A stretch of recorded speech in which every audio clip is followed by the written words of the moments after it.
My sister poisoned me for getting into college while mom held signs saying, "Shame on you." Now they're both begging for help, but I'm not the fool. Hey Reddit, many people won't believe it, but it really happened to me.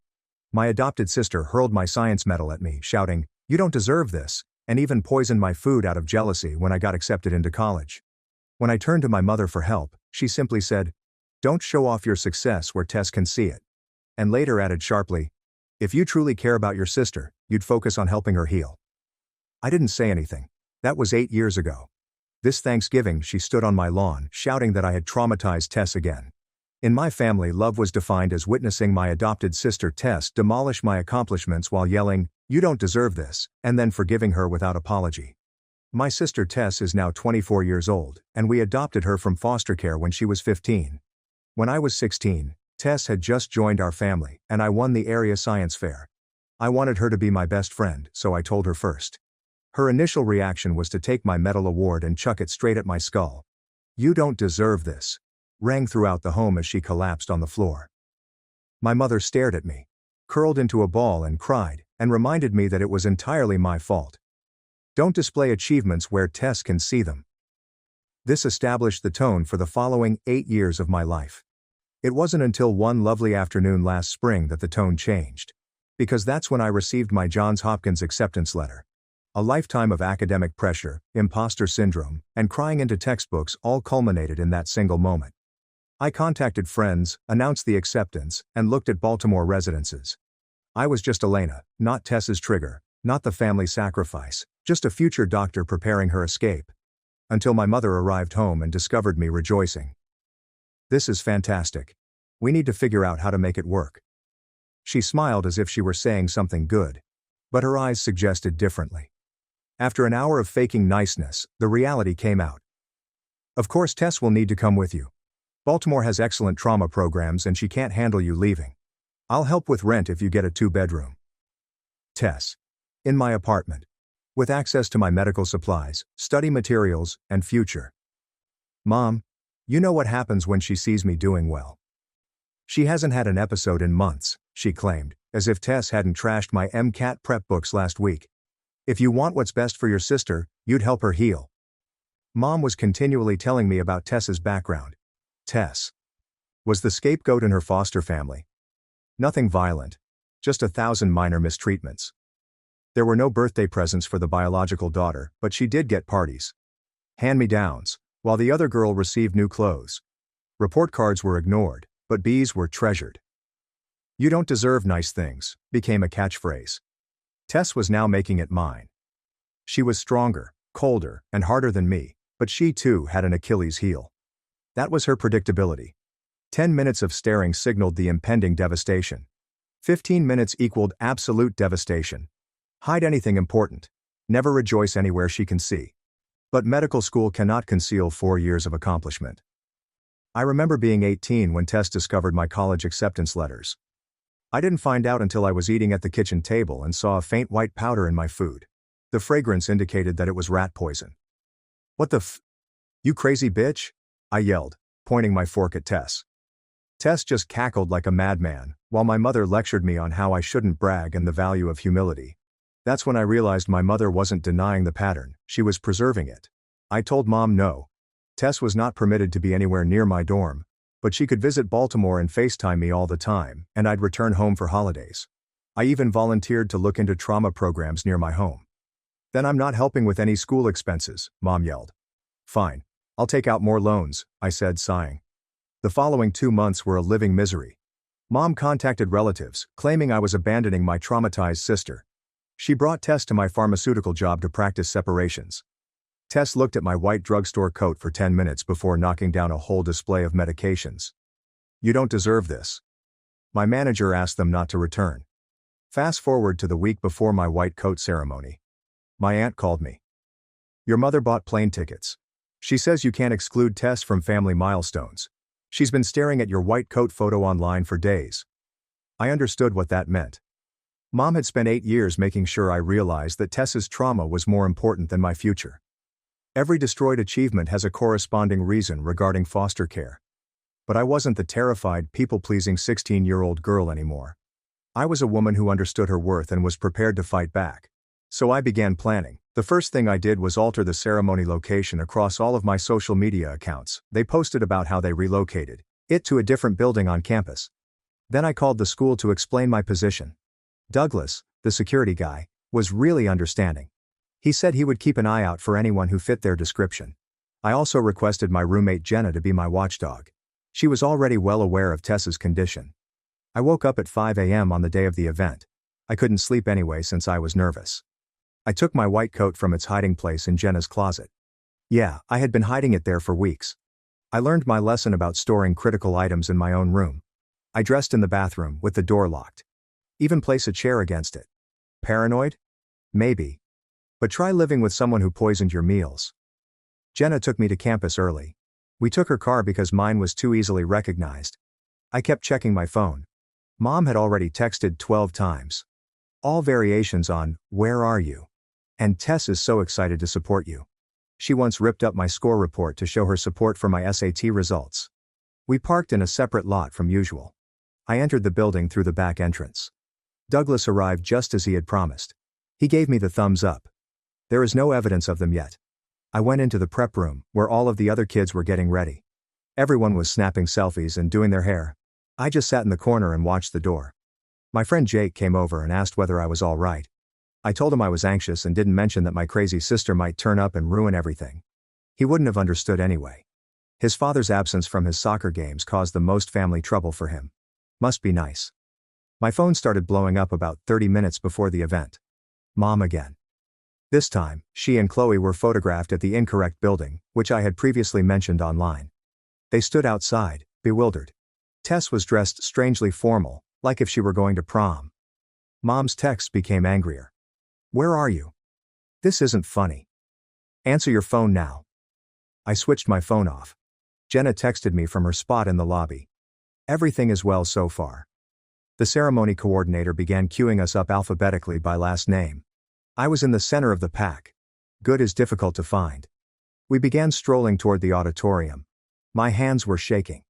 Not from stage fright, but from anticipating the typical screech of, "You don't deserve this." The hall was crowded with parents holding cameras and flowers. As we entered, I examined the throng. I didn't see them. Maybe my plan worked. We took our places on stage. The dean began his remarks by emphasizing dedication and service. I was scarcely listening, just staring at the doors. Then I spotted her. Not Tess. Mom. She was in the back entrance disputing with security. She had a crimson face. She was pointing to the stage. At me. But Douglas wouldn't let her in. She did not have a ticket. See, I had conveniently omitted to explain that the ceremony was ticket only. Oops. The dean called my name. I rose up and walked across the platform, accepted my white coat, smiled for the official photo, and, for the first time in 8 years, I celebrated an accomplishment without dread. No flying trophies. There are no destroyed papers. There's no poison in my meal. Just me in my white coat, beginning my future. After the wedding, Jenna and I met outside. She was beaming as she told me Mom and Tess had arrived shortly after I received my coat. Tess supposedly attempted to storm the stage, but was stopped at the door by the same security that had kept Mom out. Mom created a scene with discrimination and trauma. Other parents began staring. They left before campus police arrived. I checked my phone while driving home. 47 missed calls. More than 100 texts. The final one from Mom was simple. "Come home immediately. We need to discuss your actions." My behavior. Tess isn't attempting to spoil my ceremony. Not her trying to poison me. My behavior. I did not go home. I went to Jake's flat instead. His housemates were hosting a party. I wore my white coat the entire time. I took a million photographs. I shared them all over social media. Every single one. Because for once I was not going to disguise my accomplishment. I was not going to decrease my light so Tess wouldn't be triggered. The party went until 2 a.m. I slept on Jake's couch. I awoke to more angry texts, this time from Dad. He normally avoided Mom and Tess's turmoil, but it appears that Mom had built him up. His speech focused on family commitment and trauma awareness. Same script, but different messenger. I knew I'd have to go home eventually. My belongings were there. My automobile. My entire existence actually. But I sensed something had changed. I stood up to them. They are not aware of this. Outwitted them. The world had not ended. Tess hadn't spontaneously combusted about not damaging my achievement. Mom had not disowned me. Yet. Jenna brought me up at around noon. We drove past my house first, just to check it out. Mom's automobile was in the driveway. So was Tess's. The curtains were pulled. From the outside everything looked normal. But I knew better.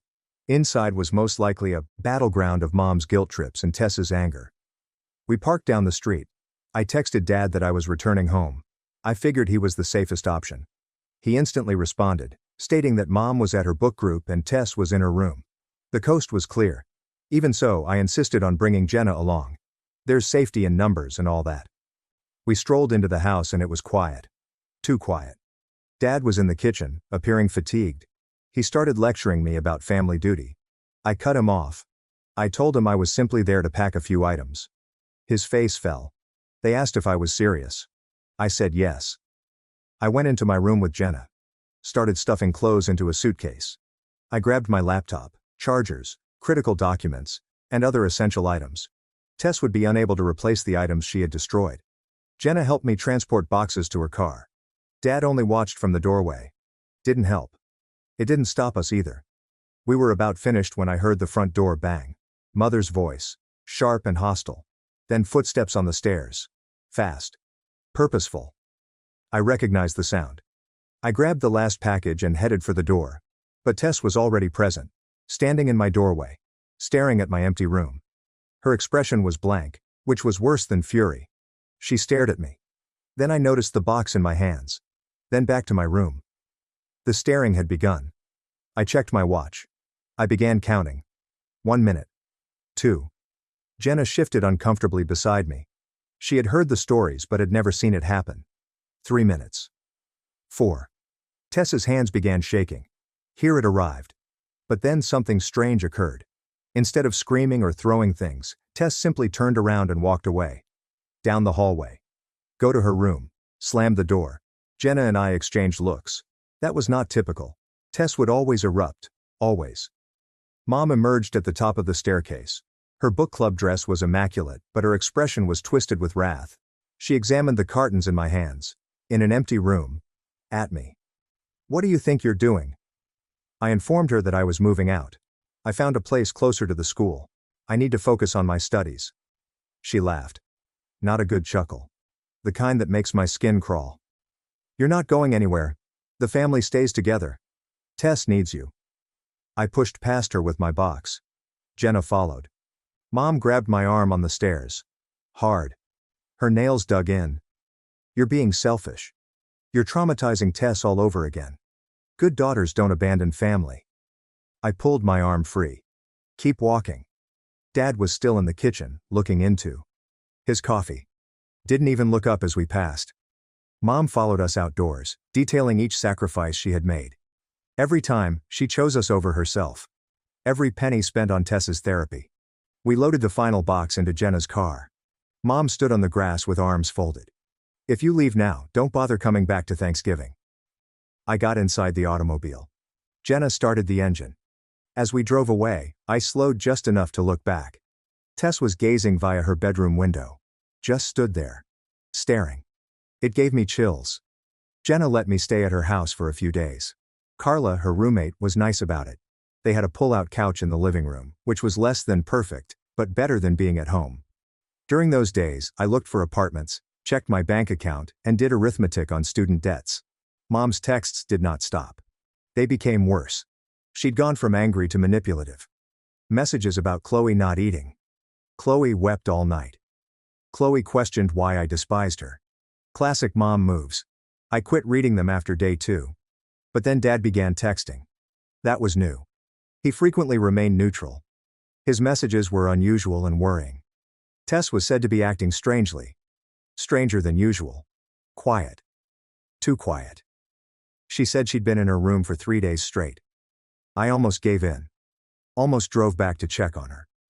Jenna persuaded me out of it. Reminds me that this was most likely another manipulation.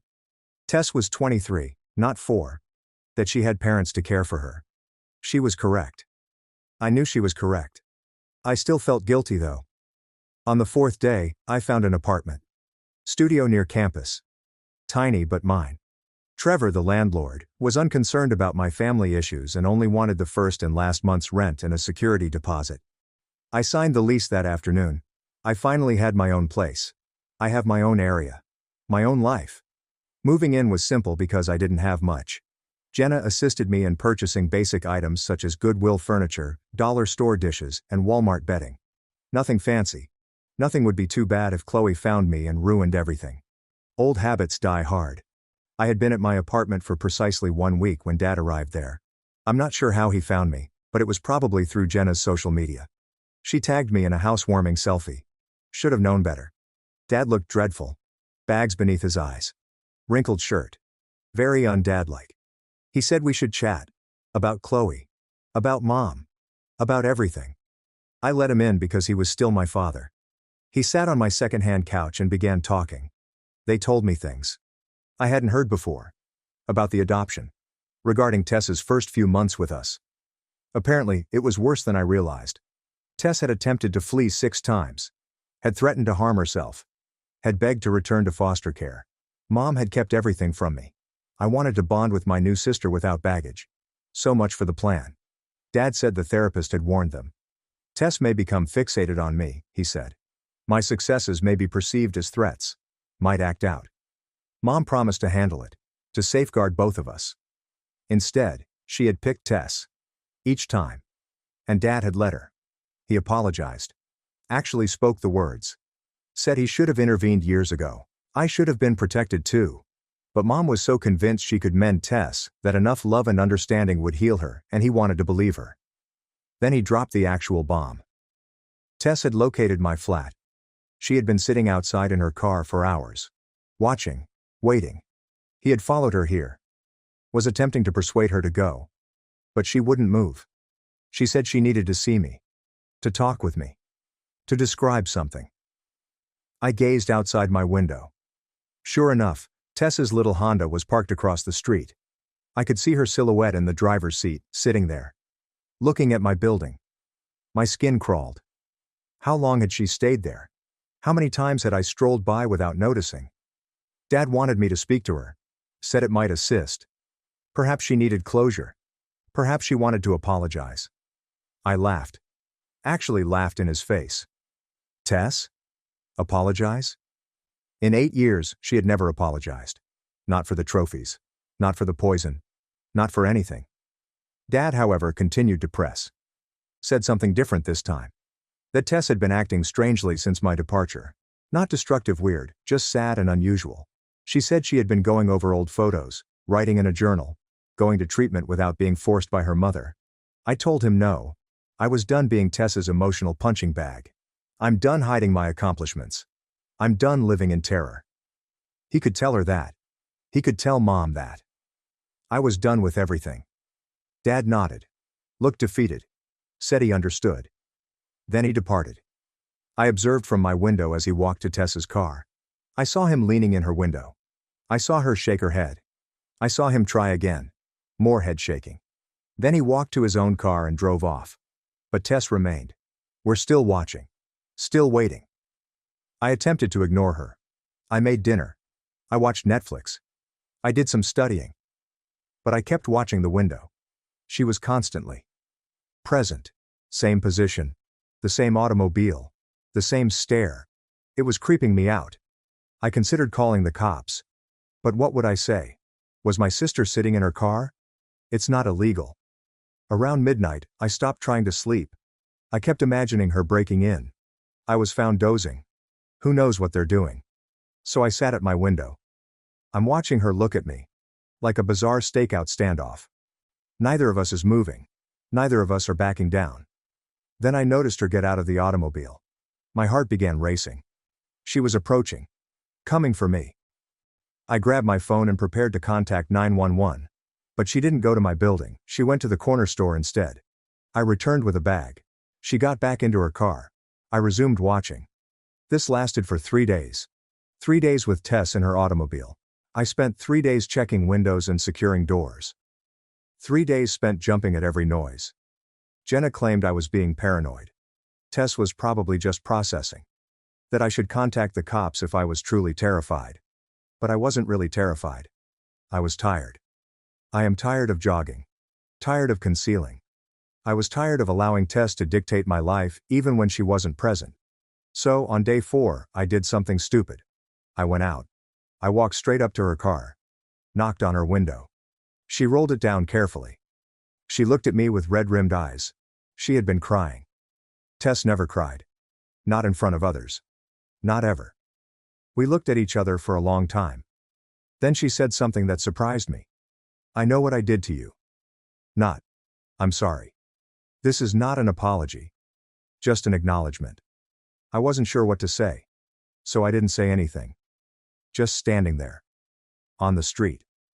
I stared at my sister, who had made my life horrible for the last 8 years. Waiting for the other shoe to drop before the yelling begins. For something to fly at my head. Instead, she reached into her bag. I flinched and prepared to run. But she simply pulled out a notebook and handed it to me through the window. I've been writing it all down. Everything I remember. Everything I did. Dr. Martinez said it would help. I took the notebook. I didn't open it. I did not want to see her list of destruction. She continued chatting. She claimed to have been in treatment twice a week since I left real therapy, as opposed to the family sessions Mom used to bring her to. She said she was on new medications. She said she was trying. I wanted to laugh. Or yell. Throw the notebook back at her. 8 years of misery, and now she's trying. Now that I'd successfully escaped? But I just stood there, holding her diary and feeling numb. She wasn't finished talking, and she never was when she first started. She informed me about the foster family. Not Mom's version. Her version. How they adopted her first. How they had loved her for 3 years. How they had a biological daughter and everything changed. How "You Don't Deserve This" became her life's soundtrack. How she had believed them. Then she said something that struck me deeply. When I saw you holding that award, joyful and proud and deserving, I couldn't take it. If you deserved nice things, perhaps I was the problem. Perhaps they were correct about me. I found myself sitting on the curb, holding her notebook, still processing. She came out of the car and sat next me. Avoid getting too near, like she was frightened I'd flee. Perhaps she was frightened of hurting me again. We sat there silently for a bit. Then she informed me about the previous week. Mom had been contacting her frequently, telling her that I had abandoned them. Telling her to go find me. To make me come home. To help me comprehend family. But for the first time, Tess had declined. Had hung up on her. I had blocked her number. That is why she was here. Do not drag me home. Not to damage my apartment. But please warn me. Mom was plotting something. I had been speaking with family, gathering alliances, planning an intervention. The entire family was scheduled to confront me on Thanksgiving. Make me see sense. Make me come home. She took out her phone and showed me the family group chat I had been deleted from. Message after message of ungrateful children. Regarding family obligations. Regarding how I was calling Mom with worry. Tess needed her sister. Aunt Marcy called me selfish. Cousin Jake warned me that I would regret this. Grandma was dissatisfied with my decisions. But Tess had defended me. In front of everybody. Said I deserved to live my own life. She admitted that she had made a mistake by hurting me. Mom told me I needed to leave. The responses were savage. They were now turning on her too. Calling her ungrateful. Saying I had indoctrinated her. I eventually opened my notebook. Page after page of memories. The trophy incident is described in detail. The acceptance letters were torn. The food was poisoned. However, there were certain things I had forgotten. Or you never knew. She'd become enraged at times after witnessing my success. She had planned to hurt me, but stopped. She sometimes hated herself for disliking me. The previous entry was made yesterday. Elena deserved everything good. I know that now. I've always known that. I just hadn't felt it previously. The medications helped. Therapy helps. Observing her go, however, proved beneficial. She's free now. Free from me. Free from Mom. Free to be brilliant. I did one thing correctly, I let her leave. I handed the journal back. I told her I needed time. I needed to think. I needed to process 8 years of pain. She nodded. Said she understood. She said she would leave me alone. But before, she had one last thing to say. About Mom. About what was coming. About how I can defend myself. Mom had called the school. Claiming a family emergency. Trying to obtain my schedule. Trying to figure out where I lived. The administration had not informed her, but Mom persisted. She had also been calling me at work. I told them I was having a breakdown, that I needed assistance, that family was concerned. Tess had screenshots, messages in which Mom discussed tactics, how to make me go home, how to make me realize I was being selfish, how to use Tess's trauma to make me feel guilty, how to turn my family against me, how to make my life so horrible that I would crawl back. But here's the kicker. Tess had sabotaged her. Delete messages before Mom sends them. Giving her incorrect information. I informed my relatives that I had relocated to another city. Running interference. My destroyer has become my protector. The world felt upside down. She stood to go. She said she would continue to warn me if Mom escalated. She said she would try to keep her distracted. She said she understood if I did not want to see her again. Then she got into her car and drove away. I was left sitting on the sidewalk with 8 years of suffering and one notepad full of regret. I went back inside and called Jenna. I told her everything. She came over carrying wine and Kleenex. We went over Tess's notepad together, page by page. Page after page of pain and recognition. A teenager who had been told she deserved nothing turned that lesson on everyone else. My parents allowed it to happen. I'm suffering because of it. Jenna inquired what I was going to do. About Tess. About Mom. About Thanksgiving. I did not know. A part of me wanted to forgive Tess. She was trying. She was changing. She was now defending me. But 8 years is a long time. Trauma does not just fade with medication and therapy. The following couple weeks were quiet. There have been no mom assaults. No family ambushes. Just myself, school, and my small flat. I poured myself into studying. The first anatomy exam was coming soon. I had always been adept at memorizing. At concentrating. At blocking everything else out. It's how I got through living with Tess. But I kept thinking about her journal. About her sitting outside for 3 days. Regarding her blocking Mom. For me. It did not erase the past. The scars did not heal properly. But it meant something. Perhaps not forgiveness. Perhaps not friendship. But something. Then Thanksgiving week arrived. The family group chat erupted again. Jenna showed me screenshots. Everyone verified that they will be at Mom's place. Everyone is willing to talk sense to me. Everyone was confident they could resolve this family crisis. Tess had attempted to warn them off. They had turned utterly against her. Mom texted me directly for the first time in several weeks. Sweet as pie. Just want my baby girl home for turkey. Just want family together. I just want to talk. There is no pressure. There is no guilt. Just love. I knew better. This was her last play. Get me into that house with 20 relatives. Break me down. Bring me home. I replied that I had to work. Lies, but whatever. She replied immediately. I checked with your management. I know you have a day off. Lying to family is beneath you. Your dad is disappointed. Tess is devastated. You're breaking hearts. Then came the danger. If you don't show up, I'll come to you with the whole family. We will conduct the intervention at your apartment, in front of your neighbors. In front of everybody. You'll be embarrassed into submission.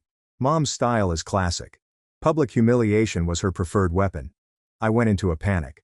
I called Tess without thinking. She answered the first ring. She's serious, Tess explained. I overheard her making arrangements. Aunt Marcy is coming her van. They're going to come up at your place around noon, cause a commotion, and compel you to listen. I inquired why she was assisting me. I asked, not accusingly, but simply curious.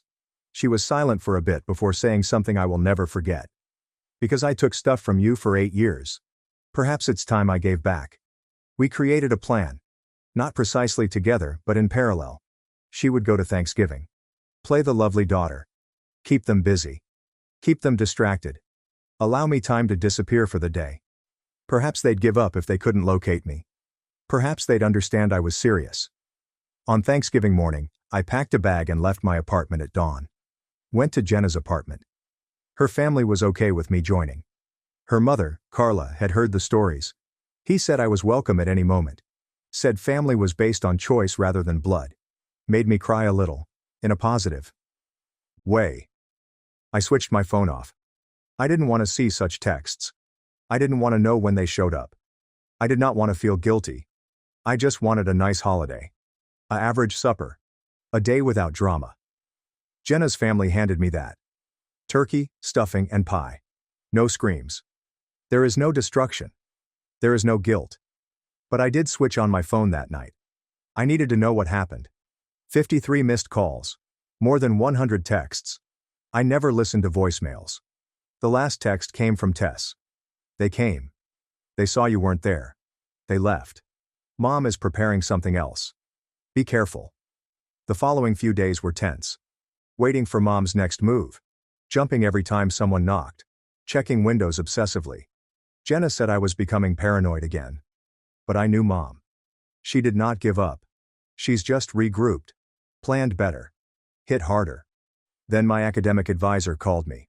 Someone called and claimed to be me. Stated that I was dropping out due to a family emergency. I needed to withdraw immediately. The advisor was perplexed. I had just passed my anatomy exam. Why should I quit now? I informed her that was not me.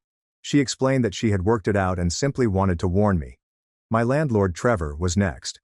I received a call stating that I had breached my lease. That I had moved my entire family in. The neighbors were grumbling. He drove by to check. I saw nothing but wanted to know if anyone was trying to get me evicted. I explained about my mother. He claimed he would ignore any future calls. Then there's my job. Someone called in ill for me 3 shifts in a row. My manager nearly fired me. I had to show him our family group chat. Explained the entire scenario. He offered me another chance. But after one more issue, I was gone. I began taping everything. Saving screenshots. Developing evidence. Tess kept giving me information.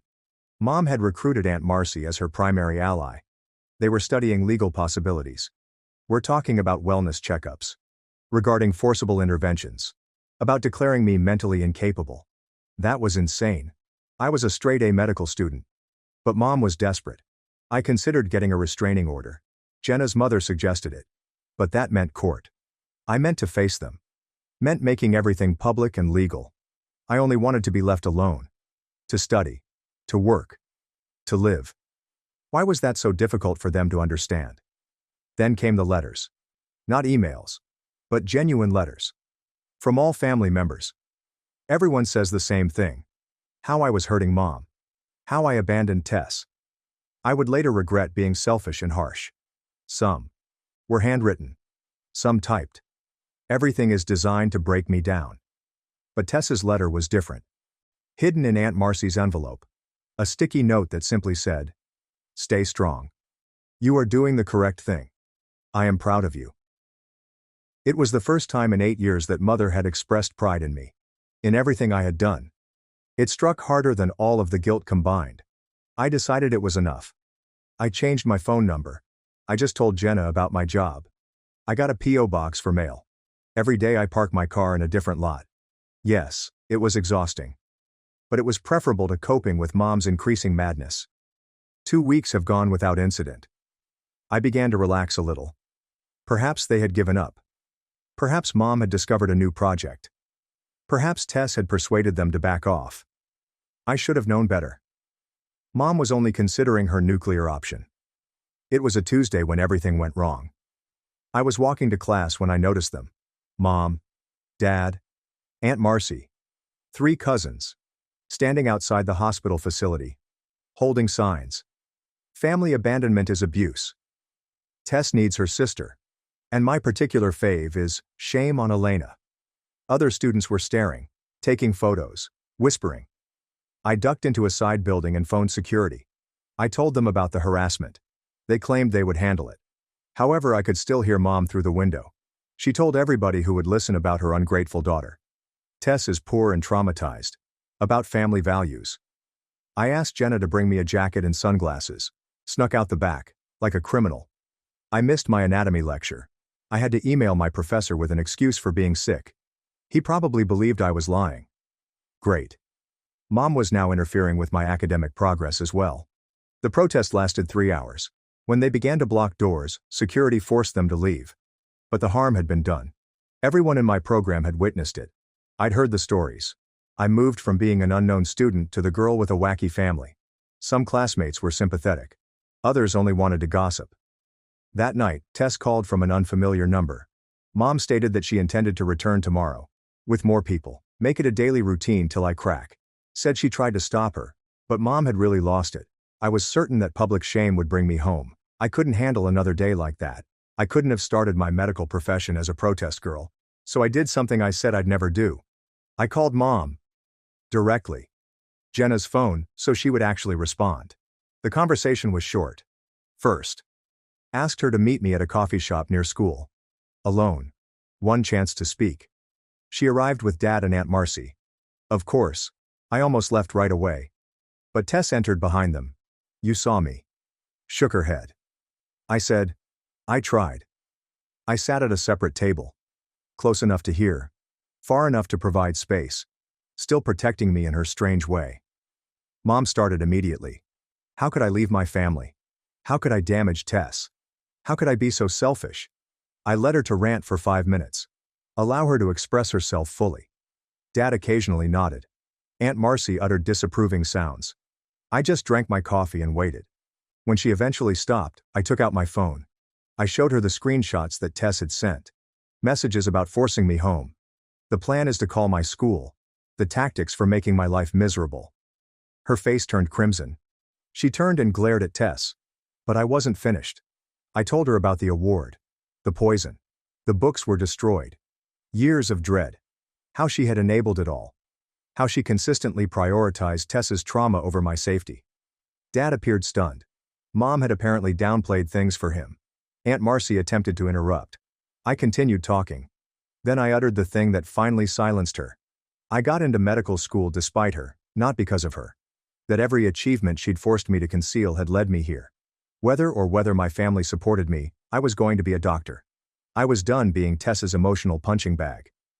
Mom began crying. Real tears. Not manipulated tears. She claimed she had merely wanted to help Tess heal. That she thought keeping us together would solve everything. That she had failed us both. It was the first honest statement she'd made in years. Dad reached for her hand. She drew away. Tess stood up then. Walked over to our table. I looked Mom directly in the eyes. I told her to stop. That she had tortured me plenty. It was time to let me go. That she was seeking therapy on her own. That she no longer needed me to suffer for her. Mom's face crumbled. Aunt Marcy tried one more guilt trip and began discussing family loyalty, forgiveness, and moving forward together. Tess laughed. Actually, I laughed. I asked Marcy if she could forgive someone who poisoned her meals, who ruined her achievements, who made her life miserable for 8 years. Marcy shut up. I stated my terms clearly. No more protests. No more calls to my school or workplace. There are no further letters or initiatives. I stated I'd consider attending Christmas if they maintained limits. If not, I would seek a restraining order. I had already spoken to a lawyer. Was prepared to make it lawful. Mom nodded. Looked defeated. Dad eventually spoke up. He said he was proud of me. That I had demonstrated more strength than he ever had. That he should have protected me long ago. That he will ensure Mom kept her vow. It was pleasant to hear. 8 years late, but good. He asked if we could text occasionally. Just updates. I answered, maybe. Tess asked to accompany me out. Stay away from Mom, and the others. Outside, she handed me an envelope. She said it was from her therapy fund, which she had saved from her part-time work. Enough to make up for the time I missed at work due to Mom's harassing. I attempted to resist. She insisted. She said it was the least she could do. She also mentioned that she was moving out. I had found a group home for traumatized adults. Somewhere she could receive intense therapy. She couldn't harm anyone. Somewhere, Mom couldn't use her as a weapon. She had already put down a deposit. I was planning to relocate next week. I wasn't sure what to say. We stood awkwardly for a minute. We've been through 8 years of misery, but there's also something new. Understanding. Maybe. Or just fatigue. She expressed her wish that I would become an excellent doctor. That she would observe from a distance. She said she was proud of me. Then she went back inside. I have not seen her in person since. The following few months were quiet. Mom fulfilled her promise. No more harassing. No more guilt trips. Just silence. Dad texted occasional updates on the weather and the dog. Safe topics. I responded occasionally. Short messages. Baby steps. Perhaps we'll have a relationship eventually. Perhaps not. I learned about Tess from Dad. She was doing well in the group home. Intensive therapy 3 times each week. New drug regimen. Art therapy allowed her to vent her emotions without causing destruction. She had even landed a job at a plant nursery. She explained that growing things helped her grasp the importance of nurturing, rather than destroying. Christmas came and went. I did not go home. I spent it with Jenna's family again. They had virtually adopted me by that time. Her mother Carla kept saying, "You need meat on your bones." Her father Luis taught me to play dominoes. That was nice. Normal. Nobody cried over something I didn't deserve. I received a card from Mom. Simple. "Just thinking about you. Love you, Mom." There is no guilt, there was no manipulation, just a card. I did not respond. I wasn't prepared. Perhaps it would never be. But I saved it. Place it in a drawer alongside other complicated memories. Evidence that people may change. Maybe. Spring semester has begun. I poured myself into studying. Anatomy, physiology, biochemistry, the works. I got top marks in everything. Put a snapshot of my white coat on Instagram. Public, proud. No more concealing achievements. Some family witnessed it. I enjoyed it. Small gestures. Big meanings. Progress. I received an SMS from an unknown number on my birthday. "Happy birthday. You deserve everything good." See. I knew it was Tess. Did not respond. But I did not erase it either. I saved it actually. Proof that the girl who used to scream "You don't deserve this" had finally changed her opinion. It only took 8 years.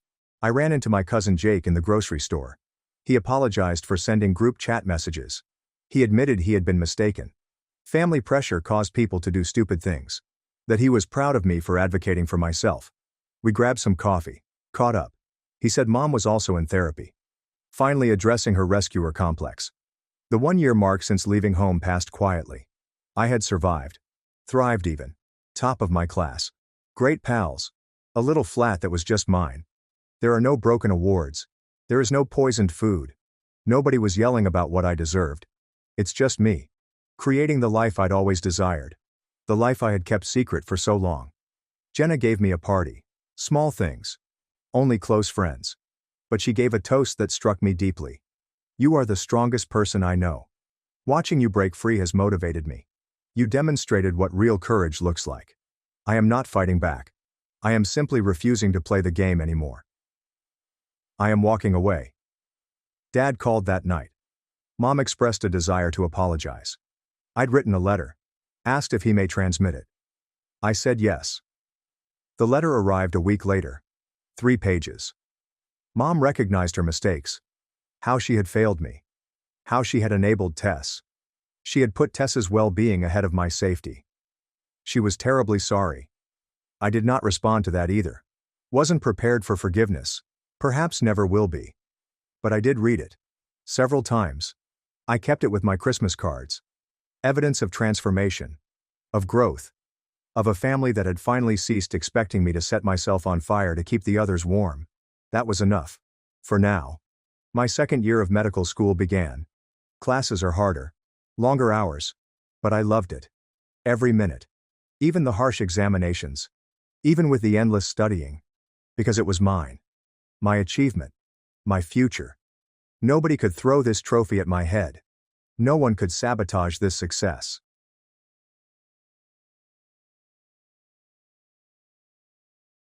My daughter said, "I must earn food." When doctors saw the signs, the judge suspended Grandma's visitation and returned her to me. I was picking up my daughter from my mother's place when she handed me a folder. "CPS came by yesterday. You have an emergency hearing on Monday." My stomach sank. What? That is unthinkable for child abandonment. I ripped open the folder. A petition for emergency custody. "Mother, what did you tell them?" Lily emerged from the doorway with impeccable stance. "Good evening, Mother. Thank you for recovering me." I froze. This was the same child who had dubbed butterflies Flutterby last week. I grabbed for her, but she remained hard. "You left me for 3 days. You're always leaving me. Grandmother takes care of me." Her voice sounded flat and rehearsed. I helped her grow into a woman. My mom grinned. "See you in court." I carried Lily to the car, my thoughts racing. I have 72 hours to prove she was indoctrinated or lose her to the system. When Lily strapped her seatbelt, I noticed them. Purple bands across both wrists. "Lily, what happened?" Grandmother advises that decent girls do not grumble about required adjustments. At home, Lily stood in the corner, facing the wall. You can sit down, sweetie. She did not move. I have not completed my reflection time. Her small voice cracked. What is the time for reflection? She went silent, and her entire body began to shiver. I drew her into my arms, but she became hard again, mumbling numbers. 97, 98, 99. Why are you counting? I need to call the number or go back to the special room. The words had scarcely left her mouth when she wet herself right in my arms. I am 5 years old and shivering with horror. After I cleaned her up, she resumed counting. My neighbor Denise called as I was looking up emergency therapists on Google. She had lived next to my mother for 20 years. I don't want to be a nosy George, but I wanted to let you know that I heard your Lily counting from the basement for hours Thursday night, just numbers echoing up through the windows. I thanked her before hanging up. There are 55 hours left. The following morning, Lily refused to eat breakfast. Only nice ladies who complete their lessons receive meals. I drove directly to my mother's place. Every second mattered. She was gardening and humming as if nothing had occurred. What is the unique room? She grinned without looking up. Children have such vivid imaginations. She is traumatized. What have you done? I improved her. Most people are willing to pay a premium for such transformations. You are welcome. She finally met my gaze. With the appropriate tactics, little brats can grow into lovely females. You taught her to lie. I taught her to tell the truth. Good girls do not share stories. She returned to the roses. See you on Monday. Do not be late again. The remainder of the day was awful. I took time from work to talk to Lily, but she refused to deviate from her script. CPS would not return my calls. There are 40 hours left. That night, Lily went to bed sitting up, still counting. I dozed off in the chair next to her. It was 2 a.m. She screamed. Please, I have counted to 10,000. I counted all the way. Please let me out. It is dark. But she wasn't in the bed anymore. I dashed down to the basement, where I discovered her standing in the corner. The special room at grandmother's is located here.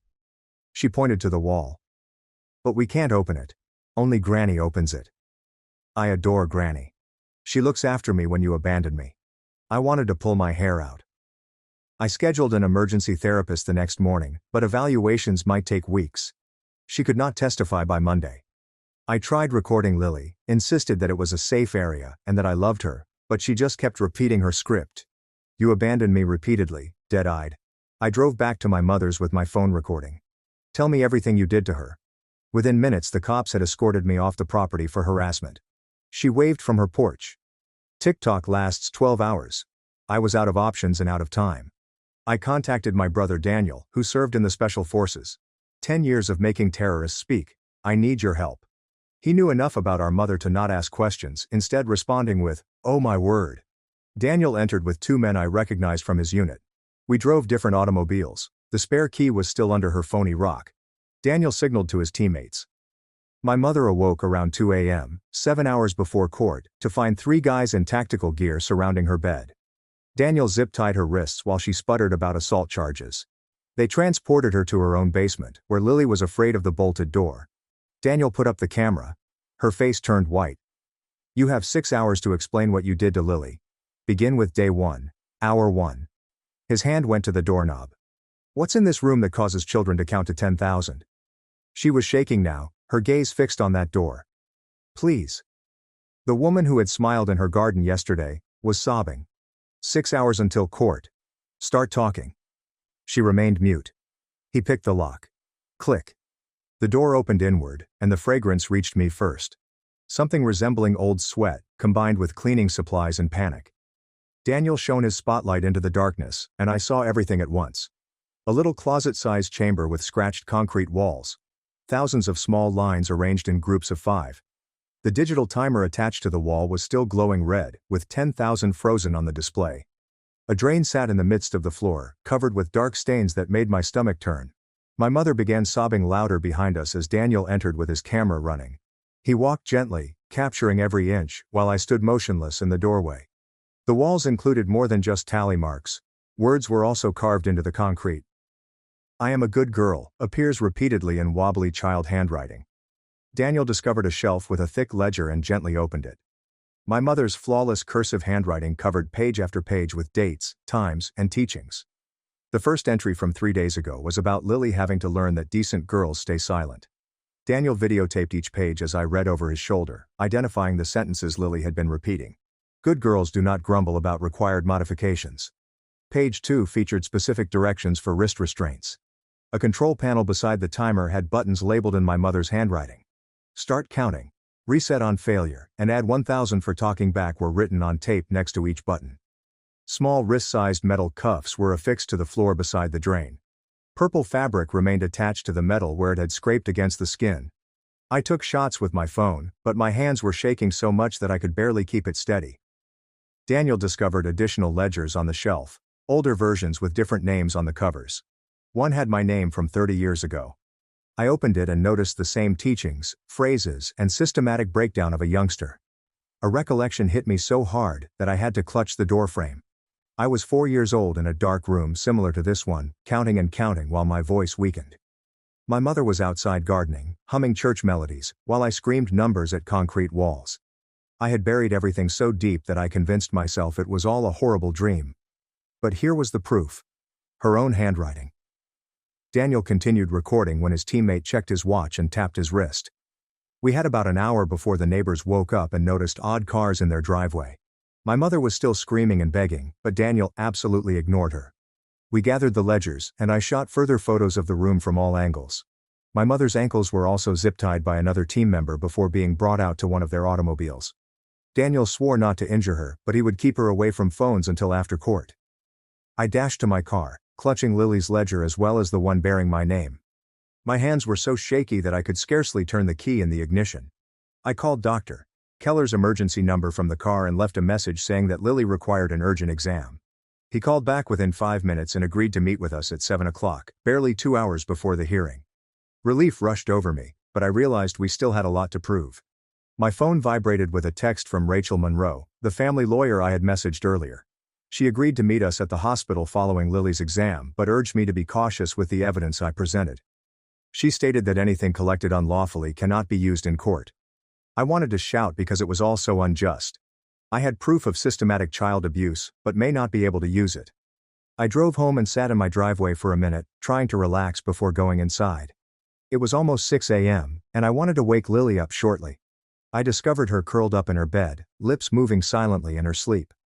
4,847, 4,848, 4,849. Her small voice sounded hoarse from counting all night. I sat on her bed and softly caressed her back, till she opened her eyes.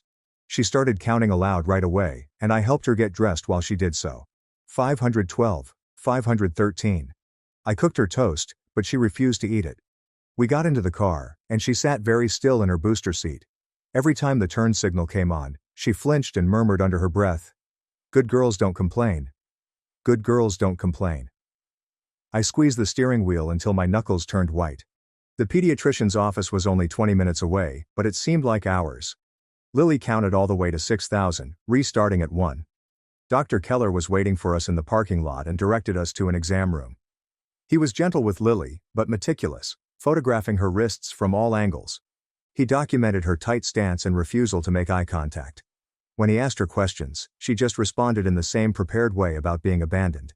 He escorted me into the hallway while his nurse remained with Lily. "I have to report this to CPS immediately," he replied gently. Something feels off about how quickly Daniel and his team moved on the mother. 3 special forces guys doing a middle-of-the-night operation in suburbia. The timing seems awfully convenient, arriving just when needed and finding that hidden room so easily.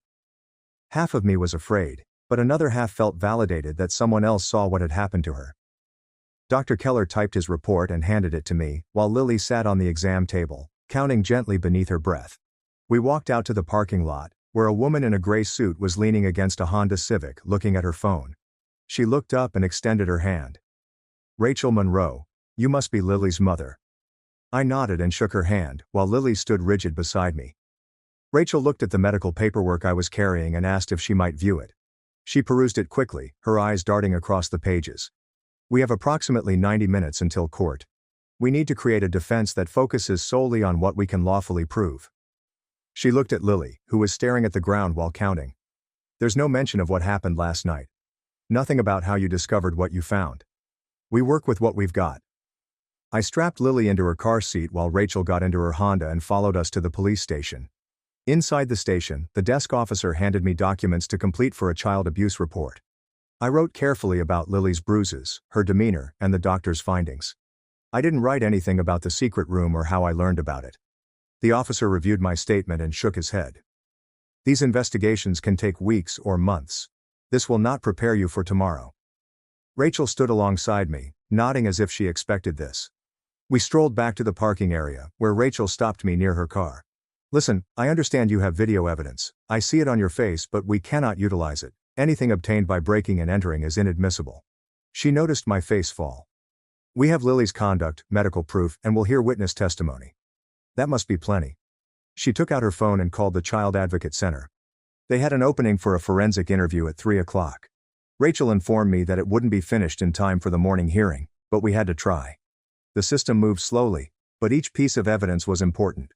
I drove to Denise's place, and Rachel followed. Denise waited on her porch with a notebook in her hand. She had already begun writing down what she remembered. Rachel sat with her at the kitchen table and assisted her in writing an official statement about hearing Lily count from the basement window on Thursday night. Denise signed it, and Rachel notarized it using a stamp from her briefcase. One piece of independent proof was acquired. Rachel assisted me in writing my own affidavit once I returned home. I sat at my kitchen table, while Lily stood in the living room corner counting. Rachel asked me questions while typing on her laptop. I admitted that I had previously been late taking up Lily from my mother's house due to work. Sometimes 30 minutes, once an hour, but never days or abandonment. Rachel assisted me in properly wording everything so that I could accept my flaws while avoiding misleading charges. We walked a fine line between telling the truth and protecting ourselves. My phone rang as Rachel was printing out the affidavit. The caller ID indicated the police department. Rachel grabbed the phone from me before I could respond. I am Rachel Monroe, Lily's mother's attorney. Yes, Detective Holt. My client will be ready for an interview tomorrow afternoon, following the custody court. No, not until then. Thank you. She hung up and glanced at me. Your mother has filed an assault complaint. We knew it was coming. My hands became shaky. Rachel sat down with me and explained my rights. If someone asks you about last night, you can use your Fifth Amendment privilege against self-incrimination. Even better, we avoid the question totally. She had me repeat one sentence over and over. I was home with my daughter. I repeated it 20 times until it sounded normal, even though my voice shook. That's all you say to the press. You were home with Lily. There's nothing else. She made me repeat it. We arrived at the Child Advocate Center at 3 o'clock, but the forensic interviewer was behind schedule. We waited in the lobby for an hour, with Lily sitting very still beside me. When they eventually called us back, the interviewer stated that she could only conduct a preliminary assessment today. The whole interview would require several sessions. Lily entered the room alone, and I watched through a one-way mirror. She responded to every question with her script about being abandoned. The interviewer mentioned Lily's detachment and inflexible reactions in her report, but claimed she couldn't pinpoint the cause without more sessions. We were left with yet another piece of evidence. Rachel drove me home and stated that she would file all of our documentation with the court before it closed. She agreed to meet us at the courts tomorrow at 8:30 a.m. After she departed, I attempted to persuade Lily to eat dinner, but she refused. Good females earn their food. She stood in her customary corner, counting. At 8 o'clock, the doorbell rang. Teresa Alvarez from CPS stood on my porch holding a clipboard. I'm here for the emergency house visit, as per Dr. Keller's report. Even though my stomach was in knots, I allowed her in. Lily was now seated on the couch, maintaining excellent posture and counting gently. 412, 413. Teresa sat in the chair across from her watching. She made notes on her clipboard about Lily's counting and tight stance. She photographed Lily's room with her phone. She asked Lily delicate questions and received the same robotic responses about being a good girl and not complaining. Teresa packed her belongings after 1 hour of observation. I will have my preliminary report ready for court tomorrow. There are obvious traces of trauma here. She stared at Lily, who continued to count. What happened to her? She needs assistance. After Teresa departed, I sat close to Lily on the couch, but she slid away and continued counting. The next morning, my phone vibrated with an email from Dr. Keller's office. I opened the attachment as Lily ate her dry cereal one piece at a time, counting between bites. The injuries matched restraint patterns, according to the study, but it was unclear who caused them. My hand shook as I sent it to Rachel, who wrote back that it was enough to cause alarm, even if it wasn't everything we required. Lily finished exactly 20 pieces of cereal and pushed the bowl aside.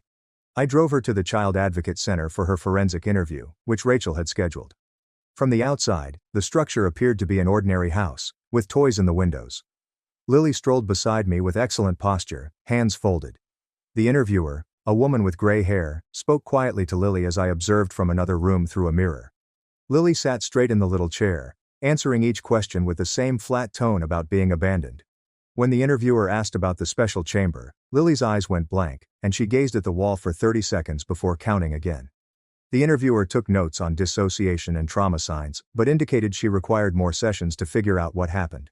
We were left with another fragmentary report that demonstrated something was wrong, but could not identify who did it. Teresa called from home and asked if she might stop by with some information. She arrived 20 minutes later and sat at my kitchen table, with Lily standing in her corner. Teresa took out a folder and showed me 2 earlier complaints about my mother from years before. I received one from my cousin in 2018, and another from my aunt in 2015. Both were marked as unfounded since the children refused to speak. The pattern was clearly visible in black and white, but CPS had never joined the dots. Rachel came over that evening after Lily had gone to bed. She viewed Daniel's video on my phone, pausing to scribble down particular sentences from my mother's ledger.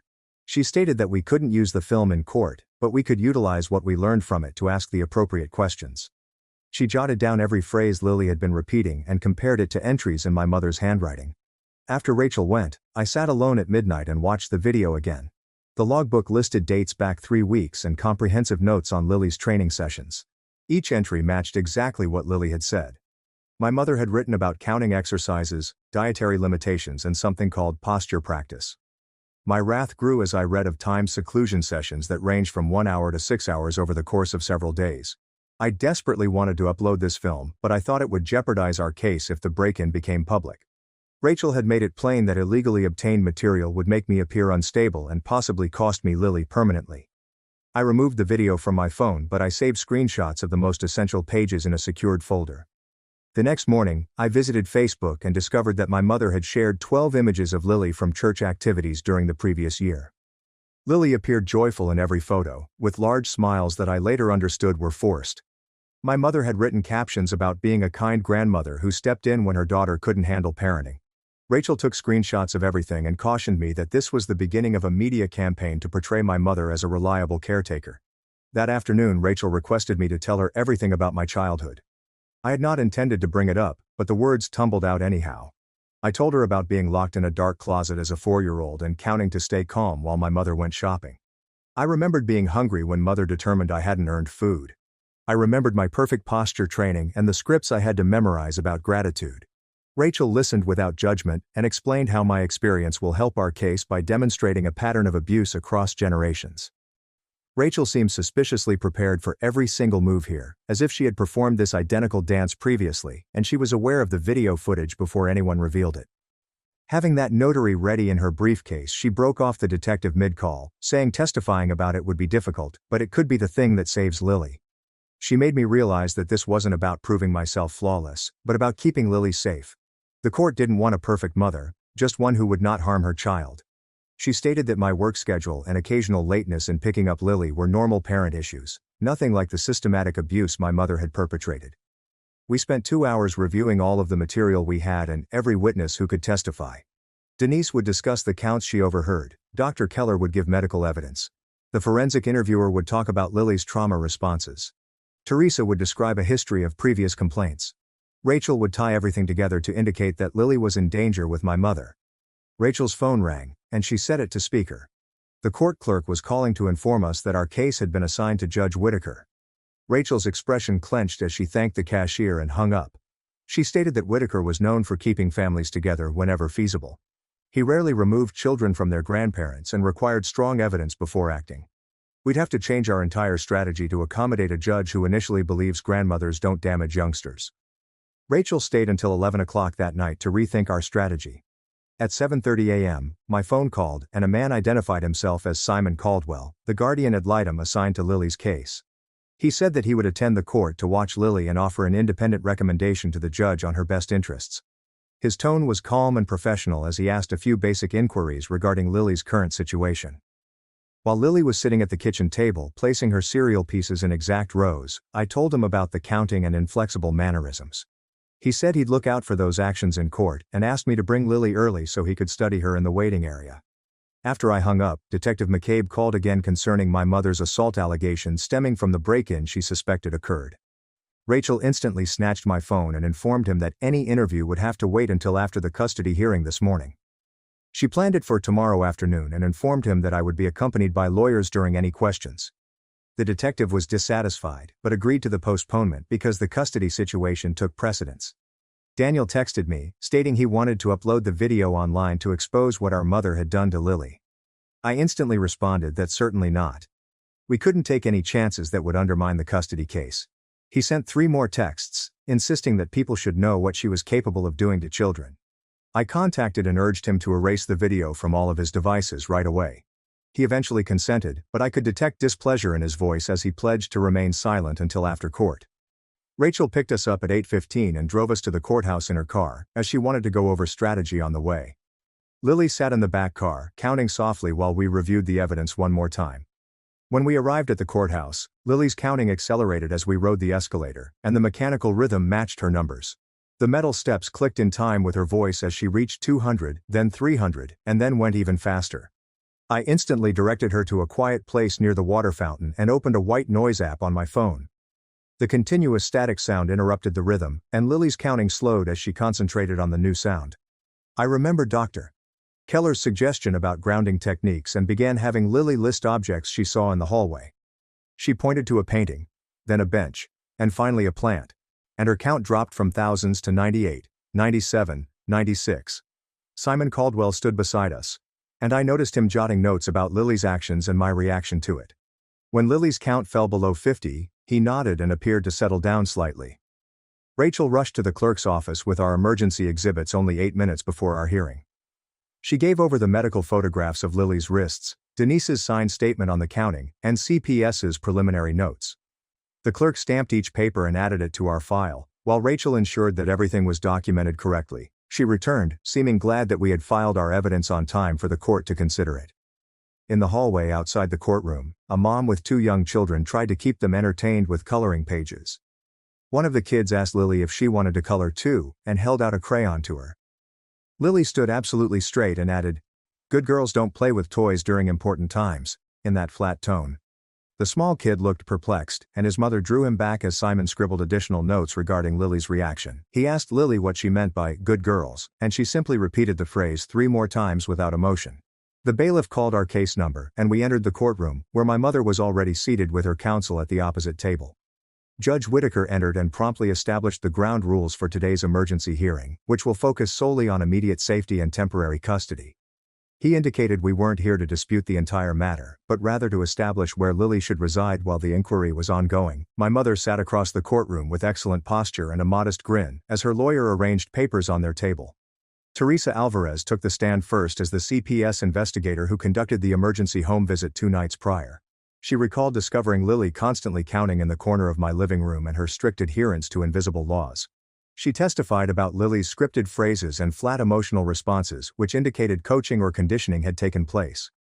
She informed the judge that she was urging additional research along with immediate safety precautions to protect Lily from further psychological injury. Her professional judgment was that Lily exhibited clear indicators of trauma and required immediate assistance, regardless of the source. Dr. Keller approached the stand next, bringing a folder containing images of Lily's wrists taken during the examination. He showed the judge the purple bruising patterns and said that they were compatible with restraining markings such as zip ties or rope. He noted Lily's frightened response to being offered food, as well as her insistence that only excellent ladies who finished their classes could eat. He testified about her tight posture and unwillingness to sit, even when asked to do so during the examination. He added that, in his medical view, Lily had undergone systematic conditioning, resulting in precise behavioral responses to everyday settings. The court carefully examined the images and asked Dr. Keller if he could tell who had caused the injuries.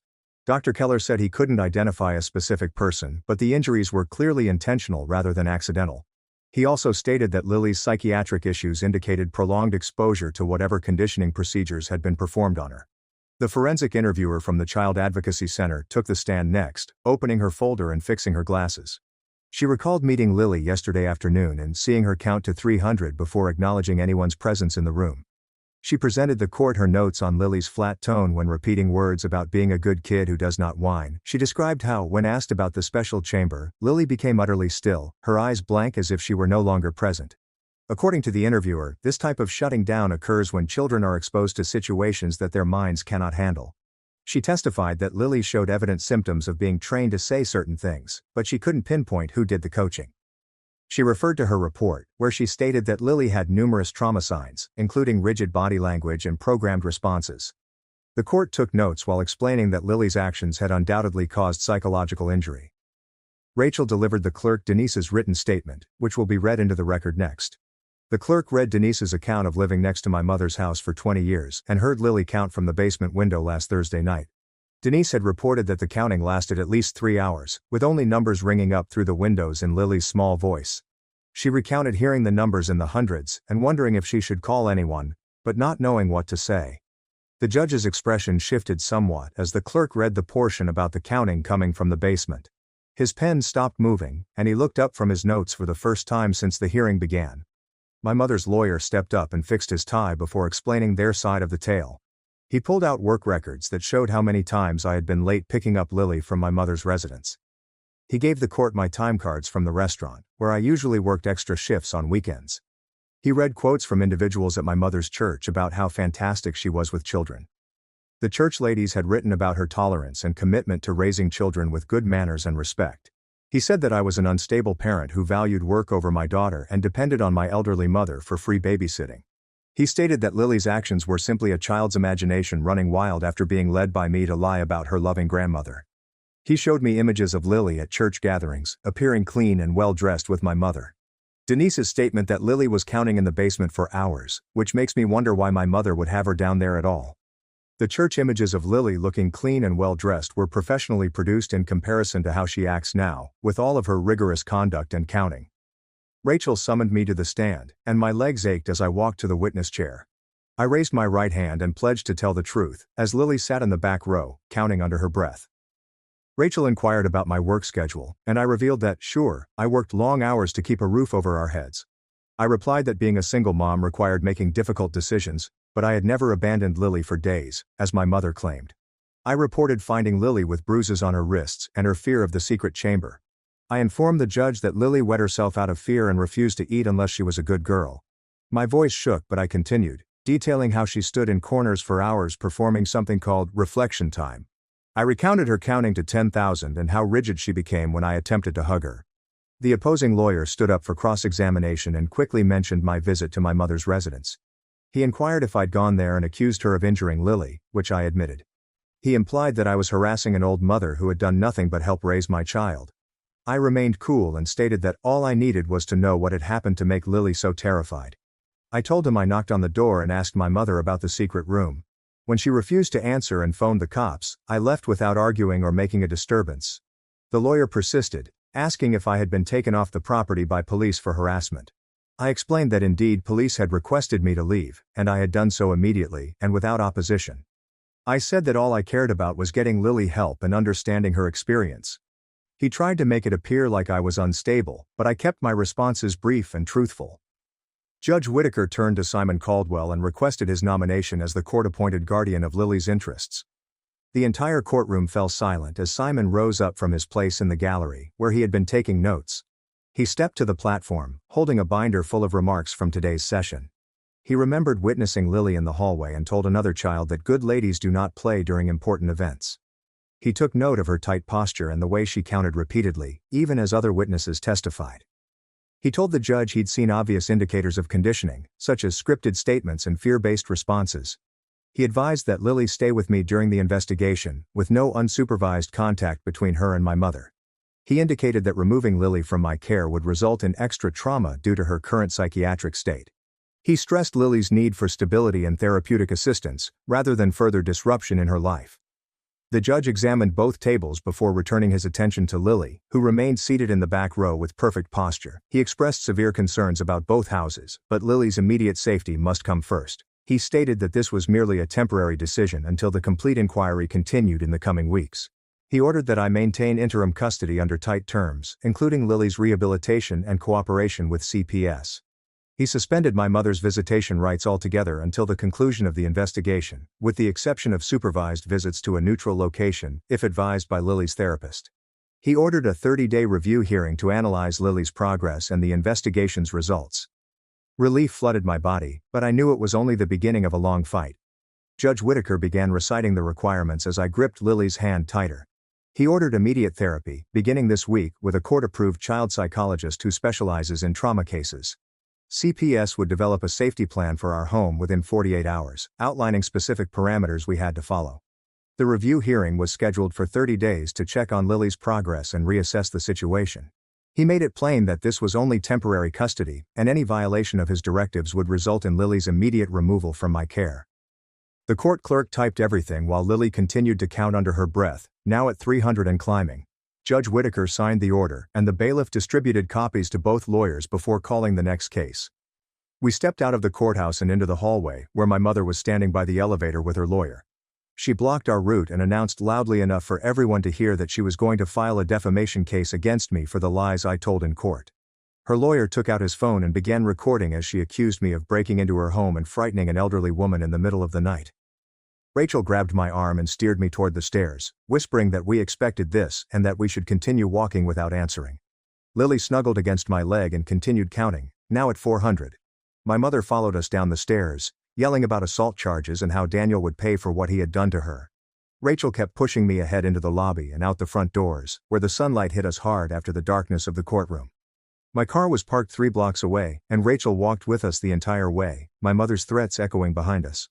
Rachel leaned through my window after Lily was fastened in her car seat, and informed me that Detective Aaron Holt from the police department would need to interview me regarding my mother's complaint.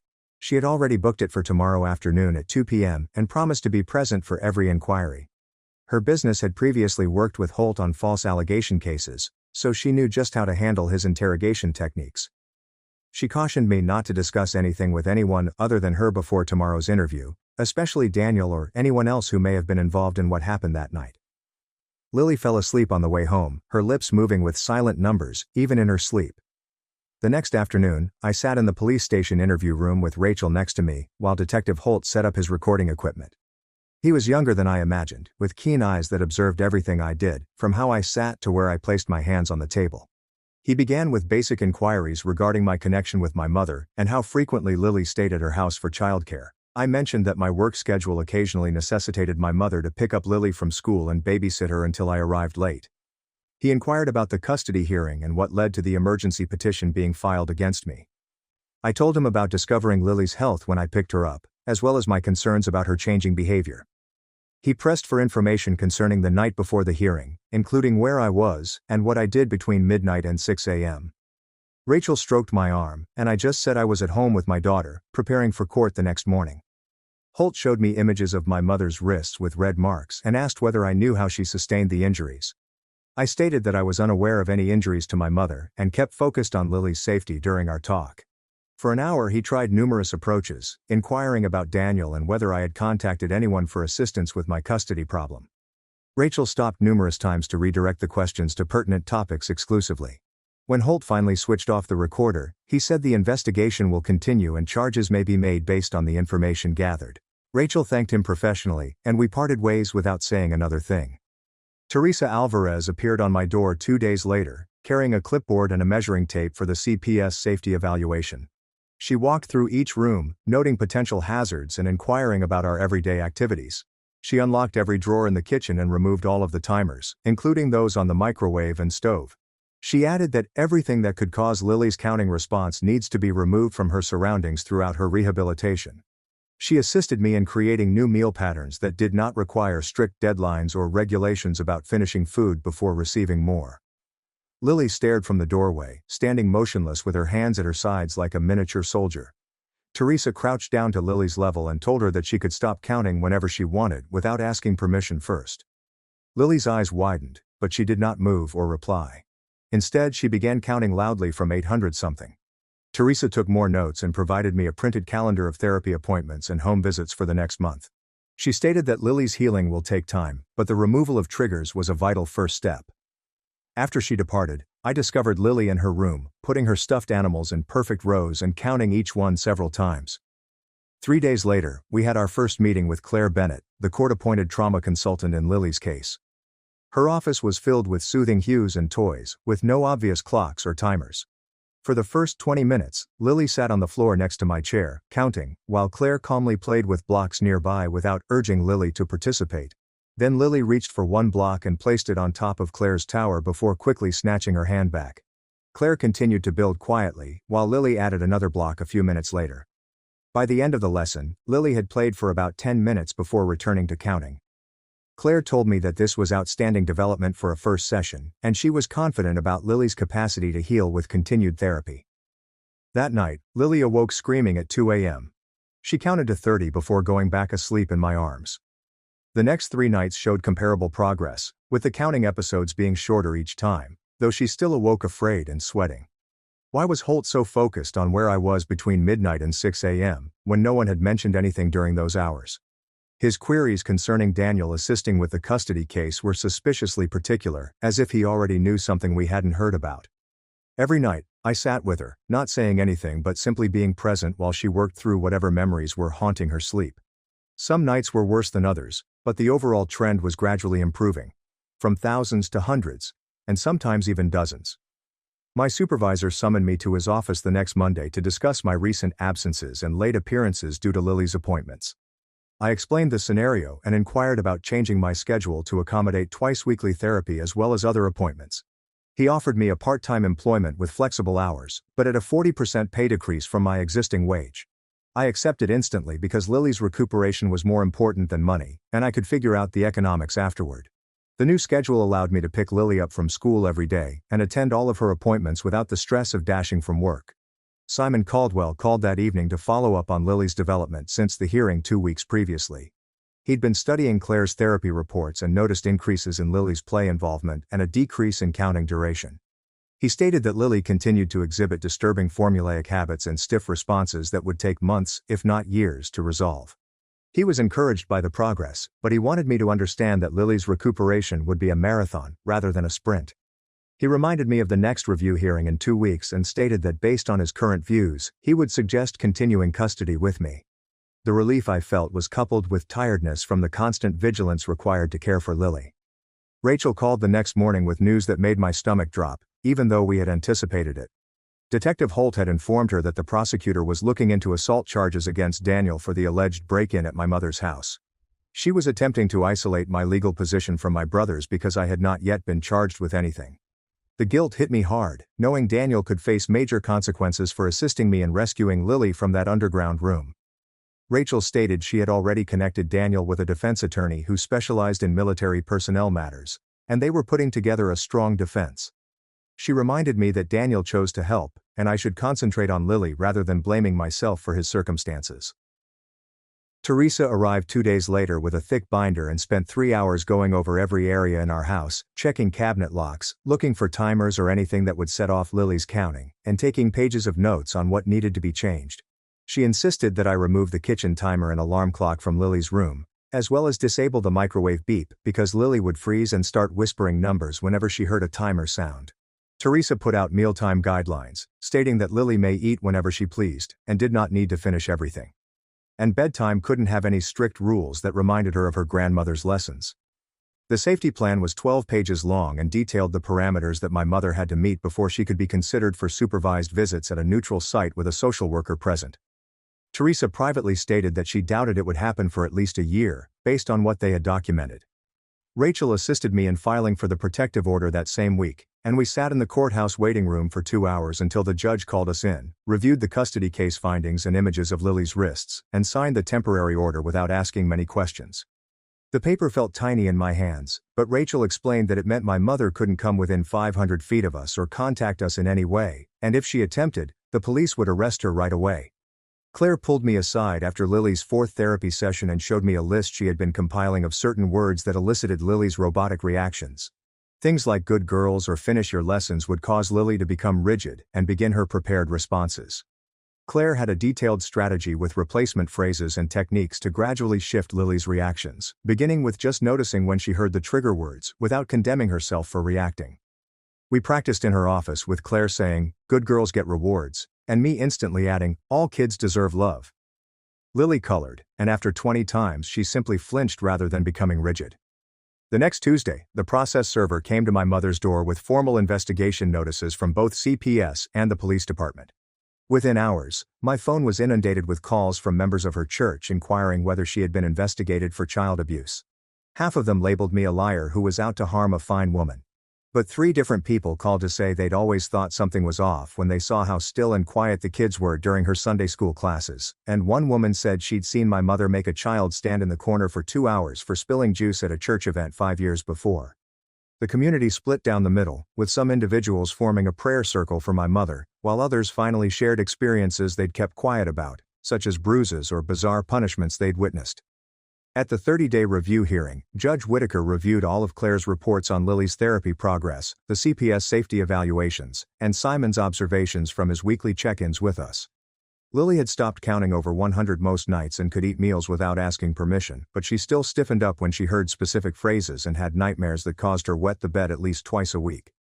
The court upheld all protective orders, stated that he was heartened by Lily's improvement but concerned about the persistent trauma responses, and scheduled the next review for 3 months instead of the normal monthly check-ins, citing that the pace of healing must not be rushed. That night, I went through my phone, erased my mother's number, blocked her on all social media platforms, and even removed her from my emergency contacts at work and Lily's school. The want to see what she was saying or posting about me was powerful, but every time I started typing her name into a search box, I forced myself to stop and go check on Lily instead, making snacks, reading books, or simply sitting with her as she played with her toys. 2 weeks later, Lily handed me a picture she had made at school, depicting our house with flowers in the yard and a large sun in the sky. And when I looked closer, I noticed there were no tally marks on the walls like she used to do, no dark rooms with locks, just a regular house with normal windows and a little child playing outside. She still asked to count before bed, sitting up straight and going through the numbers, but she stopped at 100 instead of attempting to reach 10,000. And some nights, she only made it to 50 before yawning and requesting a tale instead. 3 months had passed when I heard Lily giggling in the backyard over something, and as I peeked out the window, she was chasing a butterfly around the garden, calling it a flutterby, exactly as she did before everything happened. She was still seeing Claire twice a week for therapy and counting episodes when she was anxious. But seeing that funny made-up term come out of her mouth naturally while she played told me we were getting closer to who she used to be. One small moment at a time. My family abandoned me at 17. With a note saying, "You'll figure it out." Now they want back in. Because I'm a millionaire. So I took them to court. When I was 17, my family moved 2 states away without informing me. They left a letter that read, "You'll figure it out." 12 years later, after I'd made it without them, they reached out to reconnect. When I was 17, I returned to a completely vacant house with a note on the kitchen counter. It was the cruelest thing I had ever read. It simply said, "You'll figure it out." I wasn't sure what I had done wrong. I assumed they were tired of pretending they liked me. But the truth was that they had never pretended. When I was 13, I cooked a birthday cake for my mother by myself, only to have her describe it as clumpy. At 15, I taught my brother through his finals, while he called me a know-it-all and slammed the door in my face. At 16, I gave my entire paycheck to my father so he could pay bills, but when I brought it up later, he raged at me because he felt I was useless. I was always useful but not liked. My parents and brother, my only family, had packed up and relocated 2 states away without informing me. I found out from the landlord a week later. They canceled the lease early, so I had a week to move out. I spent 3 nights at a friend's house before running out of places to go. Eventually, I was sleeping in the rear of a storage container that I had rented with my last savings. I snuck into the YMCA and showered, ate peanut butter with a spoon for breakfast, lunch and dinner, used free library computers to apply for employment, and pretended everything was fine. Eventually, I was recruited as a diner server for the night shift. The manager was stern but fair, and he paid me cash beneath the table until I could obtain an ID. She let me take a nap in the break room once when I was practically exhausted. I fought my way through it, purchased a prepaid phone, recorded every single receipt, and watched free YouTube videos on budgeting and goal planning. I barely survived my first year, but I got through it. The turning point came when a regular at the diner gave me a temporary job cleaning office files. It paid 3 times what I made. I said yes. That job led to another, then another. I learned quickly, arrived early, and asked questions. By the age of 22, I was working full-time as a freelancer. By the age of 25, I had started a consultancy firm for myself, using a folding table and a borrowed laptop. By the age of 27, I had 5 contractors under my supervision, my own office, and a customer list that encompassed companies I had never imagined. By the age of 29, I had officially achieved millionaire status. Not an important millionaire, not a fake it for Instagram wealthy, but true savings, a retirement account, no debt, a paid-off apartment, and affordable health insurance. I cried the first time I saw my bank app hit 7 figures. During those difficult years, my family never contacted me once. My brother once appeared in a suggested friends list. He is now married, and still lives in the state where they disappeared. I stared at the computer for a long time, wondering whether he ever informed his wife about me, if he said I fled, or if he said nothing at all. Sometimes I wonder if hating them would have been easier. But truly, it was never hatred. It was heartbreaking. I go to therapy now because I want to remain intact. I've compiled a list of people who saved me when they didn't have to, including co-workers, classmates, and strangers who demonstrated what true support looks like. Last week, a podcast interview I recorded about surviving family estrangement went viral. It surpassed 1 million views in 4 days.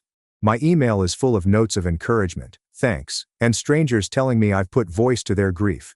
Then one email stood out. The subject line reads, "You're still our daughter." It was from my mother. There was no apology, just a paragraph about listening to my point of view and possibly talking. Then came another message, this time from my brother. "We miss you. Can we fix this?" I stared at the screen for a long time before shutting down the laptop. I sat with it and wondered whether mending entails looking back or forward. I didn't answer immediately. I needed time to process. My therapist, Melissa, suggested that I wait at least a week before making any decisions. "Give yourself space to feel whatever comes up," she advised throughout our session. "There's no rush to respond." So, I did. I concentrated on work, went to the gym, and ate dinner with friends. But those emails haunted me. I kept opening them, reading them, and then closing them again. My mother's reply felt cold and professional, as if she were writing to a distant acquaintance. My brother's was shorter but seemed more genuine. I could not quit thinking about them. After 10 days, I decided to respond to my brother first. Just something simple. I wrote to myself, "It's been 12 years. What changed?" Then I pressed submit before I could overthink it. He responded within an hour. He claimed the podcast made him comprehend what they had done.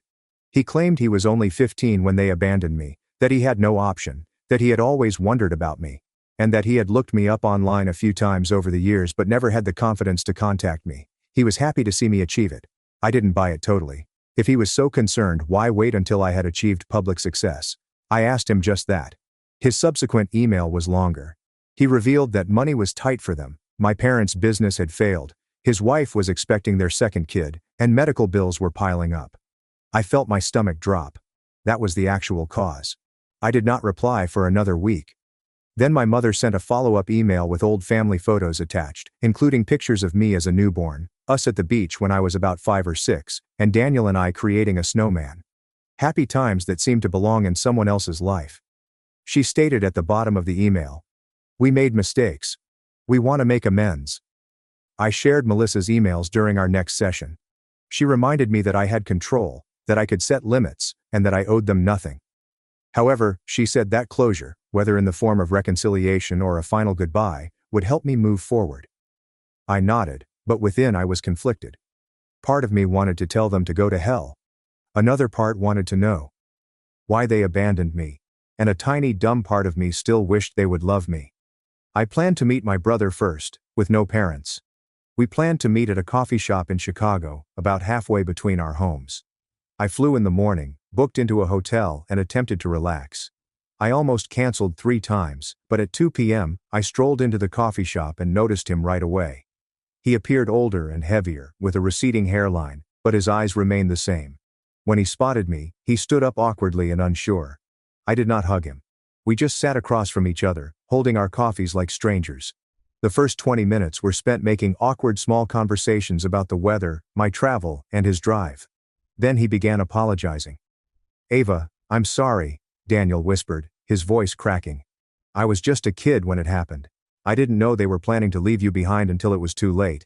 I was too scared to stand up to them. I simply listened, scanning his face for clues of dishonesty.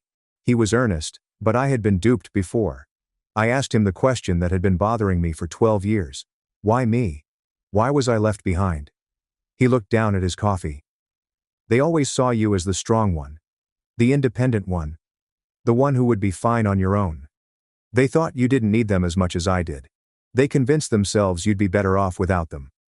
That was the most ludicrous thing I had ever heard. I told him about the storage unit.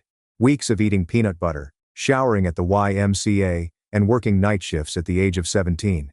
His face crumbled. I didn't know, he muttered. They told me you had a plan. That you wanted to stay behind.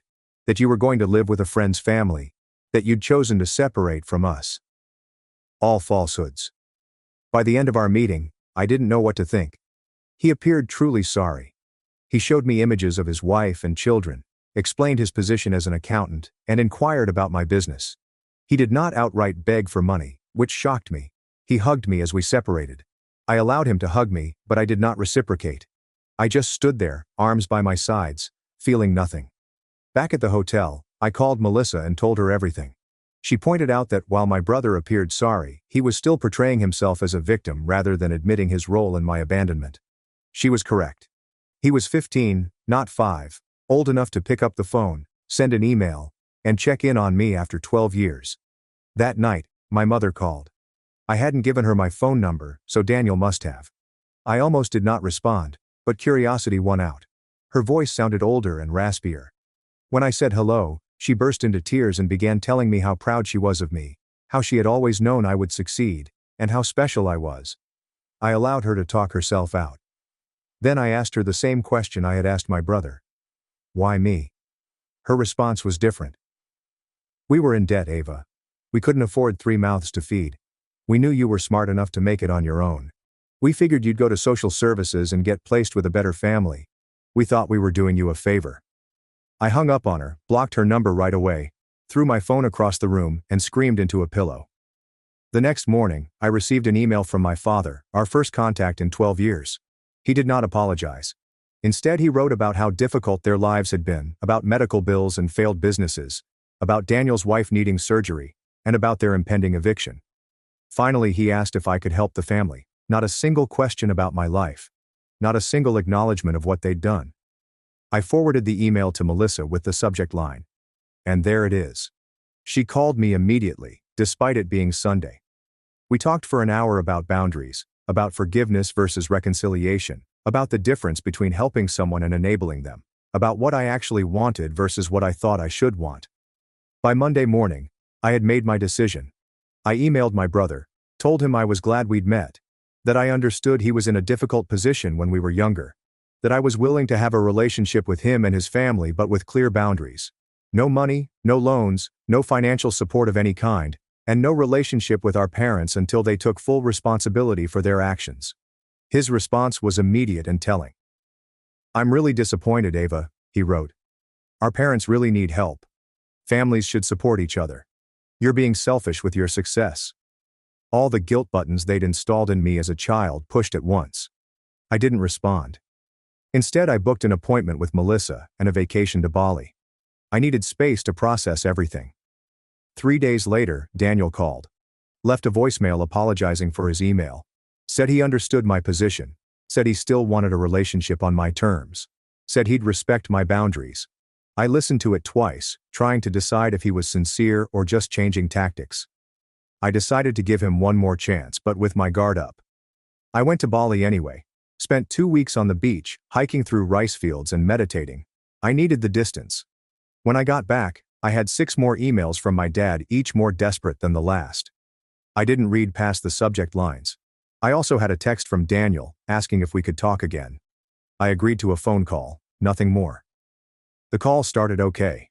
He apologized again for pushing. I've been thinking a lot about what you told me, he said. I'm in therapy now too. I believed that part. He sounded different and less defensive. We talked about his kids, about my business, normal stuff. Then he mentioned that our parents were coming to visit him next weekend. Asked if I would consider meeting them just for an hour, in a public place. I felt my chest tighten. I'm not ready for that, Daniel. He pushed a little, but backed off when I got quiet. After we hung up, I called Melissa. We had an emergency session that night.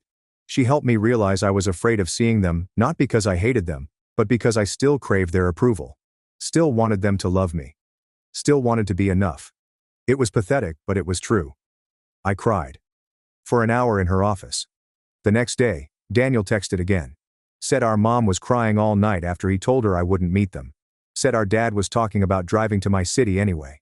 I felt panicky. Blocked Daniel's number immediately. Then I called my assistant and told her I was working from home for the week, ordered groceries for delivery and basically hid in my apartment like a scared kid. On Wednesday, the doorman called up. Said there was a couple asking for me, wouldn't give their names. I knew instantly. Told him I wasn't accepting visitors. 5 minutes later, my phone rang from an unknown number. I let it go to voicemail. It was my dad. Ava, we drove 8 hours to see you, his angry voice said. You're being childish. We deserve a chance to explain. I deleted the message and turned off my phone. Thursday morning, I woke up to someone pounding on my door. I froze in bed, heart racing, checked the peephole. It was them, my parents, standing in my hallway like they had any right to be there. Ava, please, my mom's voice came through the door. We just want to talk to you. We know you're in there, my dad added. We love you. We're sorry. I didn't open the door. I sat on the floor with my back against the wall, shaking. Eventually, they left. I called building security immediately, told them not to let those people up again. The guard sounded concerned and asked if I needed police. I said, no. Just don't let them up. Then I called Melissa. She came over on her lunch break, brought me a sandwich, and sat with me while I cried. Told me I had every right to set boundaries, that I didn't owe them a meeting, that what they were doing was harassment, not reconciliation.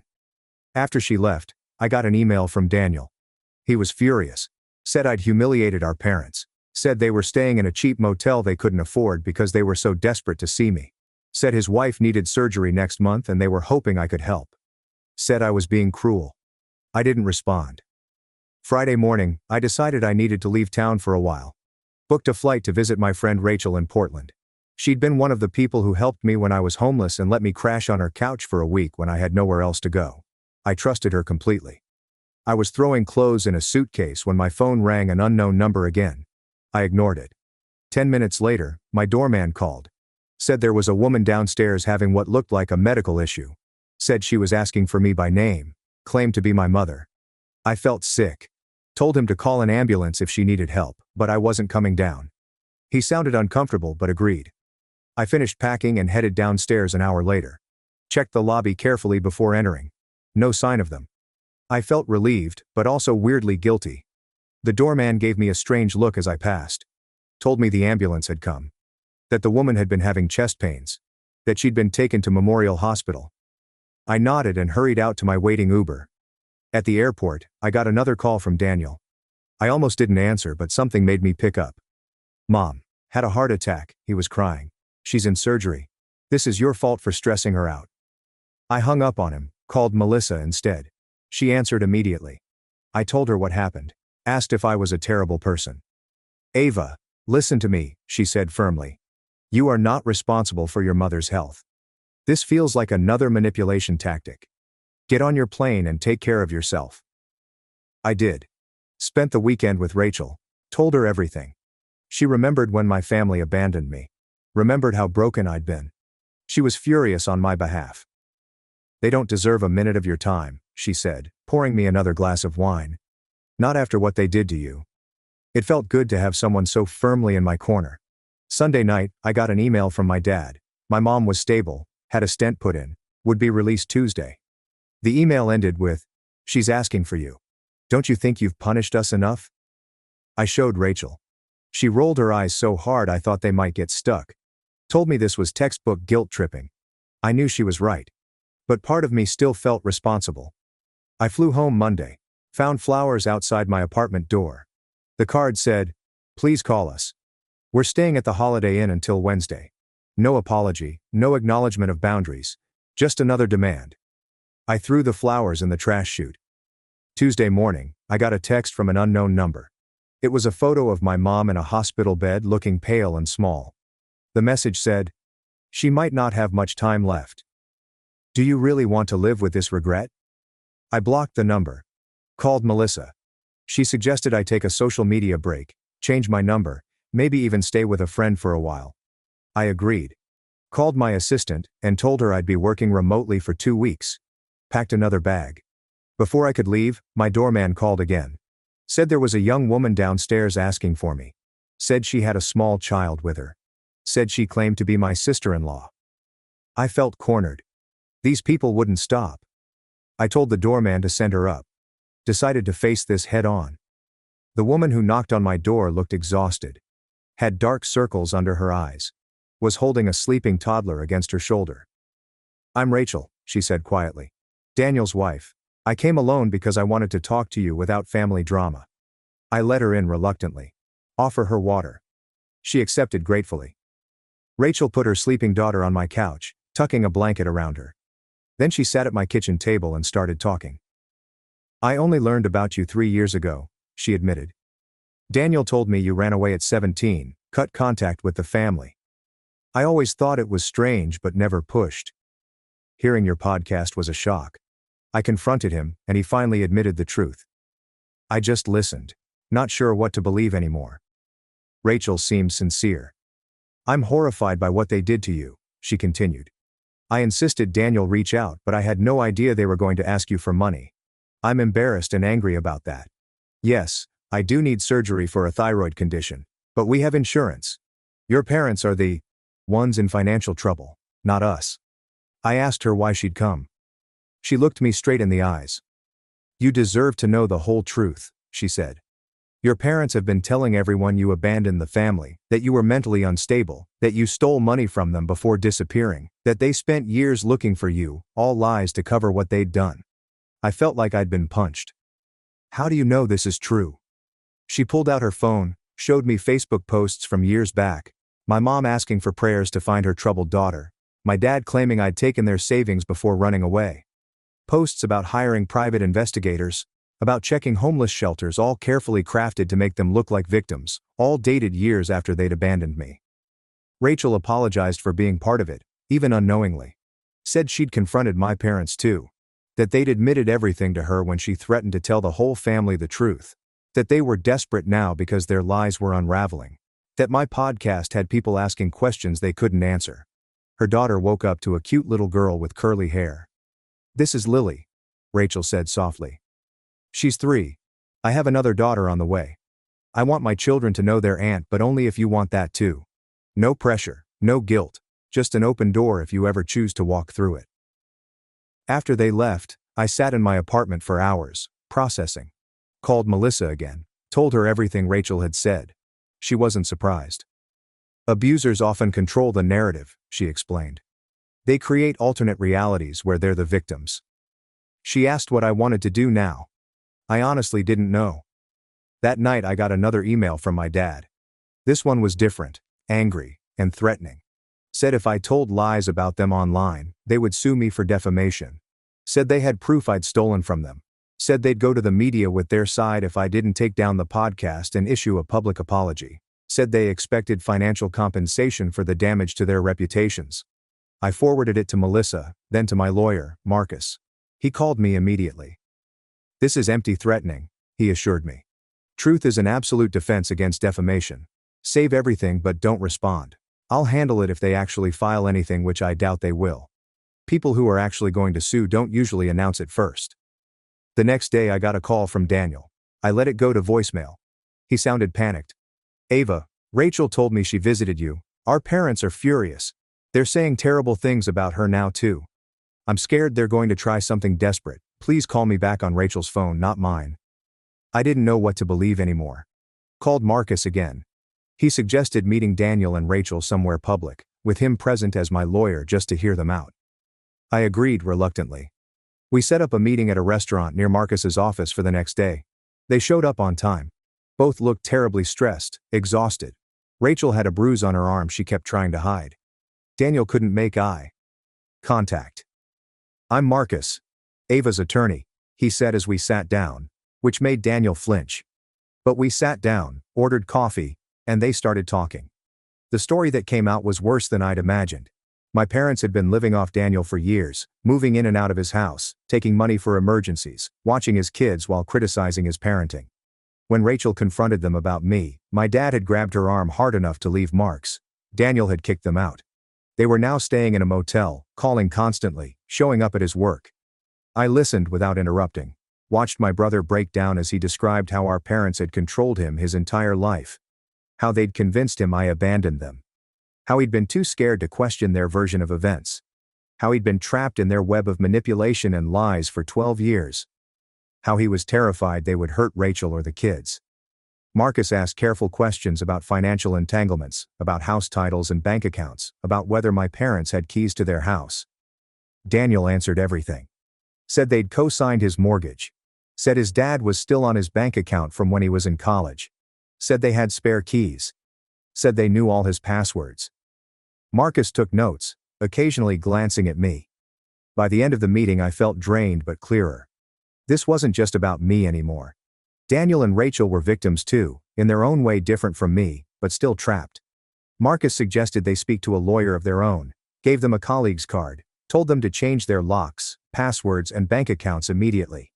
They nodded, looking overwhelmed but grateful. As we were leaving, Daniel hugged me. This time, I hugged him back. It wasn't forgiveness not yet, but it was something. A recognition that we'd both been damaged by the same people. Maybe we could help each other heal. That night, I got a series of increasingly unhinged texts from my parents' numbers, accusations, threats, guilt trips. I blocked them all. Then I called Rachel and asked if they were safe. She said yes. They'd changed the locks, stayed with friends the night before, were looking into a restraining order. I felt relieved but still worried. The next morning I woke up to my phone ringing. It was Rachel, hysterical. They broke into our house, she sobbed. They took Lily's baby photos, important documents, and Daniel's laptop. They left a note. Family matters should stay in the family. I told her to call the police immediately, said I'd meet them at their house. Called Marcus on my way. When I arrived, there was a police car outside their house. An officer was taking statements in the living room. The place was a mess, drawers pulled out, papers scattered. Daniel was sitting on the couch, head in his hands. Rachel was pointing out missing items to the officer. I introduced myself as family, there to help. The officer seemed skeptical that grandparents would break in. "Are you sure they didn't just use a key?" he asked. "Maybe this is a misunderstanding." Rachel showed him her bruised arm, told him about the escalating behavior, about the threats, about how they'd been stalking them. He took notes but didn't seem convinced. Said without evidence it would be hard to prove who did this. After the police left, we cleaned up together. Found more missing things, photo albums, financial documents, the spare key to their car. Daniel looked defeated. "This is my fault," he said. "I should have protected my family better. Should have stood up to them years ago. Should have looked for you harder." I didn't disagree, but I didn't pile on either. We were beyond that now. Marcus arrived as we were finishing. Looked around grimly. Said this changed things. That we needed to document everything. That breaking and entering was a serious crime. That we should all stay somewhere else for a few days. That he'd help us file for emergency restraining orders in the morning. We nodded, too exhausted to argue. Rachel packed bags for them while Daniel and I secured the house as best we could, changed locks again, checked windows and discussed security cameras. It felt surreal, taking these precautions against our own parents but also necessary. They'd crossed a line that couldn't be uncrossed. As we were leaving, Daniel got a text from our dad. Just 3 words. "We're watching you." He showed it to me, hands shaking. I took a screenshot, sent it to Marcus. Then I made a decision. Told them they were coming to stay with me. My building had security cameras, a doorman who already knew not to let our parents in. They accepted gratefully. That night, the 4 of us ate takeout in my living room. Lily played with toys Rachel had packed. We talked quietly about the next steps, about restraining orders, about police reports, about changing phone numbers and email addresses, about possibly moving to a new house, about how to protect ourselves long term. It wasn't the family reunion I'd ever imagined, sitting there with the brother who'd let me be abandoned, his wife who'd believed lies about me, and their daughter who was innocent in all of this. But somehow it felt right. Like we were finally facing the truth together. Like maybe just maybe we could build something new from the ashes of what our parents had destroyed. The next morning, Marcus called. Said he'd filed emergency restraining orders for all of us. Said we needed to appear in court next week to make them permanent. Said he'd also reported the break-in to a detective he knew who was taking it more seriously than the responding officers had. Said we should all stay together until this was resolved. I agreed. Called my assistant, told her I'd be working from home indefinitely because of a family emergency. She understood, rearranged my schedule. I set up a workspace in my guest room for Daniel, who also needed to work remotely. Rachel and Lily took over my living room building pillow forts and watching cartoons. It was strange having people in my space. I'd lived alone for years, liked my quiet routines, my clean counters, my empty sink. But there was something comforting about the noise too, about Lily's laughter, about Rachel's quiet humming as she folded laundry, about Daniel's typing from the other room. It felt like family. Not the family that had abandoned me, but maybe the family we could become. That afternoon my doorman called up. Said there was a delivery of flowers. I told him to check the card before sending them up. He read it to me. We know where you all are. This isn't over. I told him to refuse the delivery, and to call the police if the delivery person wouldn't take them back. Then I called Marcus again. He said he'd add this to our case file.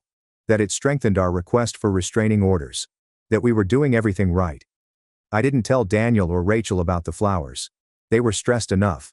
Instead I ordered extra groceries, made dinner for everyone, and played with Lily. Tried to create some normalcy in this bizarre situation. But that night, after everyone was asleep, I sat alone in my kitchen and finally let myself feel everything. The fear, the anger, the grief, the strange hope. I cried silently into a dish towel so no one would hear me. In the morning, Rachel found me making coffee. Asked if I was okay. I lied. Yes. She didn't believe me. Sat down at the counter. It's okay not to be okay, Ava, she said gently. I'm not either. Daniel cries in the shower where he thinks no one can hear. Lily keeps asking when we can go home. This whole situation is terrible, but I'm grateful we're facing it together. I looked at her. This woman I barely knew, who was somehow now part of my life. Asked her why she'd come to me that first day. Why she'd chosen to believe me over the family she'd known for years. She smiled sadly. I've always felt something was off about your parents. About the stories they told. About the way they controlled Daniel. The podcast confirmed my suspicions. I couldn't let my daughters grow up thinking abandoning a child was ever acceptable. We hugged them. First time. It felt awkward but genuine. Like the beginning of something. Not friendship exactly, not yet. But understanding. Solidarity. A shared determination to break the cycle of mistreatment that had damaged us all. The next few days fell into a routine: working, cooking, playing with Lily, checking in with Marcus, jumping at unexpected noises, flinching when phones rang. Living in a strange limbo of domestic normalcy and underlying tension. We were safe, but not at peace. Together, but still healing. Family, but still learning what that meant. On Friday Marcus called with news. The detective had found evidence. Security footage from a gas station near Daniel's house showed our parents' car parked there during the time of the break-in. The restraining order hearing was set for Monday. He was confident we'd get approved. We all felt relieved, but still anxious. Still waiting for the next escalation. It came that night. A brick through Daniel's car window in the parking garage. No note this time. No need for one. The message was plain. The building security tape showed a man in a baseball cap, face carefully turned away from cameras. We couldn't verify it was our dad, but we all knew. Filed another police report. Added it to our case file. Tried not to let Lily know how afraid we were. Sunday night we sat together preparing a strategy for court. What to wear, what to say, what proof to bring. How to describe our family history without seeming crazy. How to make the judge realize the pattern of escalation. How to protect ourselves legally and physically. It was bizarre discussing our parents in this manner, like talking about strangers. Dangerous strangers who happen to share our DNA. As we talked, my phone pinged with an email notification from my mom. Subject line: last opportunity. I almost erased it unread. But something made me open it. It was short. Just one line. If you go to court tomorrow, you'll regret it for the rest of your life. I showed it to Marcus, who'd stayed for dinner. He took a snapshot, added it to our file, and told me not to respond. Said this kind of threat would only strengthen our case. That night, none of us slept well. I kept checking my locks, listening for noises, wondering what my parents may do next. Wondering if we were overreacting. Wondering if we were underreacting.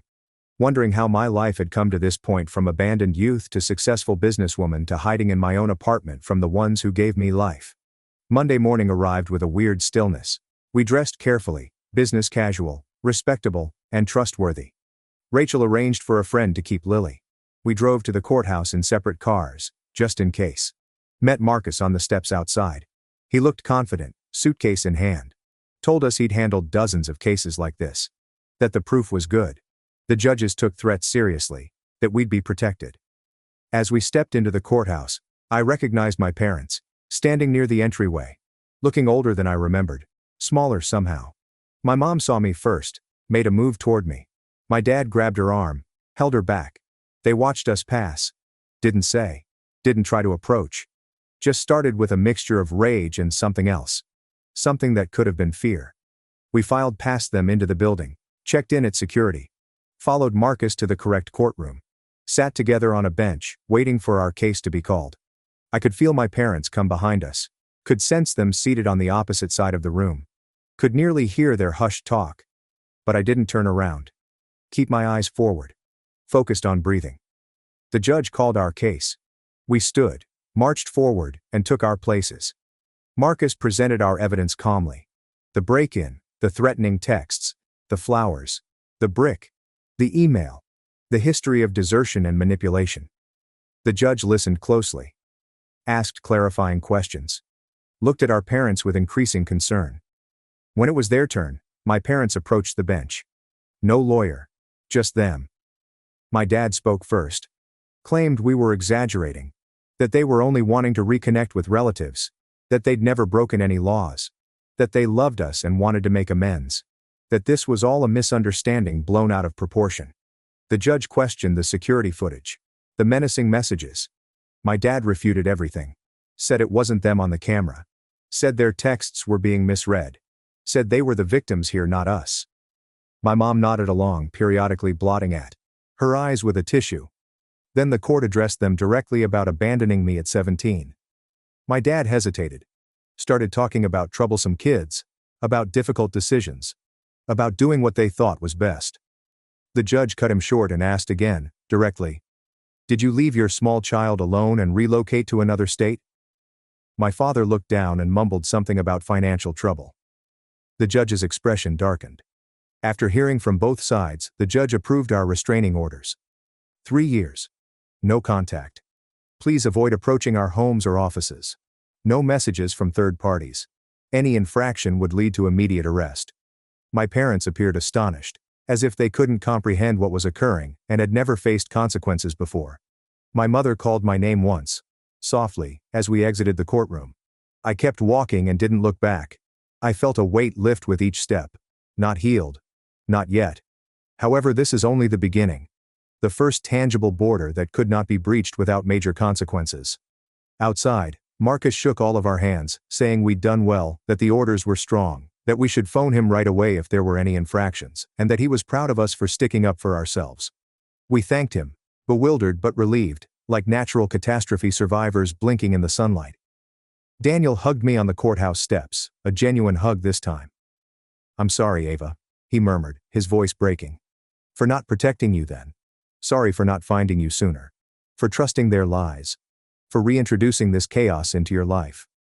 I hugged him back, telling him we'd be fine, that we had each other now, and that we could create something new and better. As we headed to our cars, my phone buzzed with a text from an unknown number. I almost did not check it. However, when I did, I felt a chill. It was a photograph of Lily at her friend's house, playing in the backyard, unaware that she was being observed. Below it, only 4 words. "This is not over yet."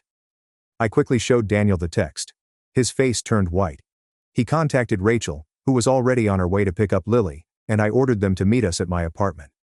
Then I contacted Marcus from the car, my hands trembling so much that I couldn't hold the phone. He urged me to forward him the text and drive straight home, that he'd call the cops and meet us there, and that this was a blatant breach of the restraining order. He encouraged me to remain cool but watchful. The drive back seemed to take forever, and I kept checking my mirrors, paranoid that my parents were following me. When I finally pulled into my building's garage, I sat in my car for a minute, just breathing, trying to get my poop together before facing Daniel and Rachel, who needed me to be strong right now. I found them already in my flat, Rachel clutching Lily as if she could leave, the poor kid looking confused and afraid, and Daniel pacing, running his hands through his hair repeatedly. I showed them the text. Rachel began crying, saying they had been monitoring her baby and that she would never forgive herself if something happened to Lily. Daniel wrapped his arms around them both, looking as determined as I'd ever seen him. Marcus arrived 20 minutes later with 2 police officers, who took our statements, looked at the text, and made some calls. They said they'd send a patrol car to the friend's place to investigate, that they'd try to track the phone number, and that they'd enhance patrols surrounding my building.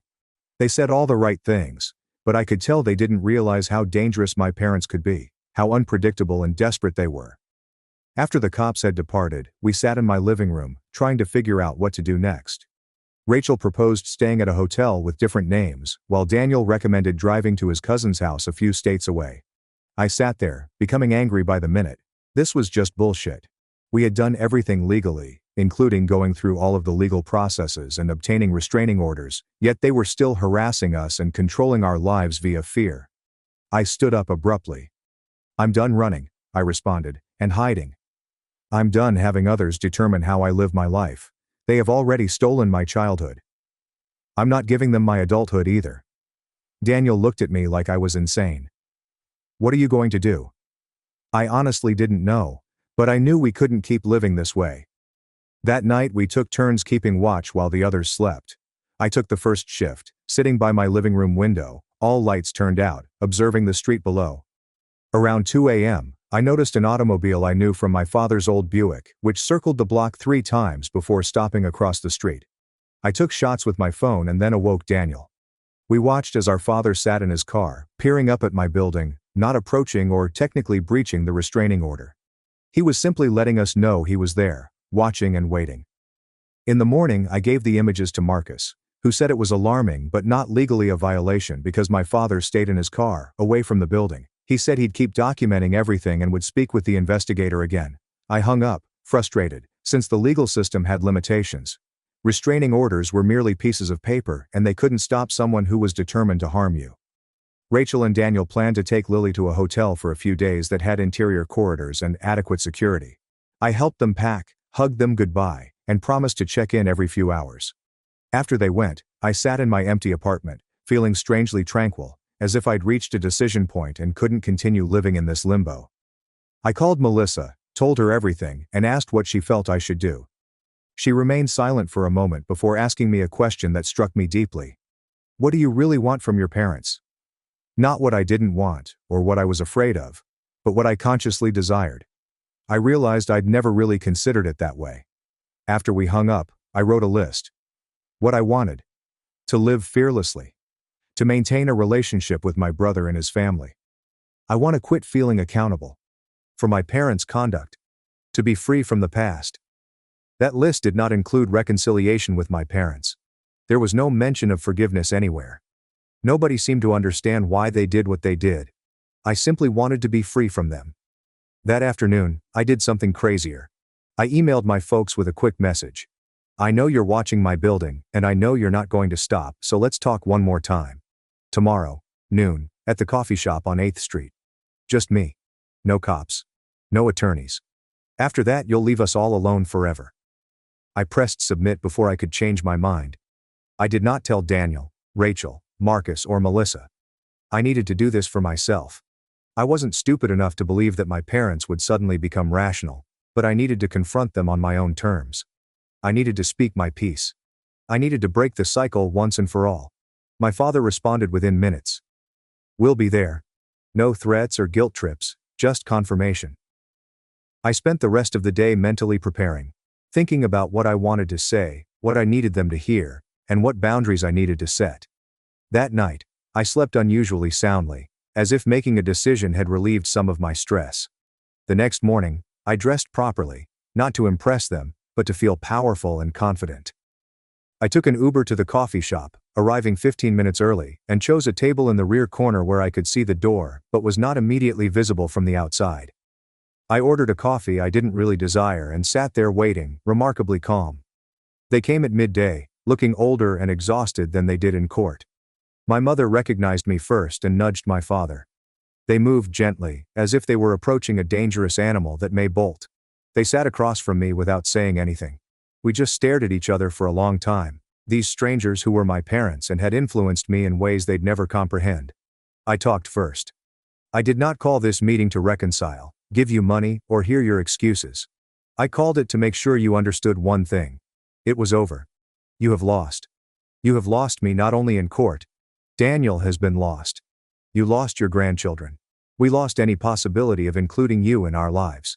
And if you won't accept it, if you keep chasing us, threatening us, and attempting to push your way back in, I will destroy you. My father began to interrupt. I raised my hand. I'm not finished. Then I brought out my phone and showed them copies of all their threatening texts, Lily's photo and emails. I have emailed copies to everyone in your life, including your family, church, neighbors, and employment. Everyone. Not yet. But I will. If you contact any of us again, visit our homes, or even mention our names to anyone we know. My mother started crying. We simply want our family back. We made mistakes, but we deserve another opportunity. We're becoming old, and we do not want to die alone. I gazed at her for a long time. You should have considered this before abandoning your 17-year-old daughter. Before lying to everyone about what you did. Before breaking into Daniel's home. Before you threaten your own grandchildren. That enraged my father. You are ungrateful. You have always been challenging. You have turned your brother against us. You owe us because we raised you. I just laughed, right in his face. Do you honestly believe you are entitled to gratitude? For doing the bare minimum as a parent? For 17 years before ditching me entirely? Do you believe I should be thanking you for your excellent parenting? He sat there, red-faced and mute, with no response to that question. My mother was still crying, but I felt nothing.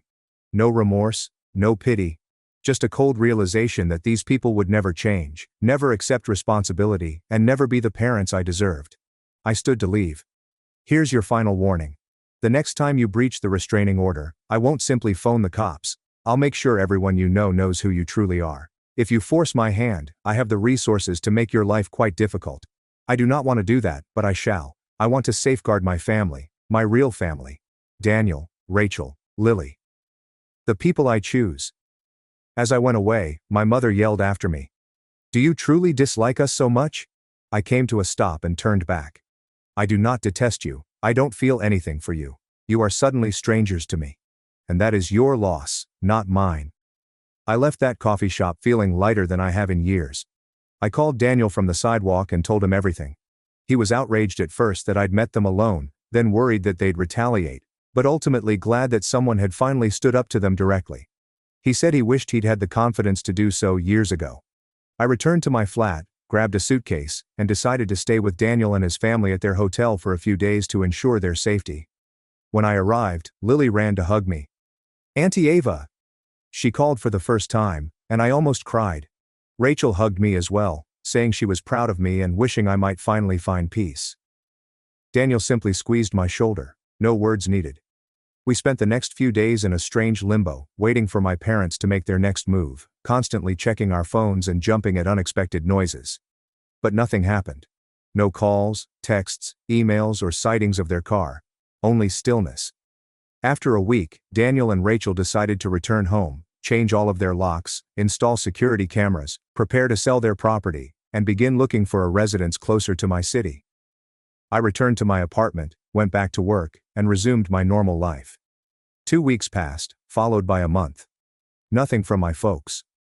Marcus checked in on a frequent basis, stating that the detective had confirmed their return to their home state, that the restraining orders were still in effect, and that we should remain alert while moving forward with our lives. Slowly, we did. Daniel acquired a new job in my city, Rachel enrolled Lily in preschool, and they purchased a home 20 minutes from my apartment. Every Sunday, we had supper together and began to create new traditions, memories, and a new type of family based on choice rather than obligation. I kept expecting to feel something about my parents' grief, perhaps remorse or rage. But overall, I felt relieved, as if I'd finally let go of a huge burden I'd been carrying since I was 17, and that I could now focus on the future rather than the past. 6 months after the coffee shop confrontation, I received a letter which was forwarded through Marcus, keeping my address confidential. From my mother. I almost threw it away unread. But curiosity won out. It was brief, only a few paragraphs long. There were no excuses or requests this time.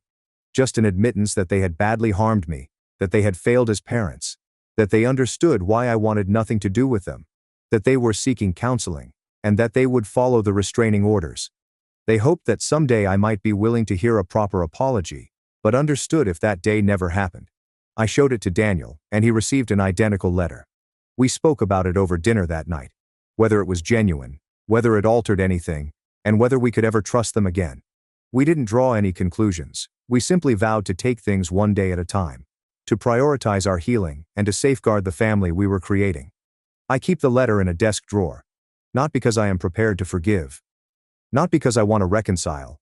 But because it represents something significant.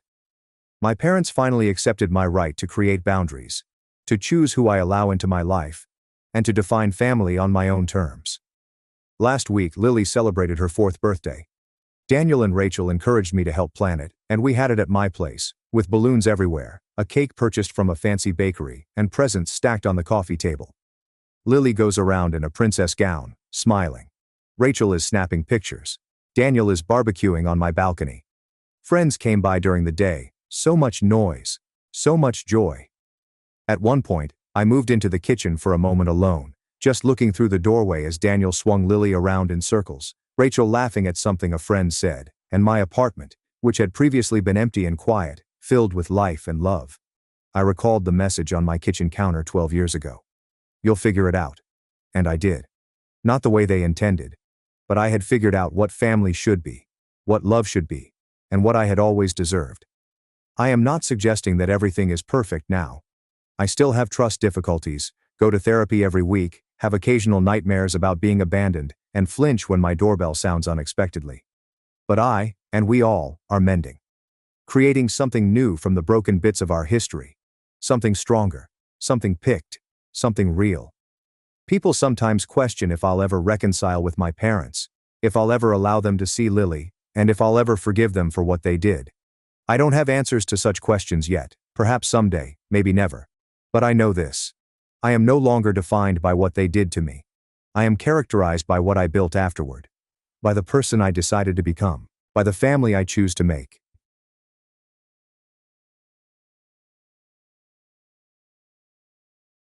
Parents turned me into their free nanny at 6, stole $32,000 in aid, then tried to ruin me in court. So I put them in prison with my sister's tapes. In my family, the eldest daughter was supposed to raise the children born after her. Please don't help me. Do not babysit.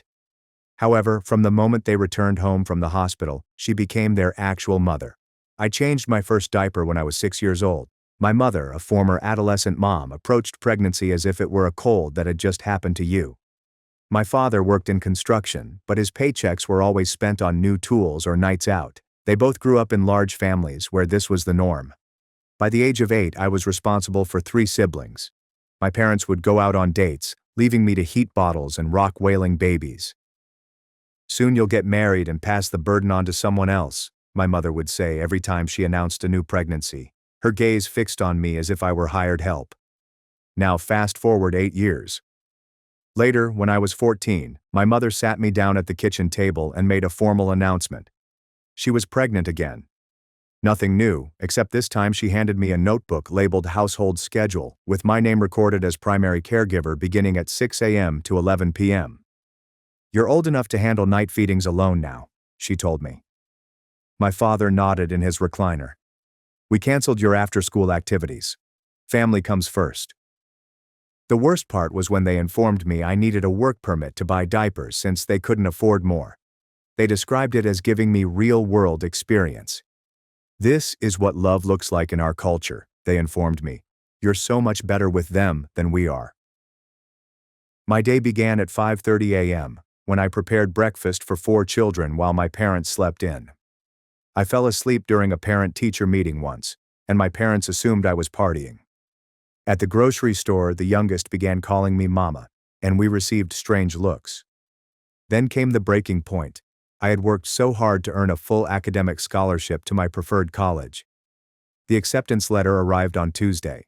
For once, I was not an underage mother. I was just Naomi, a normal girl attending a normal college. I was in the midst of happy tears when my mother entered. "I'm pregnant," she yelled. My face sank. It was twins. That was the same week when my father chose to be even more inattentive than normal. I had to be the one to hold my mother's hair when she vomited, massage her feet, and satisfy her pregnant cravings, all while caring for the kids. The counselor contacted me the following week, informing me that I needed to complete final papers by 3 p.m. The infant became ill and wouldn't stop wailing. I missed the deadline by 10 minutes. The scholarship was rescinded due to lack of commitment. My parents said that going to college would have been selfish anyway. I began preparing my escape in stealth, applied to community college, and was accepted. I took a part-time job at a grocery shop and stashed my money in a tampon box. My 16-year-old sister Jada found out but agreed to remain quiet. Everything was going as planned until my parents discovered the admission letter I had hidden in my chemistry textbook. My mother shed tears as she remembered all of their sacrifices. My father threatened to kick me out if I left the family. I didn't say anything. And the next day I returned home from work to find the house overrun with social workers. Apparently my parents told them that I was the irresponsible caretaker who was meant to keep an eye on everyone. The social worker saw through it, but she gave me an impossible choice. Either I remained the primary caregiver, or my siblings would be placed in foster care. My parents stood there, smirking, as if they had won. I had a secret weapon, however. Jada had been taping them on her phone for several weeks. Miss Susan, the social worker, took out her paperwork and began questioning my parents, who stood with their arms crossed. Jada slid her phone into my hand, behind her back. I felt its weight as a lifeline. "These recordings," I remarked, my voice more composed than I felt. "They show everything." My mother's face turned white. My father moved forward, reaching for the phone, but Miss Susan raised her hand. "Let's all stay calm. Naomi, can you show me what you have?" I played the first recording. My mother's words could be heard clearly throughout the room. "Naomi needs to understand her place. She's the oldest girl. This is her job until she gets married and has her own eldest daughter to take over." My father's voice followed. "If she thinks she's going to college instead of raising these kids, she's got another thing coming. We'll make sure of that." The room became silent. My parents exchanged worried expressions. My mother then began crying, as she always did when confronted. "That's taken out of context," she cried. "Naomi must have edited it with one of those apps. Kids these days can fake anything with technology." My father jumped on it right away. "She's been unstable lately, talking about abandoning the family. She probably made this up to get attention." Ms. Susan glanced between us, her expression unclear. "These are serious allegations. We'll need to verify the authenticity of these recordings." "Call Calvin," my mother stated abruptly. "My nephew Calvin works in IT. He can prove these are fake." Within an hour, cousin Calvin arrived with his laptop. He was 25 and had always been the family's go-to person for computer issues. He listened to the audio, wrote on his computer, and looked up at Ms. Susan. "Audio manipulation is incredibly easy these days," he told me. "There are dozens of apps that can splice conversations together. Without the original files and metadata, there's no way to prove these are real." Jada's face fell. I felt my heart fall. Of course, the family would protect one another. That is what they always did. Ms. Susan wrote notes on her clipboard. "I'll need to investigate further. In the meantime, the children will remain in the home under the current arrangement." After she left, my parents' masks came off entirely. My mother gripped my arm firmly enough to leave marks. "You think you're so smart. We're calling a family meeting. Let's see what Grandma Emma thinks about you trying to destroy this family." The next morning, our house was packed with relatives. Grandma Emma sat in the main room like a queen, holding court. She was my mother's mother, the matriarch who had reared 12 children and thought that adversity develops character. "I hear you've been making trouble," she began when she first spotted me. Recording your parents like some kind of spy. In my day, children who disrespect their elders got the belt. My aunts nodded in accord. Uncle Vincent, the lawyer, sat alongside her and took notes. My mother had previously contacted him about representing them if things escalated. Naomi's always been difficult, my mother explained, drying her eyes. We've tried everything. We even found a counselor friend who's been documenting her behavior issues. She produced a folder filled with papers. I recognized the letterhead from Mrs. Patterson's counseling firm. She and my mother had attended high school together. The document said I exhibited significant attachment dysfunction, oppositional defiance, and pathological lying. These are fake, I protested, but Grandma Emma cut me off with a glance. Children who won't fulfill their family duties are sick in the head, she told me. Your mother did her duty, I did mine. Every woman in this family has done theirs. You think you're special? The family divided into camps over the next few days. Several cousins informed me personally that they understood, but none spoke up publicly. Most people sided with my parents. Family traditions were sacred. Breaking it entailed betraying everything they stood for. My parents filed documentation in court, claiming I was mentally unwell and had turned the younger children against them. They wanted emergency custody formally transferred to them, with me banned from any caregiving responsibilities. The irony was not lost on me. You're going to regret this, my father said that night. We've given you everything, a roof over your head, food, a purpose, and this is how you repay us? The locks were changed the following morning. When I returned home from my job at the grocery store, I discovered that my key did not work. My clothing was in rubbish bags in the yard. The restraining order was taped to the front door. They said I had threatened them at the family gathering. Jada gazed from her bedroom window, tears running down her cheeks. She put up her phone and said, I'm recording. But what good would that do when the entire family was against us? That night I slept in my car, which was parked behind the grocery shop. My manager caught me the next morning when he arrived to open up. I begged him to not say anything. I need this job more than ever. But word spreads quickly in our small community. By the end of the week, 3 of my father's construction crew buddies had visited the business. They didn't say anything directly, just stood in my checkout line, purchasing single items and making remarks about ungrateful children who didn't respect their parents' sacrifices. My manager summoned me to his office the next day. I'm sorry, Naomi, but we've been getting complaints. Customers say you seem distracted, that you're making mistakes. With everything going on, maybe it's best if you take some time off. Please, I begged. I need this job. I don't have anywhere else to go. He appeared uneasy. It's just temporary until things settle down with your family situation. However, we were both aware that it would not be temporary. In a small town where my father's group conducted half of the construction work, crossing him had serious implications. I stayed in my car for the next 2 nights until the women's shelter had a bed available. The intake worker grimaced when she saw my restraining order. Your parents filed this against their own daughter? I simply nodded, too fatigued to explain. The shelter was loud and packed, but it was preferable to my car. I had a bed, a locker for my belongings, and access to the shower. I could work out the rest later. The family court hearing was scheduled for next week. My parents had Uncle Vincent represent them pro gratis. I had no one. Legal aid claimed I didn't qualify because I wasn't the one seeking custody. The morning before the hearing, I put on my best clothes, which were wrinkled from being stored in my car. Jada texted me that they've been coaching the youngsters all week. I apologize. When I stepped into the courtroom, my parents appeared to be model citizens. My mother dressed conservatively. My father wore a suit that I had never seen before. They had brought character witnesses from their jobs, my mother's supervisor from the dental office where she worked part-time, and my father's foreman. Mrs. Patterson was also present, armed with bogus therapy notes. Your Honor, Vincent's uncle replied, my clients are hardworking parents doing their best with a troubled teenager. Naomi has always had difficulty accepting authority. These recordings she claims to have are clearly fabricated, as our IT expert will testify. Calvin addressed the stand and reiterated his allegations concerning audio manipulation. He showed the judge instances of programs that might generate false interactions. He was slick, professional, and convincing. Then my parents testified.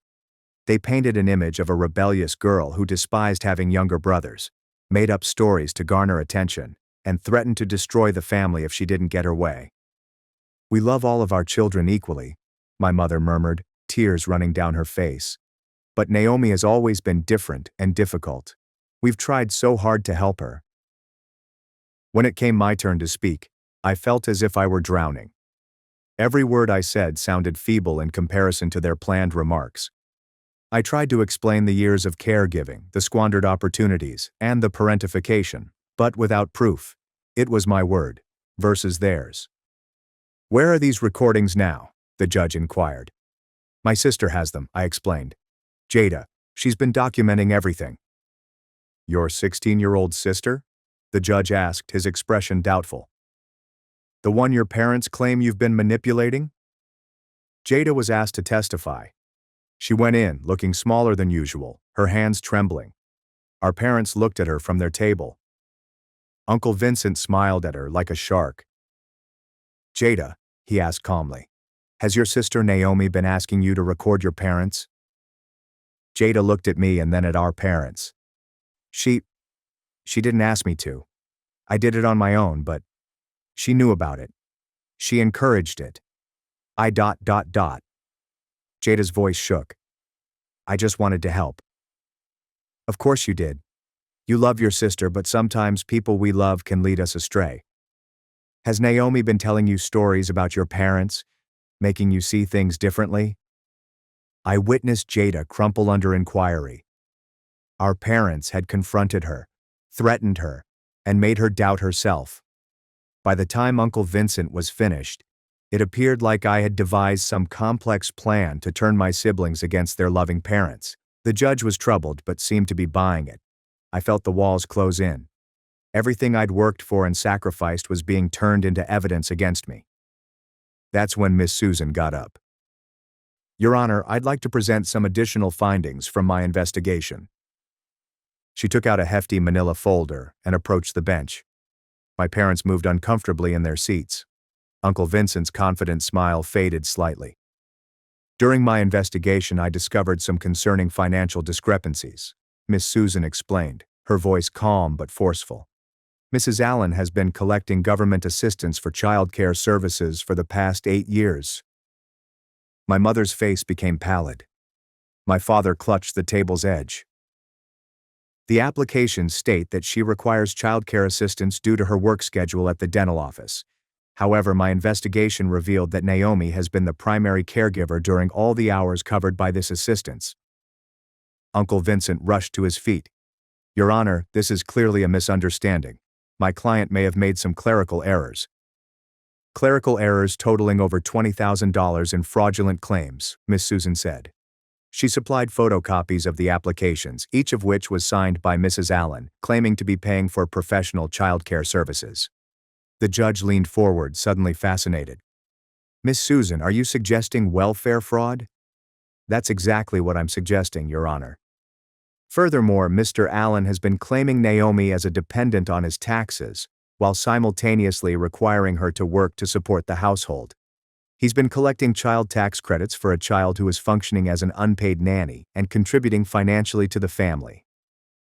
My father stood up so quickly that his chair scratched against the floor.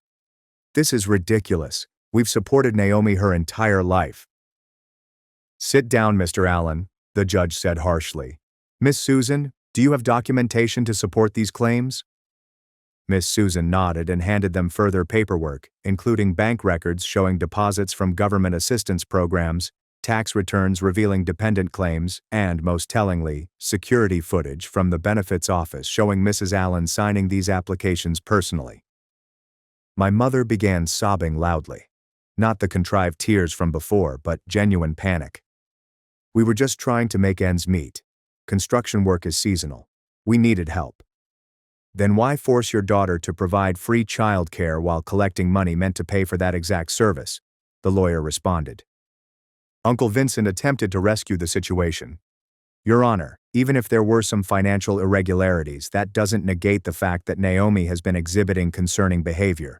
The recordings are still suspicious and— Actually, she replied, I had those recordings analyzed by an independent audio forensics expert, not someone related to the family. She cast a sharp gaze at Calvin, who had suddenly become fascinated by the floor. They're authentic, no signs of manipulation or editing. The judge's expression darkened. Mr. Vincent, were you aware that your expert witness was a family member when you presented him as an objective professional?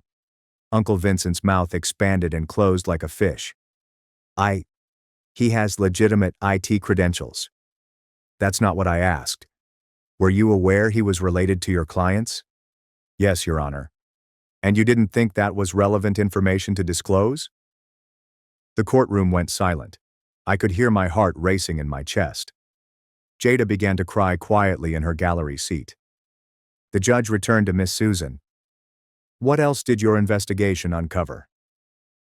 A pattern of parentification dating back to when Naomi was 6 years old. Multiple witnesses from the children's schools have confirmed that Naomi was often the one attending parent-teacher conferences, signing permission slips with her parents' consent and handling medical appointments for the younger children. She took out more documents.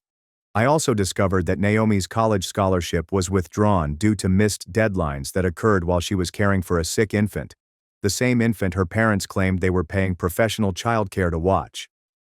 The judge examined the documents, his frown deepening with each page. Mr. and Mrs. Allen, I'm going to ask you directly. Have you been collecting government assistance for child care while forcing your eldest daughter to provide that care for free? My mother gazed at my father. My father looked at Uncle Vincent. Uncle Vincent seemed defeated. My mother finally responded, Your Honor, in a faint voice. We were just doing what our parents did. This is how families work. The oldest daughter helps with the babies. It's tradition. Tradition doesn't override the law, Mrs. Allen, nor does it excuse welfare fraud. The judge turned to me. Naomi, do you have anything you'd like to add? I stood with trembling legs. I just wanted to go to college. I worked so hard for that scholarship. I love my siblings, but I wanted a chance at my own life. When I tried to leave, they called social services and accused me of neglect. They changed the locks, obtained a restraining order based on lies, and I've been sleeping in my car and later at a shelter because my own parents made me homeless for wanting an education. She's being dramatic, my father began, but the judge interrupted him with a stern gesture. Mr. Allen, I've heard enough. Miss Susan, what are your recommendations? Given the evidence of financial fraud and systematic parentification of Naomi, I propose that the Department of Social Services conduct a comprehensive inquiry. I also propose that Naomi's restraining order be vacated immediately, as it appears to have been obtained under false pretenses. The judge nodded. I'm inclined to agree. I've also requested a forensic accounting assessment of the Allen family's finances. Mr. and Mrs. Allen, you should be informed that benefit fraud is a criminal act that may result in prosecution. My parents went white, and Uncle Vincent began gathering his papers, evidently trying to distance himself from the situation. Furthermore, the judge said, I'm ordering temporary custody of the minor children to remain with their parents under the strict supervision of social services. Naomi, you will not be required to offer any child care. Any disobedience of this order will result in the immediate removal of the children. But who will be watching them? My mother cried. We can't afford it. Perhaps you should have thought of that before committing fraud with the money meant to pay for child care, the judge observed coldly. The court has adjourned. Mr. and Mrs. Allen should not leave the state. You will be notified of the criminal investigation proceedings. The gavel fell with a finality that rang through the courtroom, and my parents sat stunned, the reality of their situation finally hitting in. They tried to capture me, but instead trapped themselves. Outside the courts, Miss Susan approached me. Naomi, I understand how daunting this is, but you should realize that the forensic accountant will most likely uncover more than just the childcare fraud. If your father claimed you as a dependent while you were working, that is also tax fraud. I nodded numbly. What happens next? Now concentrate on reconstructing your life. The restraining order will be vacated within 24 hours. You can return home to get your items. I can arrange you a police escort if you wish." "I don't want to go back there," I responded hastily. "Not to survive. I just want my stuff." "That is understandable. Do you have anywhere to stay?" "The shelter has space for another week. After that—" I shrugged. Without my work, I had no idea what to do. Miss Susan gave me a business card. "This is a transitional housing program for young adults fleeing family abuse. Tell them that I sent you. They can assist with housing and job placement." I received the card with shaky hands and said, "Thank you for everything. If you hadn't investigated—" "You may thank your sister," she replied. Jada had more than simple recordings. She kept a diary dating back 2 years, noting everything, including hours, dates, and particular incidents. That motivated me to investigate further into the finances. My heart overflowed with thankfulness for Jada, who had been braver than any of us imagined. As I walked out of the courthouse, my phone buzzed with text messages from family members who had attended the hearing. Some were angry, calling me a traitor, while others were shocked by the fraud. Grandma Emma sent a particularly nasty message about ungrateful children who didn't understand sacrifice. I deleted them all without reading more than the first few paragraphs. Their opinions no longer mattered. After the restraining order was dissolved, as Miss Susan had promised, I returned to the house with a police escort to get my possessions. My parents were not present, but Jada was. She flew into my arms as soon as she spotted me. "I'm so sorry they had me say those things. They threatened to send the little ones away if I didn't cooperate." "It's okay," I murmured, hugging her tightly. "You were so brave. Miss Susan informed me about your diary." "I started it when you got your scholarship," she admits, "and I knew they'd try to stop you. I wanted to be sure there was proof of what they had put you through." We rapidly packed my belongings. My admission letter to community college was still in my chemistry book, and my hidden money was still in the tampon box. "What will happen to us?" Jada inquired as we placed boxes into the police officer's vehicle. "I don't know," I admitted. "But whatever happens, I'll make sure you and the kids are safe. I promise." She nodded bravely. Maybe now Mom and Dad will actually have to take care of their own children. The concept was almost ridiculous. They'd never had to do it before, but with social services on their tail and criminal charges looming, they'd have no option. The following week, I went into the transitional housing program, where I shared a small apartment with 2 other young women fleeing familial problems. Each of us had our own bedroom and shared the common rooms, and it was clean, safe, and, most importantly, mine. The program also assisted me in finding a new job at a different grocery shop across town, far from my father's construction connections. The manager there was aware of my situation and accommodating with scheduling around my community college courses. Yes, I chose to still go. The acceptance was still valid, and with financial aid and my new employment, I could make it work. It wasn't the university scholarship I had hoped for, but it was a step ahead. 2 weeks after the hearing, my parents were formally charged with benefit fraud and tax evasion. The forensic accountant discovered exactly what Miss Susan predicted: years of bogus claims totaling more than $30,000. Uncle Vincent declined to represent them, citing a conflict of interest. They had to utilize a public defender. The irony was not lost on me. They had said I didn't qualify for legal assistance, yet now they needed it too. My father's construction boss had cut his hours after hearing about the charges, and my mother had been suspended from her dental practice pending the outcome of the criminal case. Jada kept me informed through carefully worded texts, and our parents were in a state of panic. They had been ordered to pay back all the fraudulent claims, plus penalties, and the house might have to be sold. For the first time in their lives, they had to parent. There was no eldest daughter to delegate tasks to, and no government money to collect while someone else performed the labor. According to Jada, the house was in disarray. The smaller kids didn't understand why I wasn't there to make breakfast or help with homework, and my parents were exhausted. Within days, Mom actually had to change a diaper yesterday, Jada texted me one evening.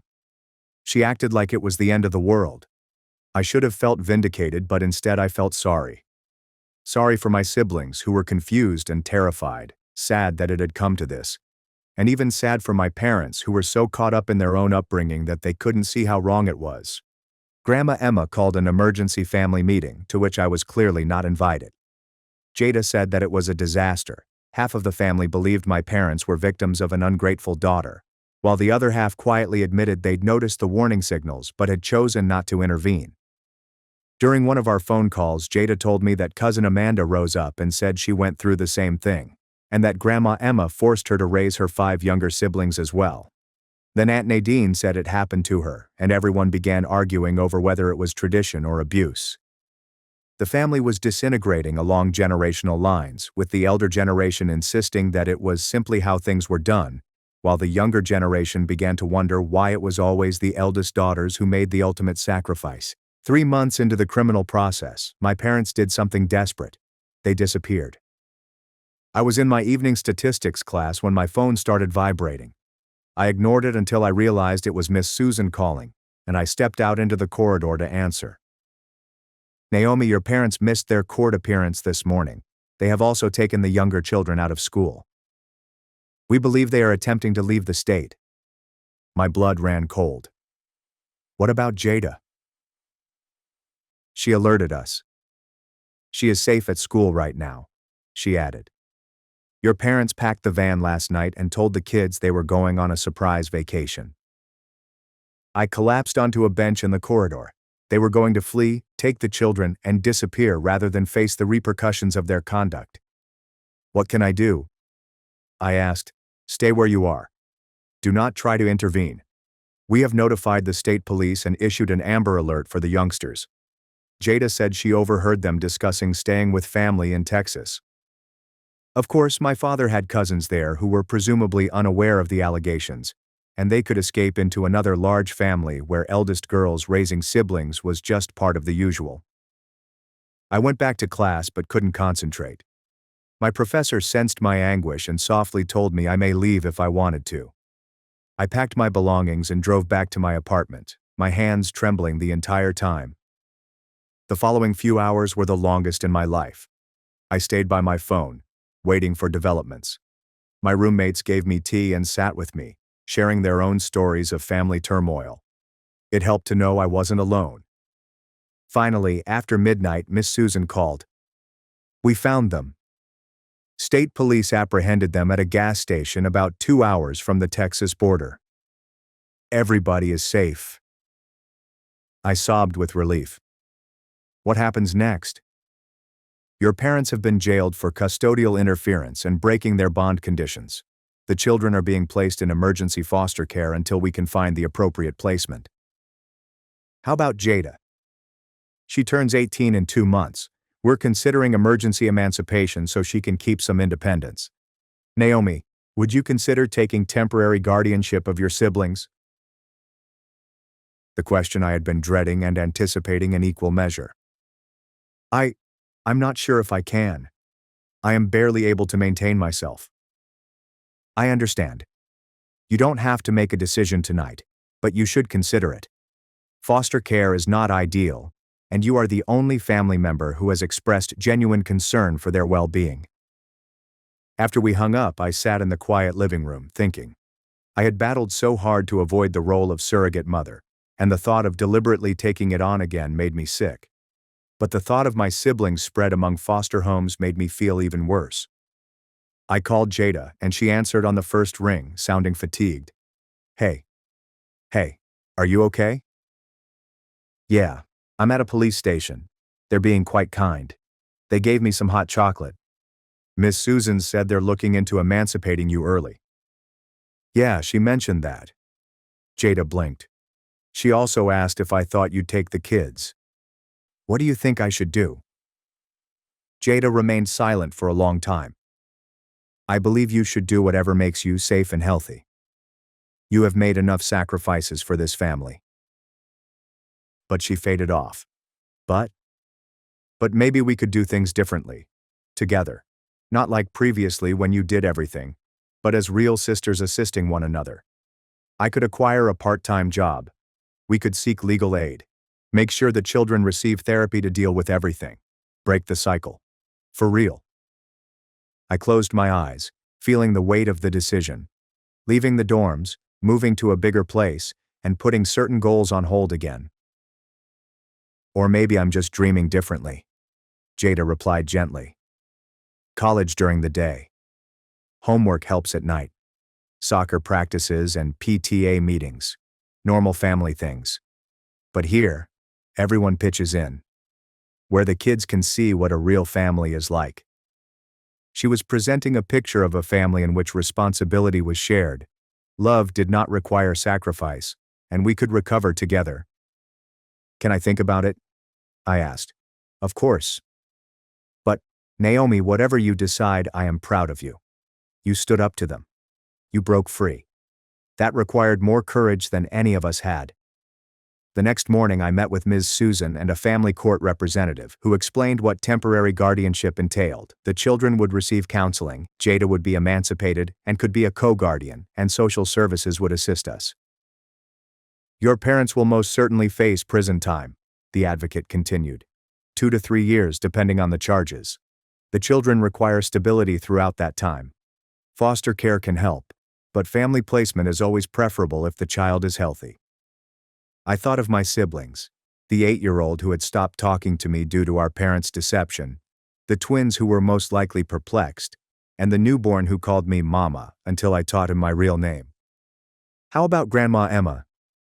I inquired. Won't she try for custody? Miss Susan shook her head. She's been deemed unfit due to her age, and the fact that she was aware of and encouraged the parentification. Several family members have come out with their own stories after your case became public.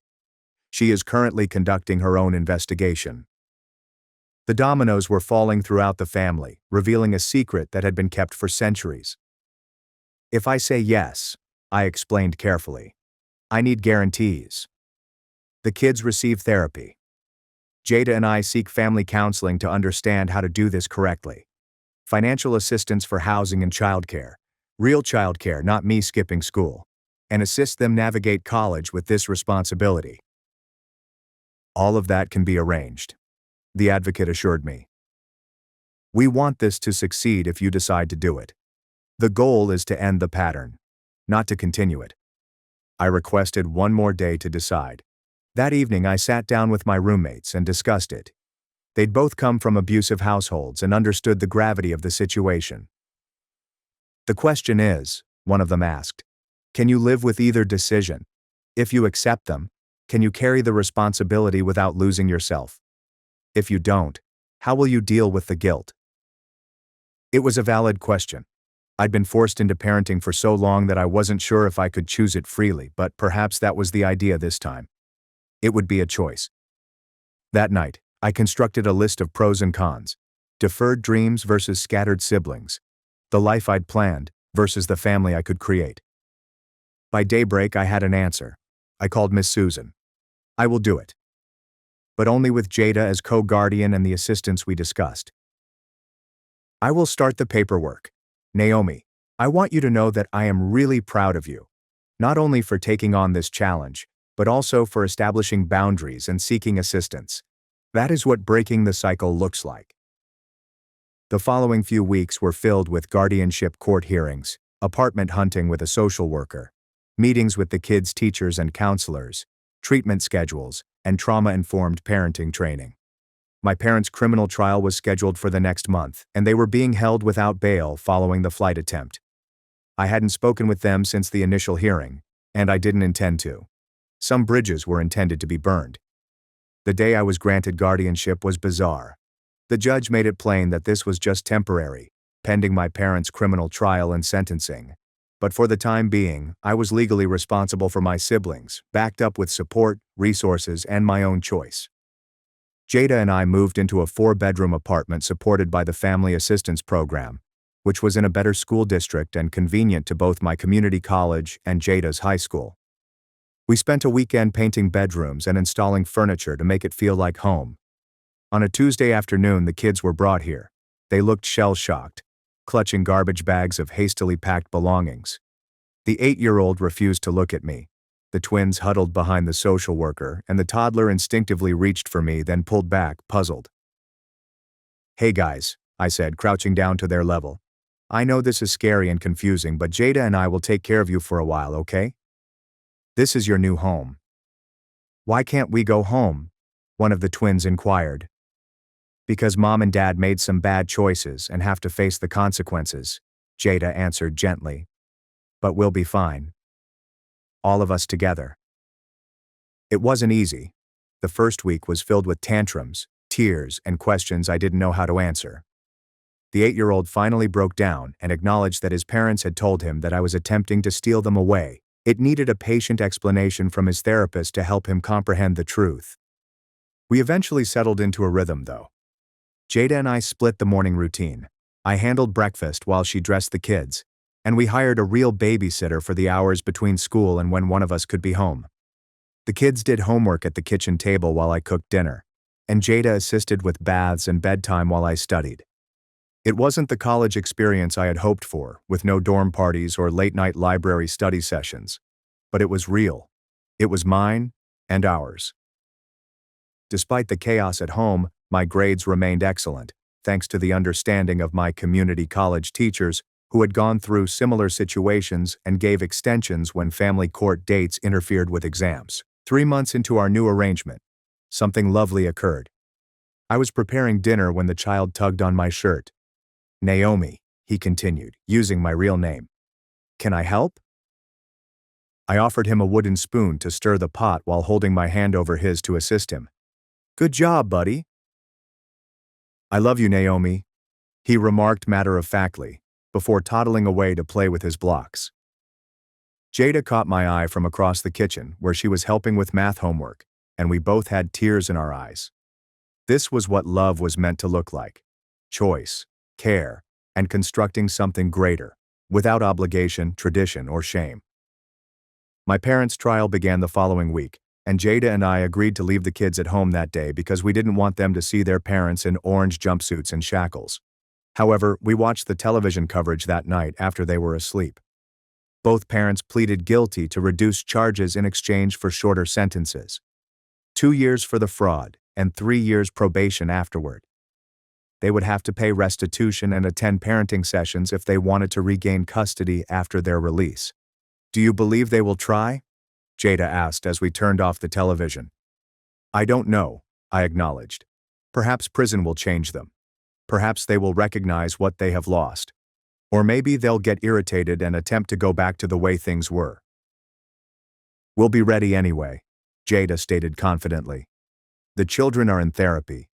We are documenting everything. We're doing this correctly." She was right. We had 2 years to create a stable, healthy household, 2 years to help the children heal, and 2 years to demonstrate that the cycle could be broken. I reflected on the scholarship I'd lost, the dorm room I'd never sleep in, and the traditional college experience that had slipped away. But as I sat in our living room, listening to Jada quiz herself for a history test while I worked on calculus problems, I realized I hadn't lost my dreams. They'd simply changed shape. I was still going to graduate and transfer to a 4-year university. It would take longer, be more difficult, and require more juggling. But I'd also have something else: a family I'd chosen to build, siblings who knew they were loved unconditionally, and a sister who stood beside me as an equal partner.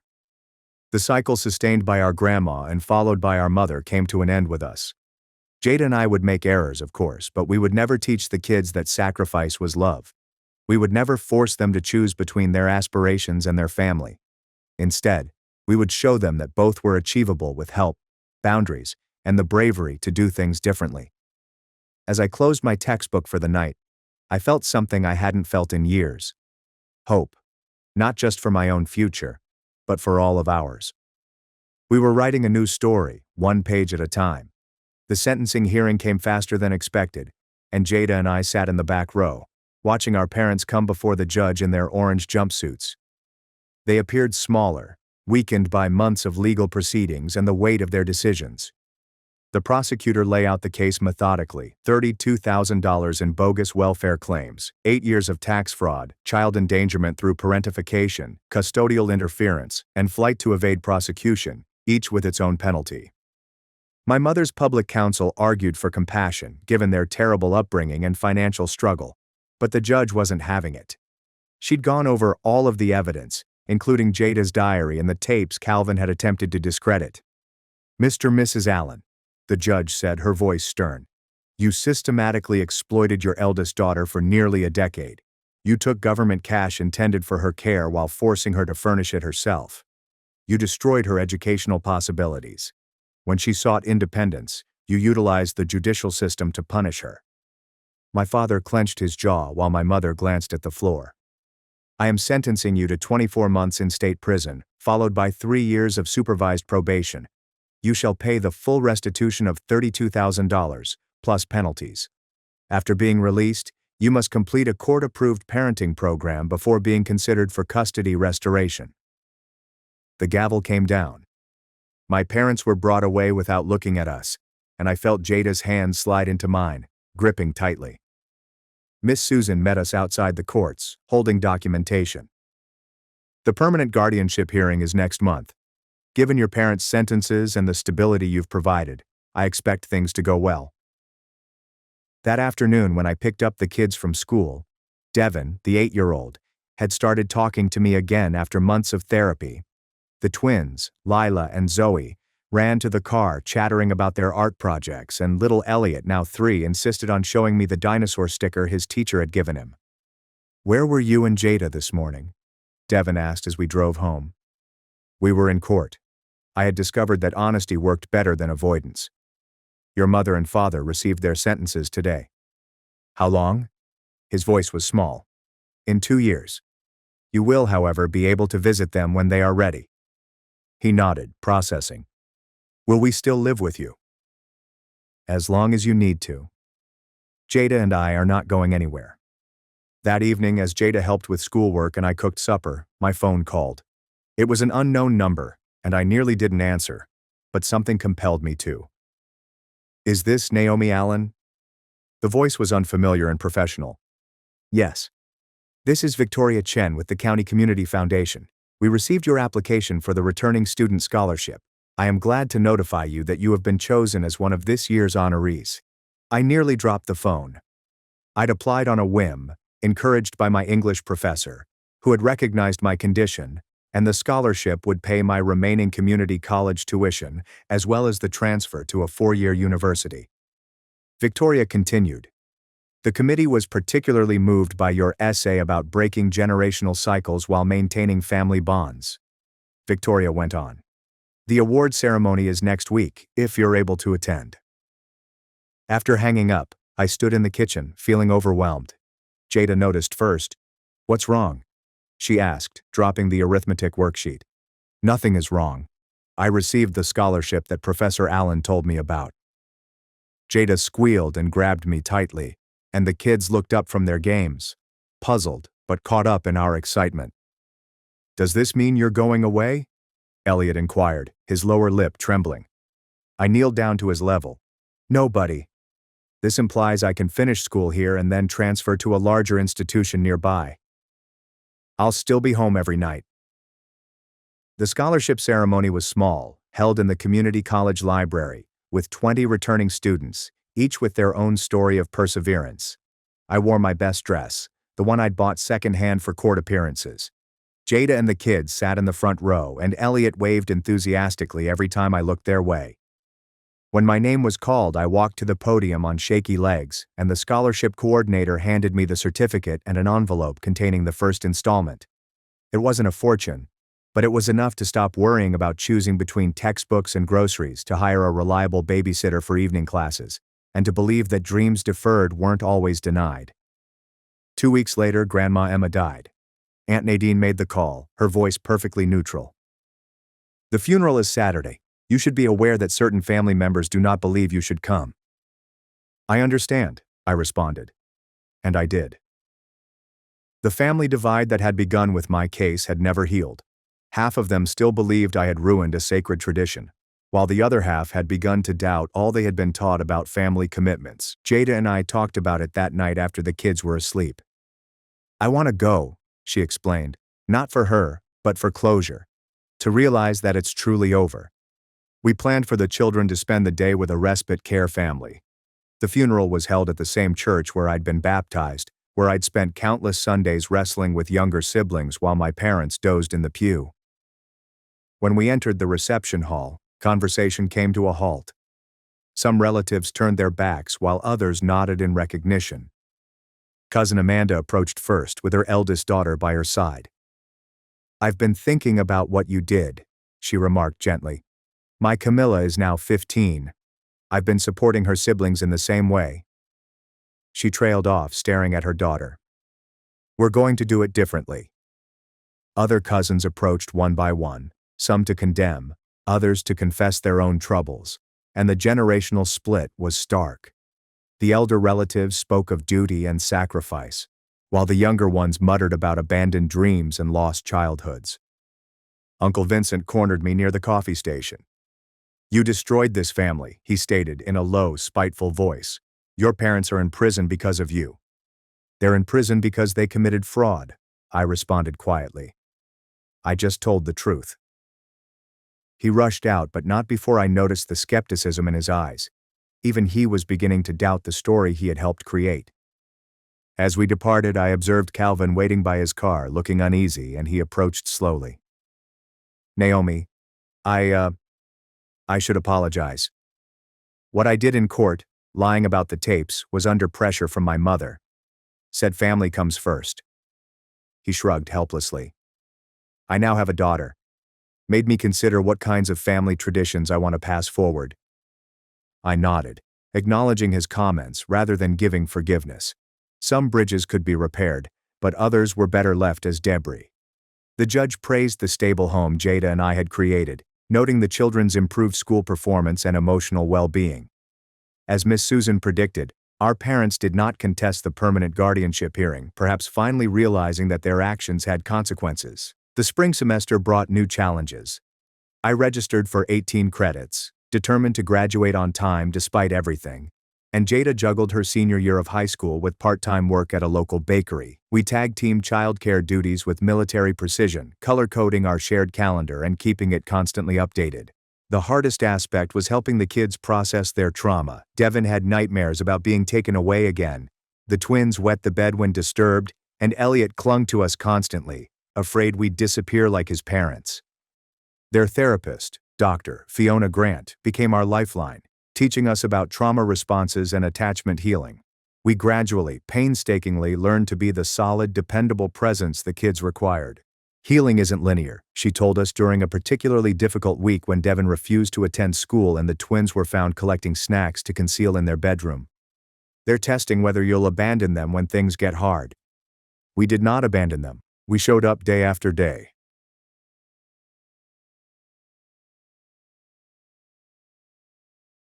Host mom screamed, "Stop," as I saved a blue-lipped child. Now she's paying $40,000 in legal fees after the jury saw what really happened. My mom cried when I declined their full-time nanny offer yesterday. Parents at a play date teased me for being a babysitter until one child choked. After 2 years babysitting the Millers, Mrs. Miller requested me to take her 4-year-old boy to a play date at her friend's house while she worked. With tattoos on my arms and purple streaks in my hair, I looked like everything suburban moms dreaded most about who was watching their children at 19. After 3 years as a paramedic, I had saved more lives than most individuals in their lifetime. Grace, the host mom, looked at me when I entered with little Jackson and dragged Mrs. Miller's son away like I was contagious. "So, you're the babysitter?" she replied slowly, as if I didn't understand English.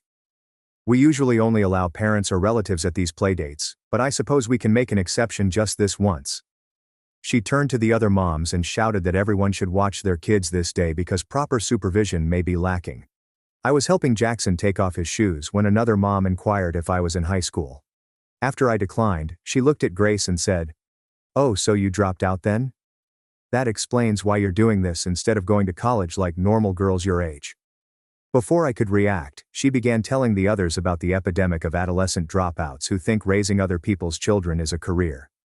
Grace started asking me about my credentials with air quotes. She asked if I had taken child development, CPR, or basic nutrition. She interrupted me and told the other moms that this was why she always met caretakers first. You never know what kind of person is trusted with innocent children these days, she continued, glancing at my tattoos. Some people think anyone with a pulse can watch kids. They made me sit in the living room corner while the kids played, treating me like hired help who shouldn't interact with grown-ups. Looking at me, one mom loudly exclaimed, "That's the difference between a professional and someone who just needs quick cash," referring to her Harvard-educated nanny. We invest in people who see childcare as a calling, not teenagers who probably spend the whole time on their phones while the TV babysits. Grace brought organic food for the kids and asked whether I knew what organic meant. She told her pals that these types fed kids processed crap since they didn't understand nutrition when I stayed quiet. She probably gives Jackson McDonald's every day and calls it dinner, she added as I opened the kids' juice boxes. This is what happens when overwhelmed parents get desperate and hire the first warm body who responds to their ad. They discussed their nannies' salaries, making sure I heard about their comprehensive background checks and reference requirements. Some said they wouldn't hire somebody under 25 because they lack maturity and life experience to handle problems.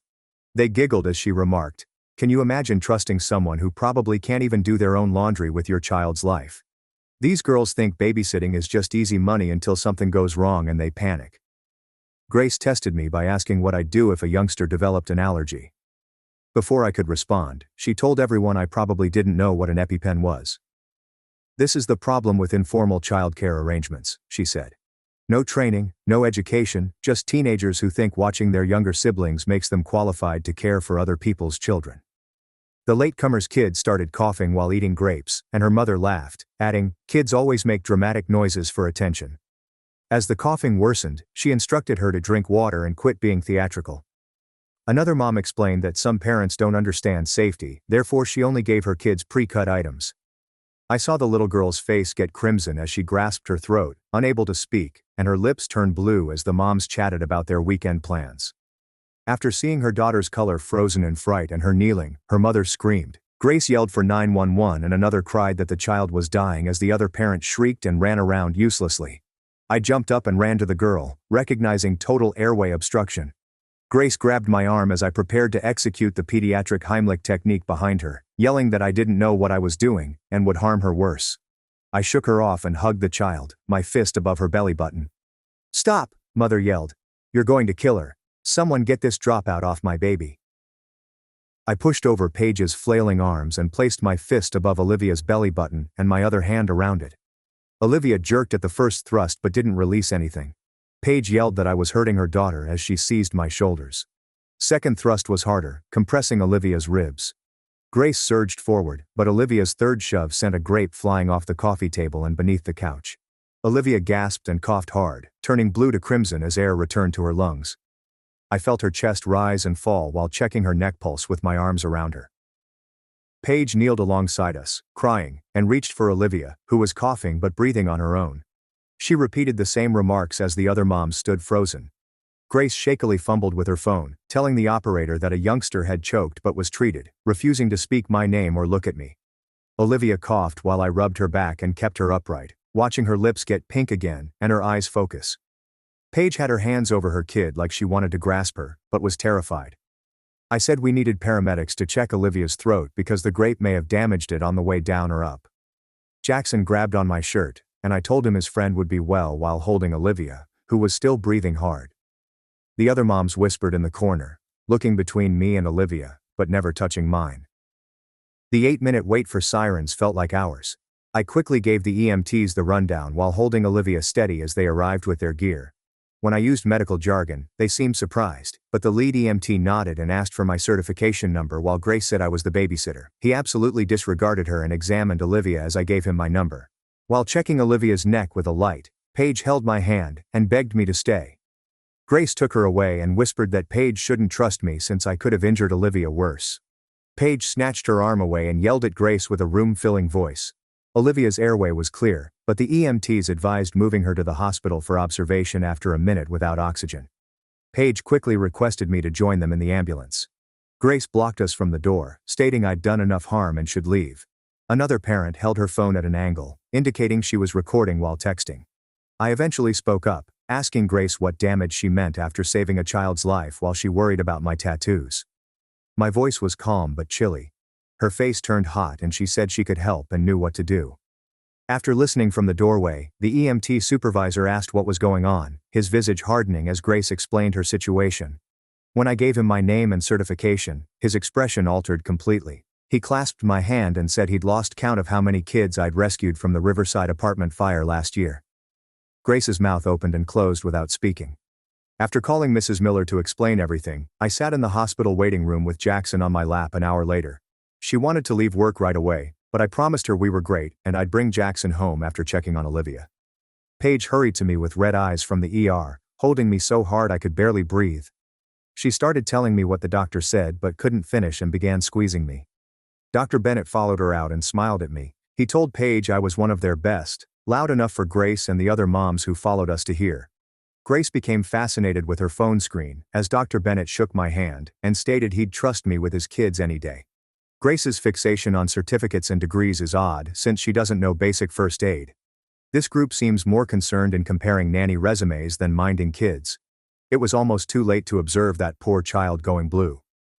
Grace's wedding ring clicked against her phone screen as she typed in the corner of the waiting area, giving me unpleasant looks every few seconds while Paige thanked me and Dr. Bennett checked on other patients. One of the playdate moms approached me with a guilty look and apologized for how they'd treated me earlier. However, Grace snarled at her from across the room to remember her side, and she raced back to the group like a scared kid. I sat with Paige for 2 more hours while they monitored Olivia, seeing Grace tap away at her phone with a look like she was planning something.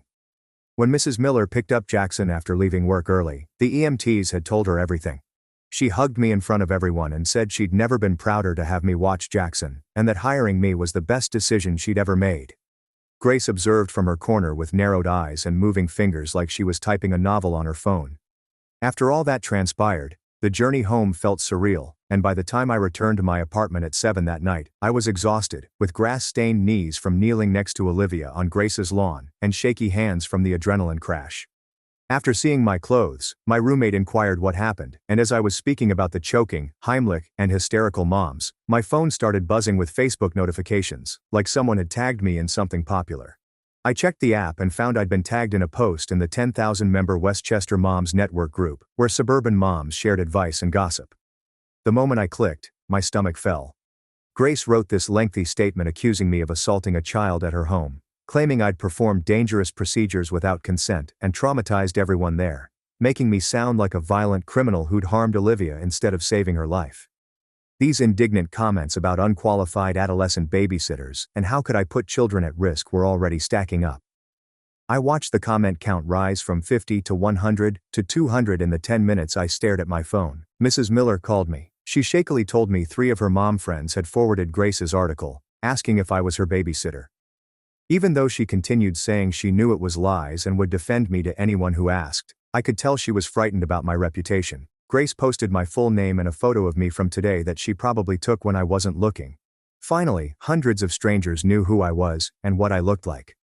The comments got worse as I scrolled, with individuals giving my entire name, photo, and even LinkedIn profile screenshots someone had found. One mom found my Instagram and posted tattoo screenshots to prove I wasn't child-friendly. Grace would lie whenever someone said something positive or asked for more details about what happened, claiming I'd refused to let the real adults help, and that I'd used excessive force on a small child, painting me as a reckless teenager who'd endangered everyone. Paige called again about 11 that night, crying so loudly I couldn't understand her, saying Grace would sue her if she denied the account or defended me online. She said Grace's husband was a partner at a big law firm, and Grace was using that to scare her into staying quiet by saying Olivia could have been saved without violence if I had let Grace handle it, which was insane since Grace had been screaming and trying to stop me from helping. Paige apologized again, stating she wanted to help me but was afraid of Grace. I told her it wasn't her fault, even though I felt awful thinking about Grace tormenting the mom whose daughter I saved. I barely slept that night, and my phone had 47 missed calls and several texts when I woke up. When I went through them, I saw that 3 of my usual babysitting families had canceled jobs due to online concerns. When I saw an email that made my blood run cold, my paramedic certification board had received a formal complaint about my conduct and would investigate, which could mean losing my certification if Grace's lies were true. After 500 shares and 2,000 comments, Grace's post traveled across mom groups in Westchester and beyond, distributing my name and photo like a wanted felon. While I was deciding what to do, Paige contacted me to meet her at a coffee shop in an hour since it was essential, and she had something that might help. I dressed and drove there, shaking my hands on the steering wheel. She was sitting in a rear corner booth when I arrived, looking around anxiously like she was afraid someone might see us together.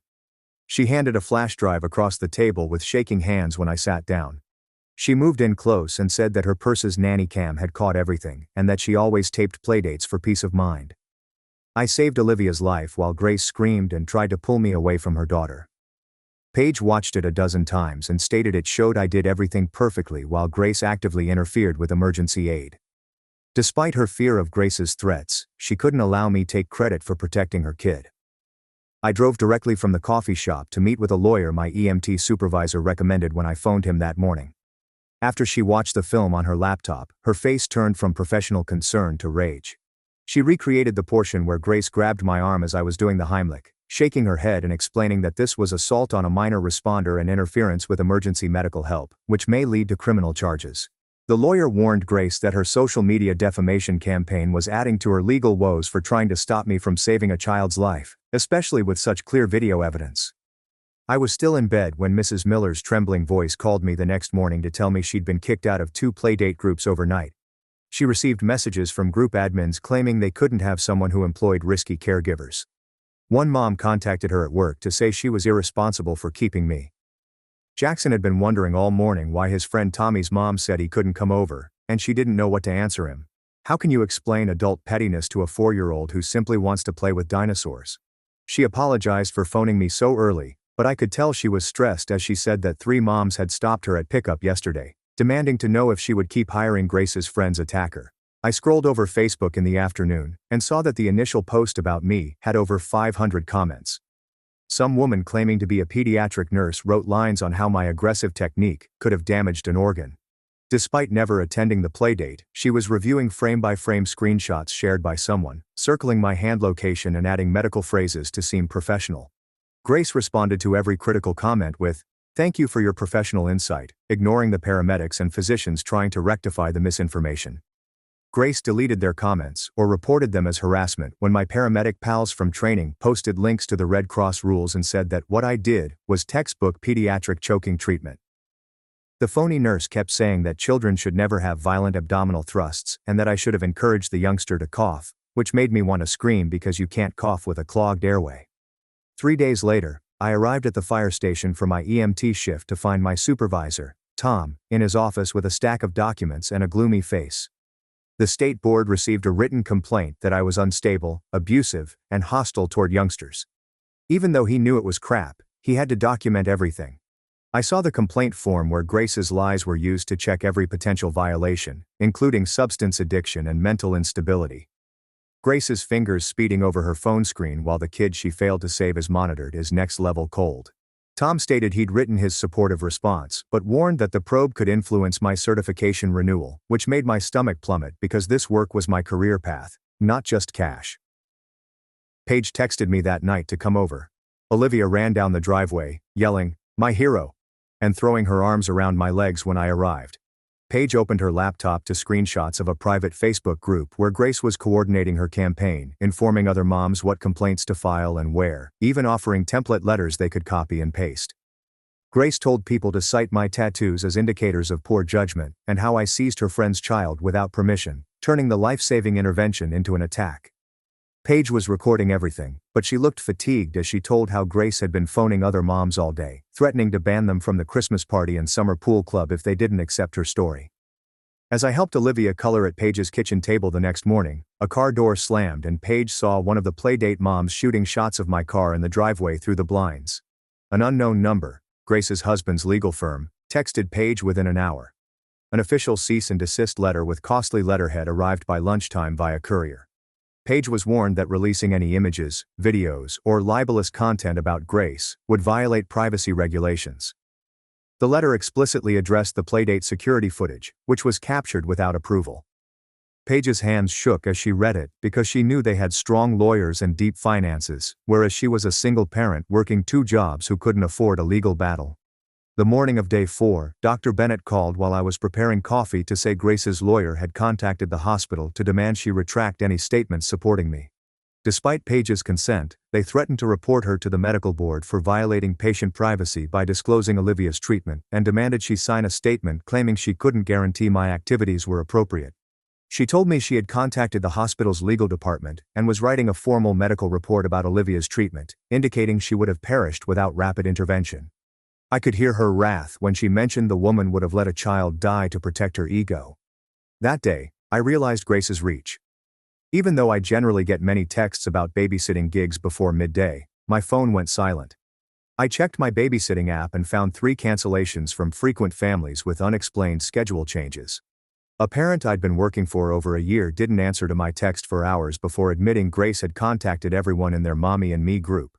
She sent me a screenshot of Grace's message warning that anyone who hired me would enable dangerous behavior and be excluded from all group activities, including their popular music class and the weekly playground meetups that were essential for social survival. My lawyer, Rachel, filed a counter cease and desist against Grace for defamation and interference with business relationships on day 5, as well as a formal complaint to the district attorney's office about potential criminal charges for interfering with emergency medical aid. She emphasized that blocking someone from rescue a choking child may be reckless endangerment, and with numerous witnesses and video proof, Grace might face jail time if the DA pursued it.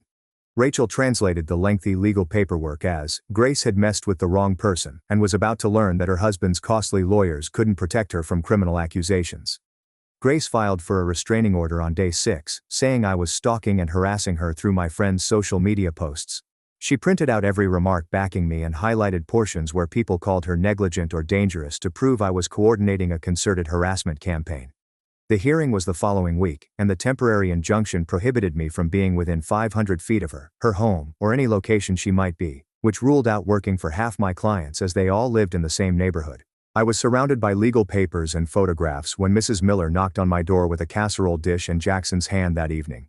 She looked at my coffee table clutter and laid the food down before hugging me. With a paper in hand, Jackson hopped onto the couch next to me. I was sketched in a crimson cape next to a tiny girl with "Hero" written above it in wobbly 4-year-old handwriting. When he asked why Mrs. Grace was cruel to me, I didn't know how to explain to a youngster that some adults care more about their image than their lives. While Jackson was coloring, my phone buzzed, and Paige's name appeared, which made my stomach plummet because she never phoned me. She explained that Grace had filed a report with Child Protective Services, claiming she'd endangered Olivia by letting an unqualified person assault her daughter. My whole body went cold as she spoke. The report stated that Paige failed to safeguard Olivia from me, and CPS was investigating her parenting. Jackson cheerfully drew more pictures while Paige wailed on the phone about how they were doubting her fitness as a mother. I couldn't believe Grace would go this far just because I saved her daughter's life. I received a flood of texts from pals wondering if I'd seen the news the next morning. I saw my face on the local morning show with the headline, "Babysitter Scandal Splits Rich Suburb," along with Grace's worst social media photo. The reporter was outside Grace's house asking her about how horrified she was that someone like me was allowed near children, and they kept saying I hadn't commented, even though nobody had asked me. Within hours, my EMT colleagues posted videos online describing the pediatric Heimlich maneuver and why every second counts in a choking emergency, several of which mentioned my name and confirmed I followed protocol. My paramedic union issued a statement defending my actions, but Grace's mom group responded that we were protecting ourselves rather than the children. I was recognized at the grocery store the next day from the news coverage. I was reaching for milk when I heard a woman loudly telling her friend that I was that violent babysitter from TV. Another shopper immediately jumped in, saying she'd seen the real story online about how I'd saved a kid's life, starting a full-blown argument in aisle 3. My lawyer called me in for deposition prep and showed me printouts of Grace's social media history from years prior, showing me posts where she'd targeted people she thought were beneath her, including 2 previous nannies who'd quit after harassment campaigns, a house cleaner she'd accused of theft without evidence, and a contractor she'd tried to destroy online because he'd parked his work truck in front of her house. Her previous attempts had been smaller, but this one had television attention, legal threats, and a community watching. That afternoon, Paige informed me that Olivia had been calling me her angel and thanking me for saving her every day, but they couldn't meet me due to legal concerns. Even though I saved Olivia's life, Paige's husband blamed her for trusting me with their daughter during the CPS investigation, which was destroying their marriage. Grace was waiting at the courthouse with 3 lawyers in fancy suits and a hefty folder of evidence when the restraining order hearing date came sooner than expected. She looked like a worried suburban mother safeguarding her community in court, and several of her friends supported her in the gallery. Grace started crying on cue as she testified about how I'd physically attacked a child and created an atmosphere of dread in their community, where mothers were afraid to leave their children with anyone. This well-dressed, eloquent mother stated she couldn't sleep at night knowing I had access to other innocent children, and the judge seemed to believe her. My lawyer then presented a tablet and explained that Paige's living room nanny cam had filmed the entire affair. Grace filed a CPS report against Paige for saving her daughter's life, which makes me question her motivations. This goes beyond her pride and image. I saved Olivia's life while Grace yelled at me to stop and tried to pull me away from the suffocating kid, and the courtroom went silent. Grace's lawyers screeched that the tape was illegal, but the judge saw Grace aggressively interfering with life-saving help while her daughter's lips became blue. Watching Grace grasp my arms and try to stop me from conducting the Heimlich maneuver changed the judge's expression. After the film concluded with Olivia breathing again thanks to me, he looked at Grace in disgust. He denied the restraining order and said Grace might be charged with false police reporting and interfering with emergency medical help. He applauded my actions and warned that interfering with life-saving help could have killed a child. Grace fled the courtroom with her lawyers searching for her, leaving her supporters stunned at how quickly their story had unraveled.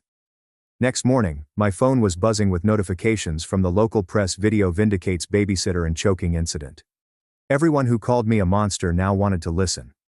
Grace's Facebook group went into damage control mode, with some members saying they'd been deceived and others claiming the security tape was manipulated. While having breakfast, I read through the comments and saw mothers argue about whether Grace had lied or been confused in the moment. Even though her lawyer presumably told her to keep away from me, Paige and Olivia answered my doorbell that evening.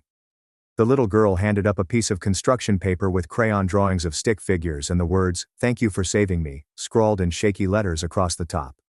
Paige's eyes were red as she told that the CPS investigator had examined the security footage 3 times and was closing the case since I saved her daughter's life. She hugged me on my porch while Olivia put her arms around my knees, and I felt my chest loosen for the first time since this nightmare began. The next day, my phone was full of texts from families I'd worked for over the years, some apologizing for doubting me, and 2 giving me immediate job. Even with video proof, many others remained silent, and I knew my reputation would suffer for longer than any news cycle. The DA's office announced an investigation against Grace for interfering with emergency medical aid and creating false police reports, which could result in serious penalties. Her husband's law firm suddenly withdrew from defending her within hours. By midday, she'd recruited a famous criminal defense attorney who kept rich people out of jail. Grace's new strategy became evident when her lawyer said she was distraught by watching a child nearly die and didn't think properly when she tried to stop me from assisting. Her remaining supporters started the Mothers in Crisis campaign, arguing that punishing a woman for protecting children would set a dangerous precedent and criminalize maternal instincts. They held protests and inundated social media with stories about mothers who made mistakes in panic and shouldn't be punished for caring too much. A local news producer asked me to give an on-camera interview to explain my perspective. After thinking about it, I accepted, even though appearing on TV made me queasy. My EMT outfit with patches and pins identifying my credentials was worn the morning of the interview, so everyone could see who I was. About 20 demonstrators held posters reading "Protect Our Children" and "Credentials Matter" outside the station and chanted about protecting kids from incompetent caretakers. Even when they cried that I was exploiting a tragedy for fame, I walked by them with my head high and uniform pressed sharp. The studio host was amazed by my calmness and professionalism. The red recording light blinked on as we sat under the bright lights, and she asked me to enumerate my years of training and expertise, which I did calmly. When she mentioned the playdate, I recounted how I saved Olivia using medical terms but keeping it simple for viewers. She asked about Grace, and I looked right at the camera and explained that a child nearly died because she concerned about my appearance instead of helping. That night's interview was shared thousands of times, with medical specialists from around the world commenting on the textbook reaction to pediatric choking. The hashtag #JustTheBabysitter trended as childcare professionals shared their stories of being undervalued, despite their training and expertise. Grace's Mothers in Crisis campaign waned as more people saw the clip and heard from medical authorities about Olivia's near death. The next day, Mrs. Miller called to say she was hosting a support gathering at her house for all the families I'd worked with who wanted to show their support. 12 families filled her living room that evening, including parents and kids I'd babysat since 16. One mother choked up telling everyone how I caught her son's allergic response before she did and got him to the hospital, while another told everyone how I trained her daughter to control thunderstorm anxiety. The kids crafted an Emma Saves the Day banner and put it on the mantle while their parents told stories and hugged me. My lawyer called the next morning to tell me Grace had filed a $500,000 slander case, just when I thought things were improving. My TV interview ruined her reputation and created PTSD that required intense therapy, she said. Her submission contained a psychiatric report indicating she couldn't sleep, had panic attacks when she saw youngsters eating, and had to withdraw from all social activities due to the embarrassment and pain I inflicted by speaking publicly about the incident. 3 weeks later, Grace's preliminary hearing for criminal charges was held at the Westchester County Courthouse. I sat behind the prosecutor, watching Grace fidget in her designer suit while witness after witness testified. The first playdate mom twisted her wedding band as she testified that Grace grabbed my arm and tried to pull me away while Olivia choked. When the defense lawyer questioned her, she retreated, stating, "Maybe she misremembered because everything happened so fast." Another mom said that Grace interfered, but she was focused on her own child and couldn't remember what Grace said. The prosecutor showed Grace's home security film showing her physically detaining me for several seconds while Olivia's face turned blue. Even Grace's lawyer felt uncomfortable watching it on the courtroom monitor. The court set the trial for 3 months and denied the defense's petition to dismiss, saying there was sufficient evidence that Grace's actions could have resulted in a child's death. Grace's husband served her separation papers at their residence the next morning. By midday, she released a sobbing video on social media saying I damaged her family and life over a mistake. Her fans instantly began a GoFundMe that gathered $12,000 in 6 hours, branding me a homewrecker and stating Grace was vilified for protecting children from an unsuitable teenager. I returned to EMT job full-time to avoid the online controversy, finding my locker covered in printed screenshots of encouraging comments from the popular video, and a banner reading "Our Hero." My partner left a sticky note on my equipment saying, "Heroes come with tattoos too," and the staff bought me a purple stethoscope to match my hair. After months of chaos, conducting calls and helping people who respected my expertise felt like coming home, and I slept better after 12-hour shifts than I had since this catastrophe began. When CPS closed her case with no findings the next day, Paige contacted me crying with relief, saying she was afraid they'd take Olivia since she let me babysit. Her first public support was a long message about how I saved her daughter's life and how grateful she was. Grace's fans filled her comments within 10 minutes, calling her an unfit mother and threatening to report her to CPS again for defending a dangerous babysitter. My lawyer called me at work the next morning and told me to sit down because what he was about to show me would make me angry. He then forwarded screenshots from a whistleblower in Grace's mom group showing Grace explicitly instructing other moms to file false complaints about me with licensing boards, CPS, and the health department. Grace's lawyer labeling her behavior maternal instinct is like calling a food battle nutritional distribution. Though words exist, their significance got lost between reality and legal fees. Grace said, "I don't care if it's true, just make her life hell until she disappears," with a list of agencies to contact and allegations to make in her deadliest message. As I read dozens of mails revealing Grace directing a harassment campaign, assigning different moms to file different complaints to make it look random, and supplying a template with exact phrasing, my hands shook. My lawyer promptly filed everything with the court and prosecutor, and within hours, 3 organizations acknowledged they'd received practically identical accusations about me within 2 days. The prosecutor charged Grace with conspiracy and criminal harassment, and numerous moms were accused of filing fake reports. The mom group's Facebook page went into disarray as members realized they could face legal ramifications. Some posted public apologies and retracted their accusations, while others claimed Grace had deceived them and they didn't know the charges were bogus. The group administrator took down the page when someone disclosed all the private messages to a local news station, shattering Grace's image as a worried mother by telling people to lie to ruin a teenager's life. Paige invited only families who believed my tale to a play date to support me, and I nearly cried as Olivia ran up to me, saying, "Miss Emma saved me," to everyone. Other parents told how Grace targeted other moms she didn't like, circulated rumors about families that didn't match her suburban image, and used her social clout to exclude people from community gatherings. After recognizing me the next morning, my favorite coffee shop owner refused to let me pay, and made the hero babysitter with purple foam art. After seeing the story online, several local companies offered complimentary meals and services. The community support helped, especially when the pizza company delivered free dinner to the EMT station for our crew, with a note thanking me for standing up to bullies. Grace's lawyer called me 3 days later to arrange a settlement in which she'd abandon her civil complaint if the criminal charges were reduced to a misdemeanor. The DA refused instantly, saying interfering with emergency medical treatment created a dangerous precedent that demanded punishment. A month later, the American Academy of Pediatrics emailed me to speak at their Emergency Response and Bystander Interference Conference, which sounded like a wonderful approach to assist others avoid what happened to me. The conference organizers said they had been following my situation and intended to use it to teach medical professionals about untrained persons preventing emergency treatment. I agreed instantly and prepared my presentation.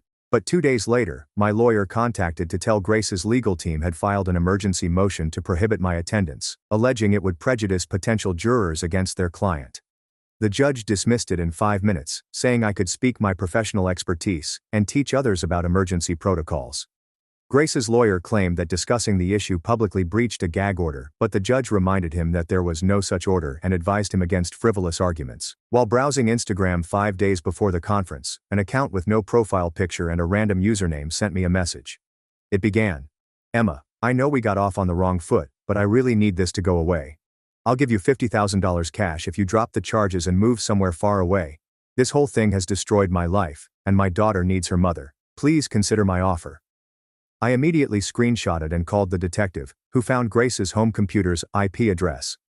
Within 3 hours, cops arrived at her house with a witness tampering and bond violation warrant. She was in county jail overnight until her lawyer arranged an emergency bail hearing. The next morning, she appeared before the judge with messy hair, wrinkled clothes and shaking hands as the prosecutor explained how she tried to bribe me to disappear. The judge revoked her bail, calling her a flight risk and a threat to the justice system. 2 supporters joined her after the dozens who'd protested outside the police station, and they seemed uncomfortable when the prosecutor read my screenshot messages. Jackson inquired when he might play with his old buddies again a week after Grace went to jail while we were at the park with Mrs. Miller. Mrs. Miller knelt and explained that they had better friends whose parents worked hard like her and knew that Miss Emma was a hero, not simply a babysitter. Later, she said losing Grace's social circle was the best thing for her since she met other working parents who valued childcare providers and didn't criticize her for working. Over the next few weeks, women from that playdate sent me Facebook messages apologizing and explaining their behavior. Grace kept a mental inventory of who was faithful and who required social exile, so one said she only mocked me because Grace excluded anyone who didn't follow her. Grace used her knowledge of affairs, finances, and family secrets to manage her group, according to another. Everybody feared Grace would target them next, so they learned to attack whoever she pointed at first. Grace's former pals described her as a cult leader in the deposition 2 months after her imprisonment. They recounted loyalty tests where Grace planted rumors about someone to see who would repeat them to the victim, punishing those who warned or declined. One woman broke down crying when telling how Grace had pushed everyone to avoid her sister for 6 months after she questioned Grace's treatment of a nanny, only allowing communication after the sister publicly apologized at a group dinner. The prosecution's expert witness, a psychologist who examined Grace, said that she had narcissistic personality disorder with antisocial traits, needing continual praise and control, and lacking empathy for others she considered inferior. I was contacted by the head of a famous childcare training institution, a week after the depositions to teach emergency response classes.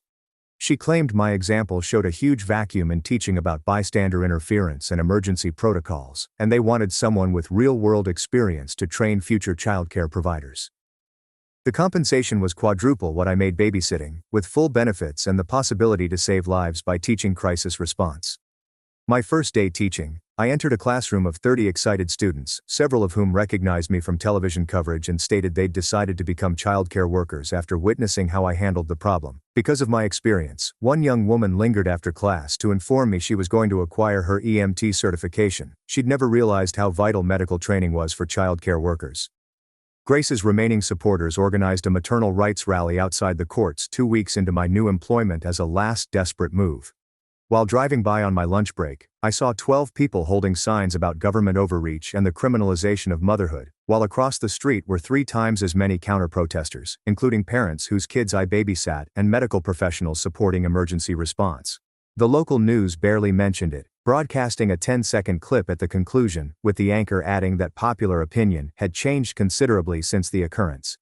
Grace's fourth lawyer submitted a move to abandon the case the following Monday, citing irreconcilable disagreements with his client.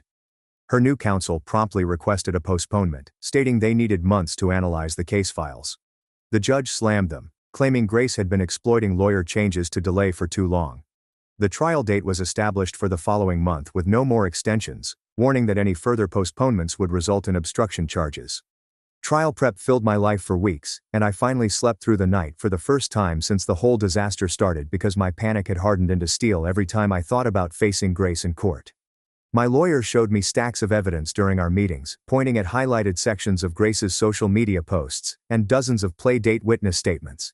He smiled confidently and said, "We have more proof than most prosecutors dream of." Grace offered me $50,000 to disappear. This is a lot of money for someone claiming to protect children. I wonder why she's terrified of people discovering her past actions. Paige contacted me crying one night because Grace's pals kept calling her a traitor. She pledged to testify regardless of what they said or did to her family. On day 100, Grace's lawyers tried to keep anyone with medical skills or kids off the jury by asking probing questions about whether they'd hired babysitters or had strong childcare feelings. However, the judge consistently shut them down and limited their dismissals. The final jury included nurses, teachers, parents, and a pediatrician. Grace's lawyer tried to exclude but couldn't.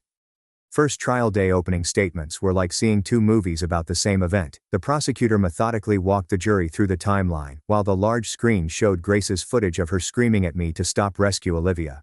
Her lawyer intervened, alleging Grace went insane from maternal terror while observing a kid in danger.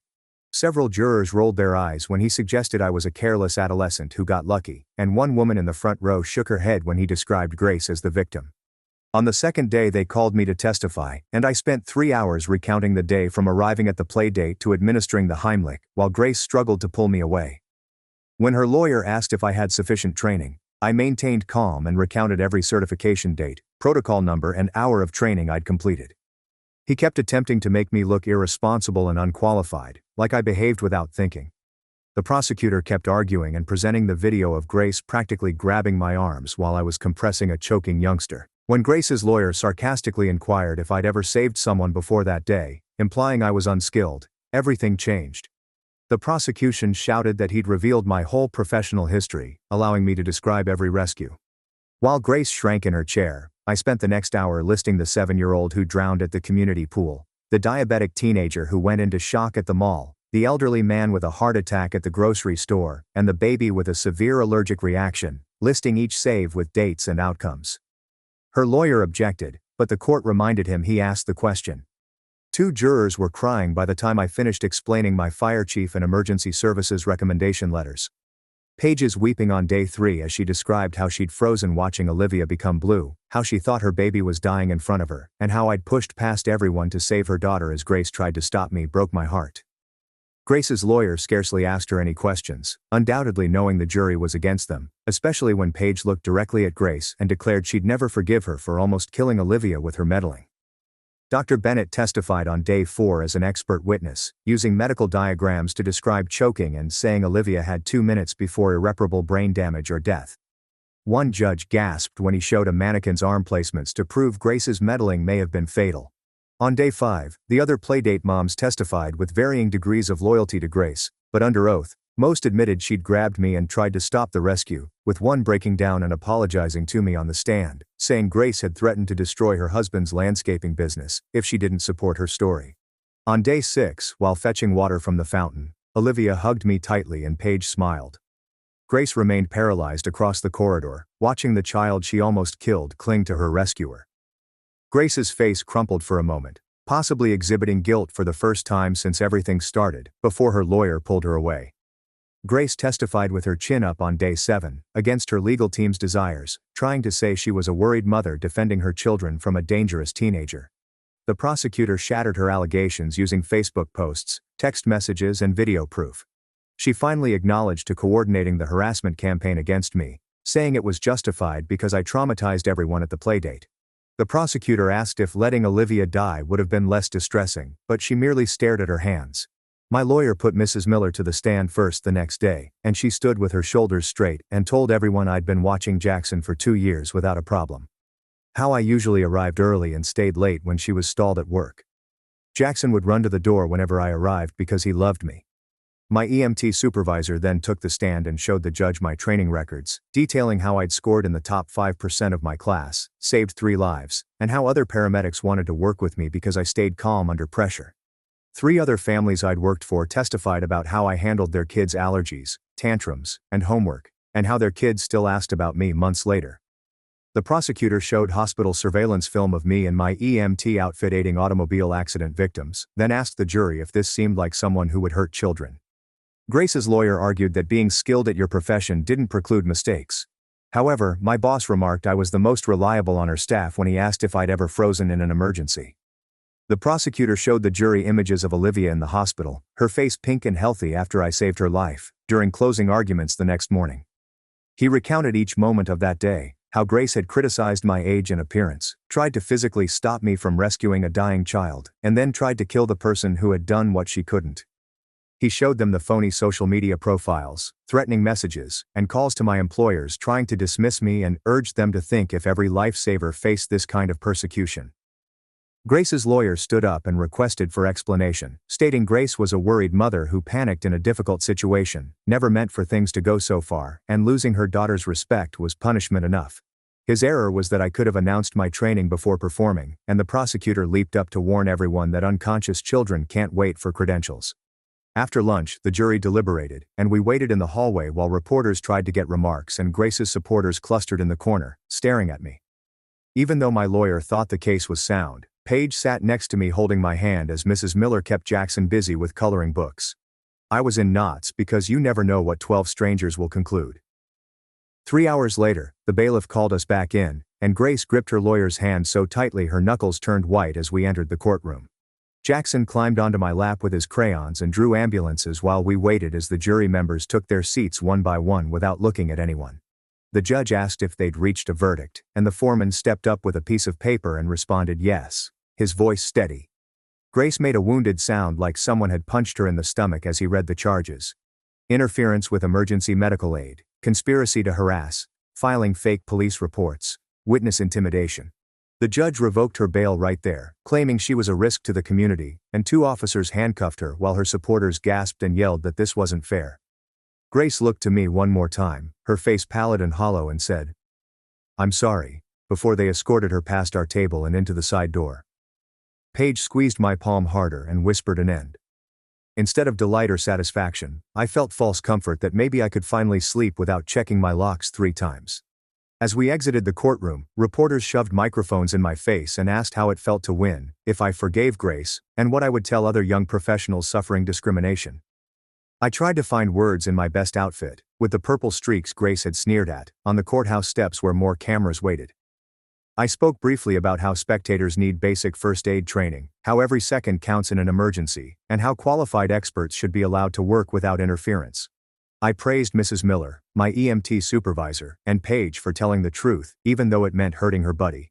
Grace saying "I'm sorry" while being brought away in handcuffs is different when you consider she spent months attempting to trash the person who saved a kid. Apologies are all about timing. I then dedicated the triumph to all the EMTs and paramedics who save lives every day, often without acknowledgement, and often under abuse from the individuals they help.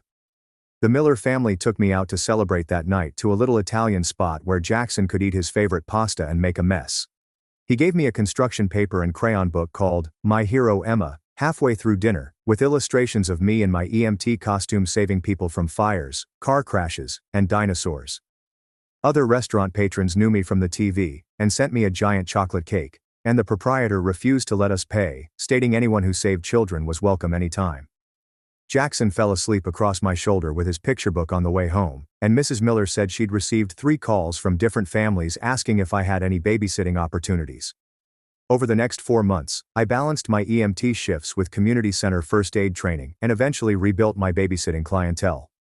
Some playgroup families never contacted again, while new ones sought an emergency responder after hearing what transpired. I would see individuals at the grocery store thanking me for standing up to bullies or staring at me and wonder if they recognized me from the press or were Grace's fans. The nightmares faded but never went away, so I still double-checked my locks and saved screenshots of strange messages. I attended Grace's sentence 5 months after the trial, viewing her in a conservative suit instead of her fashionable outfits. She was sentenced to 2 years probation, 500 hours of community service at the Children's Hospital, therapy, and anger management programs. Her lawyer estimated that she had to pay over $40,000 for my legal bills plus the salary I missed from the firing families.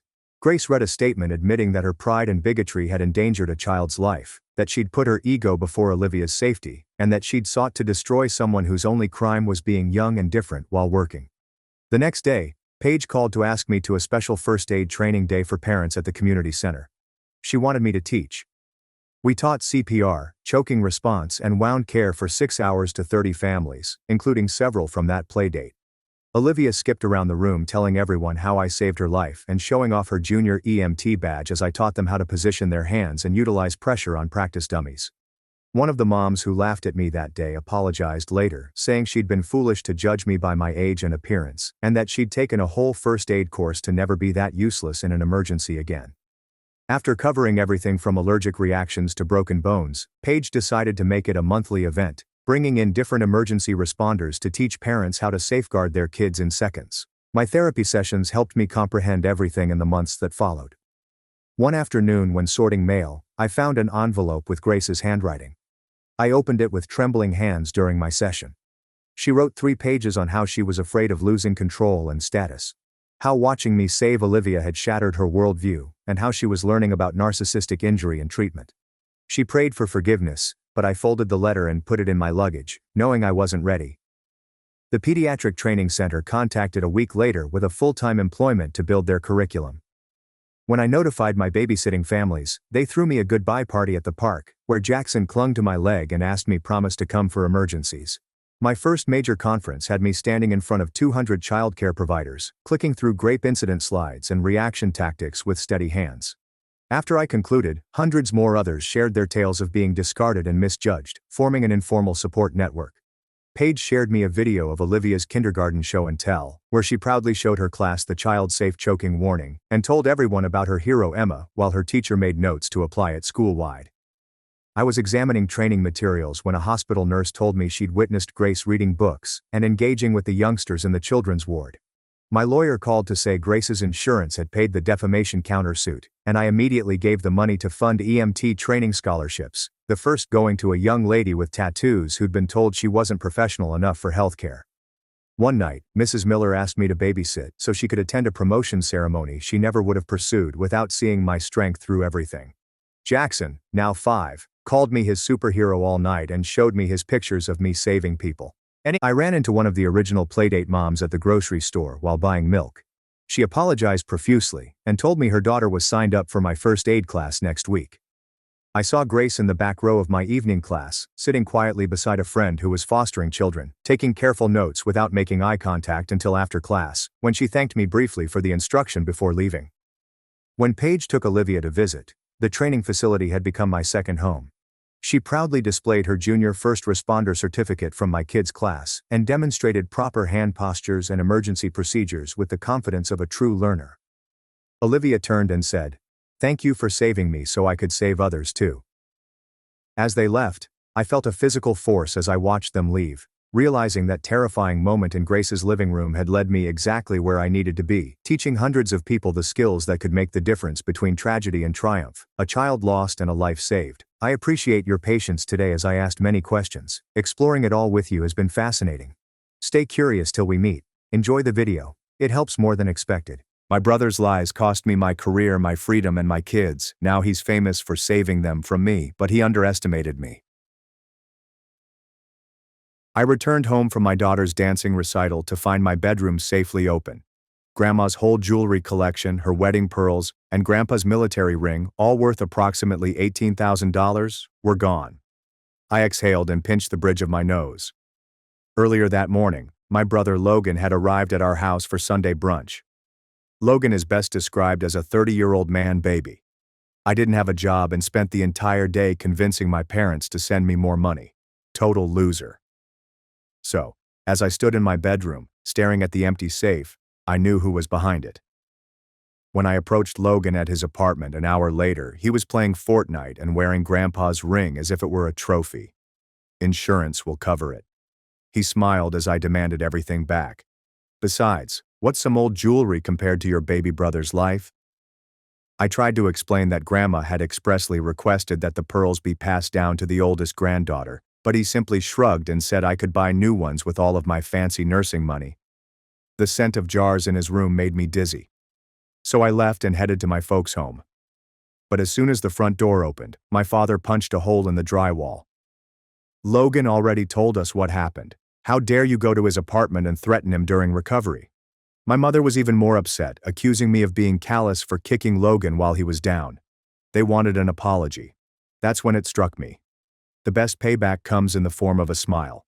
So I left and went to work. I spent the next 2 weeks visiting every pawn shop within a 50-mile radius. Some of my grandmother's pieces had already sold, but I tracked out the buyers using social media, knocked on doors, and offered triple what they had paid. I paid $18,000 of my retirement savings to get everything back, since I knew my strategy would be worth it. Our yearly family meal occurred 2 weeks later. Aunts, uncles, cousins, and other 30-something relatives jammed into my parents' home. I waited until everyone was seated before tapping my fork on the champagne glass. "Logan," I stated, making sure every family could hear. "Since you accidentally stole all of Grandma's jewelry out of my safe and pawned it off, I decided to get them all back just for you. Here's everything, professionally cleaned and restored." The silence was terrible. Logan's face turned from white to deep red, but he couldn't explode. Not with Aunt Diane sharply questioning why I had to rescue family items from pawn shops and Uncle Rob grumbling about addiction and thievery. Life was sweet. But on the way home, I discovered something. I probably shouldn't allow my petty behavior interfere with my ability to be a nice sister. So the next morning, driven by guilt, I drove him to the top rehab facility in the state and paid $30,000 for a 90-day program that included equine therapy, private rooms, and actual medical supervision. And I went every Sunday, driving 3 hours each way. Unfortunately, the counselors couldn't stop praising me. And the more praise I received, the more Logan despised me. But I still believed that rehab would benefit him. And when he was released after 90 days, he was different, but not in a good way. He would drive by my house at weird times. I'd get glances of his automobile. He somehow knew when I'd be at work and when I'd pick up my daughter. But I wasn't concerned because he'd never hurt my kid before and didn't seem likely to do so again. 3 weeks later, it was time for Sophie's school spring musical. I was assisting her with her seatbelt when the world erupted in spotlights and sirens. 20 officers, guns drawn. Hands where we can see them. Step away from the vehicle. Sophie began screaming. They forced me to the ground on the tarmac while my 6-year-old watched her mother, whom she believed could move the ends of the earth, face down next to the car. The drug dogs went straight to my trunk, uncovered a concealed compartment I had no idea existed, and took out 3 small baggies. My kid screamed, "Mommy, what's happening to Mommy?" as I lay there with gravel grinding into my cheek. And that's when I noticed Logan waiting in his car at the far edge of the parking lot, just watching to make sure his anonymous tip paid off exactly as planned. My hands were dragged behind my back, and cold metal cut into my wrists as the shackles clicked shut. The officer's knee pressed harder into my spine, crushing me more into the asphalt. Sophie's shouts became frenzied, and the words from Tomorrow, her musical solo, poured out between sobs. Her red sequined Annie costume caught every police light, transforming my kid into a gleaming beacon of horror. Noah vomited up. I heard him retching in the back seat, choking on his own anxiety.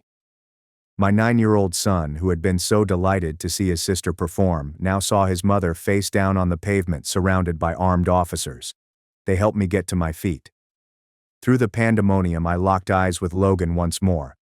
He lifted his phone to record everything. Then he started his car and drove off. Mission completed. Sophie's muted weeping and Noah's unanswered inquiries dominated the ride to the station. Child services met us there, and 2 people with clipboards escorted my children away while I was processed. Sophie reached for me, singing broken parts of Tomorrow as a prayer. I knew the desk sergeant Tom Morrison right away at the time of booking. He was 2 years ahead of Trent in high school. We played football together. His expression sank as he saw me. "Claire?" He kept his voice low and professional, but I could see he was disappointed. "Your uncle's going to be heartbroken." My uncle, the sheriff, had been very happy when I became a nurse, boasting about having one excellent apple in the family tree. Tom examined my fingerprints with apparent hesitation, talking just loud enough for me to hear. They gave me one phone call. My parents' landline rang 4 times before switching to their outdated answering system with Dad's gruff voice prompting callers to leave a message. I grabbed the receiver with shaky fingers. Mom, Dad, it's Claire. I've been arrested. It's not true. None of it's true. Logan planted substances in my car. Please, I need you to get the kids from child services. Please answer, please. The machine cut me off mid-plea. They tossed me in alongside 2 hammered drivers and a woman who had hit her partner with a frying pan. When they heard my allegations of possession with intent to distribute in a school zone, the atmosphere changed. The hammered drivers scooted off. The domestic abuser scoffed. Substance dealer picking up kids at school. Real classy. I sat on the metal seat, knees drawn to my chest, reliving each moment. How long had the concealed compartment been there? When did Logan install it? During one of his drive-bys while I was working? Sophie's principal came to the station 2 hours later, but he was unhelpful. Mrs. Henderson's expression was stoned as she spoke with the officers, gesticulating angrily. I captured bits through the strengthened glass. Banned from school property. Pending investigation. Safety of other children. Even if I made bail, I would be unable to pick up my own children from school. Could not attend parent-teacher conferences. Sophie couldn't be seen in another play. My court-appointed lawyer arrived at midnight, fresh out of law school. His suit too big, his hands shakier than mine as he fumbled with his briefcase. He laid out papers, pointing to statistics that made my stomach plummet. The amount they found with the hidden compartment, that puts you in trafficking weight. Mandatory minimums. We're talking decades, not years. His voice cracked over decades. This child, who should be concerned about student loans, was outlining how I might not see freedom until Sophie was older than me. But I didn't know about the compartment. I didn't put anything there. He adjusted his glasses with a nervous twitch. Doesn't matter. It's your car. Possession is possession. And in a school zone, the judge won't have discretion, even if he wanted to. Arraignment occurred at 3 a.m. They escorted me into a courtroom that smelled like stale coffee and misery. The gallery was mostly empty, with the exception of the back row. Logan sat there, phone out, recording again, making sure he caught every bit of my demise. The judge, a strict woman with silver hair, read the charges. Possession with the intent to distribute. School zone improvements. Child endangerment. Every word is another nail in my coffin. When she was released on bail, my lawyer's arguments fell flat. Given the defendant's access to minor children and the location of the arrest, I'm denying bail. Defendant poses a risk to the community, particularly minor children. The gavel crashed down like thunder. Back at the county jail, the medical intake nurse went over her checklist, which included emergency contacts, medical problems, and current prescriptions. I had no choice when she requested that someone notify her about my children. Logan Williams. He's their uncle. She looked up, noticing the irony in my voice. The same Logan Williams listed as the reporting party? I nodded. She made a note, and her demeanor softened slightly. She has previously witnessed a family using the system as a weapon. However, simply witnessing it did not give her the ability to do anything about it. They sent me to a cell alongside Tamara, a 50-something lady with a weathered face who is serving a 6-month sentence for producing meth. She looked at me, still dressed for Sophie's performance, and shook her head. First time? I nodded. What did they get you for? I spoke about the concealed compartment. I'd never seen these compounds before. My brother had been stalking me. Tamara listened and then laughed cruelly. Hidden compartment you didn't know about. Classic plant job. Your brother's either smart or had help. Probably both. She described how it worked. Install the compartment while the target is not there, load it, and provide an anonymous tip on suspicious activities. Cops discover the drugs, and you're suddenly staring at decades while the true perpetrator plays victim. Seen it a dozen times. Ex-husbands, business partners, family members. System don't care who put it there. They care who owns the car. My first video visitation came the next morning, allowing me to view my children through a screen for 15 minutes. However, when the connection was established, Sophie and Noah were not alone. My parents sat behind them.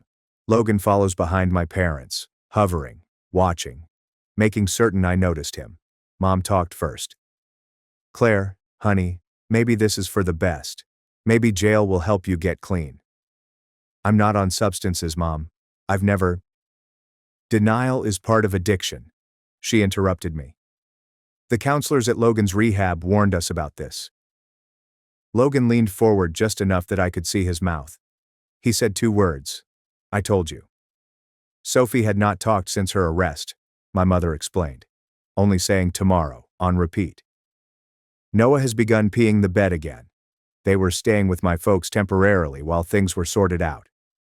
Sophie reached for the screen at the end of the call, tears running down her cheeks as she refused to remove her Annie costume.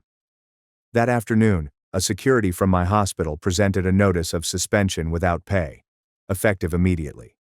My contract's morals provision made it plain that any arrest for substance-related offenses would result in automatic suspension pending investigation. No paycheck, no health insurance. There is no way to pay for a legitimate lawyer. I did the arithmetic on the cell wall using a pencil stub for the mortgage payment due in 2 weeks. Following that, you will have to pay for your car, utilities. Sophie takes dance classes, Noah's baseball league. Everything I had constructed crumbled as I sat in an orange jumpsuit. The nursing board will be notified within 72 hours. Standard procedure for substance-related arrests. My license would be reviewed after 10 years of schooling, clinicals, and continuous education. Even if I overcome the charges, the review might take years. Years would pass while I was unable to work in my career. 3 days later, Child Welfare Services arrived. A tired-looking woman with gentle eyes delivered awful news. Logan and your parents have filed for emergency custody. Given your current incarceration and the nature of the charges, the court is inclined to grant temporary custody to family members. Your brother has been especially proactive in ensuring the children's stability. Proactive. That's what they called it when someone shattered your life and then offered to pick up the pieces. He's an addict, I informed her. Check his record. Multiple arrests. Failed rehabs. She flipped through her papers. Mr. Williams provided documentation of successful completion of a 90-day program. He's been clean for 4 months. Regular attendance at NA meetings. Employed full-time. Employed. Since when? Additionally, your parents are providing support. 2-parent household. Stable income. Clean background checks. I'm sorry, but from the court's perspective, she did not need to finish.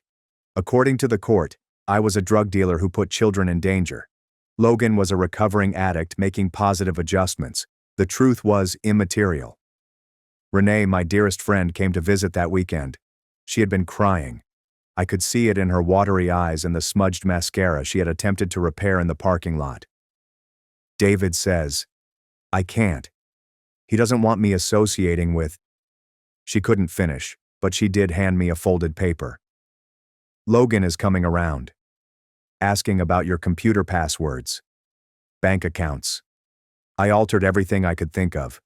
The memo listed every account she had helped me secure, including email, banking, social media, and even my Netflix password.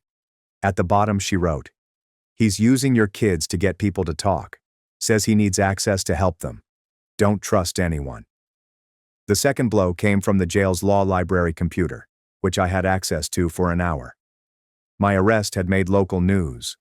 A local nurse was detained during a school drug bust. The piece featured my mugshot, which showed empty eyes, matted hair, and the remaining remains of my performance makeup smeared across my face. The commentary section was savage. Parents from Sophie's school have asked me to keep away from their children. People I had treated in the hospital expressed shock and disappointment. And there, with his real name and profile image, Logan, praying for my sister's recovery and healing. Addiction is a disease. Our family won't give up on her. 47 likes. Dozens of supportive responses. He had turned my demise into his redemption story. My public defender departed the following week. I was selected to a high-profile federal lawsuit. His replacement had not even reviewed my file. She called me Nicole throughout the meeting, sifting through documents with confused fury. So, you're saying someone? Planted these substances? Yes. My brother. He installed a hidden compartment.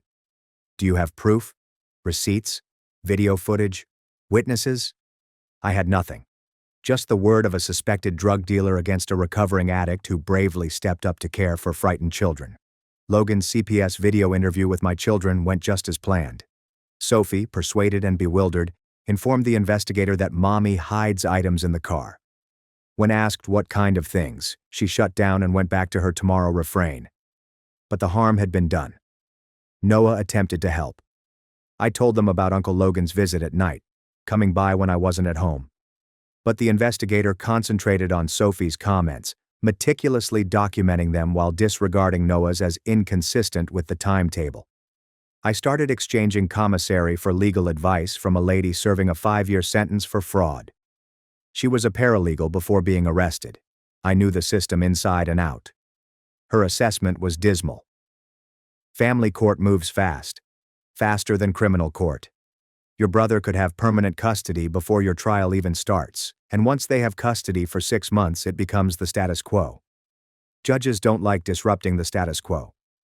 That night, I lay awake, calculating the time. How long before something temporary turned permanent? How long till my children forget how it felt to have me tuck them in? How long until Logan's version of events became the truth? The answer arrived 2 weeks later, when my parents paid me a visit. They brought Logan's legal documents, which he had prepared with his new girlfriend, Brielle, a paralegal student. Just temporary guardianship, my mother informed me. For the children's stability, you understand. Behind her, my father stood still, his jaw set. He'd turned 10 in 2 weeks. When I refused to sign, his fist tightened, as if he intended to punch another wall. Be reasonable, Claire. The kids need stability. They need normal, not a mother in jail. I didn't do this, Dad. You know me. You know I would never. I thought I knew you, he interjected. But the daughter I raised wouldn't have substances in her car, wouldn't get arrested at her child's school, wouldn't put her babies through this trauma. They left the papers. Temporary guardianship until the situation was settled. But I knew better. Nothing is permanent when you're fighting the system from within a jail.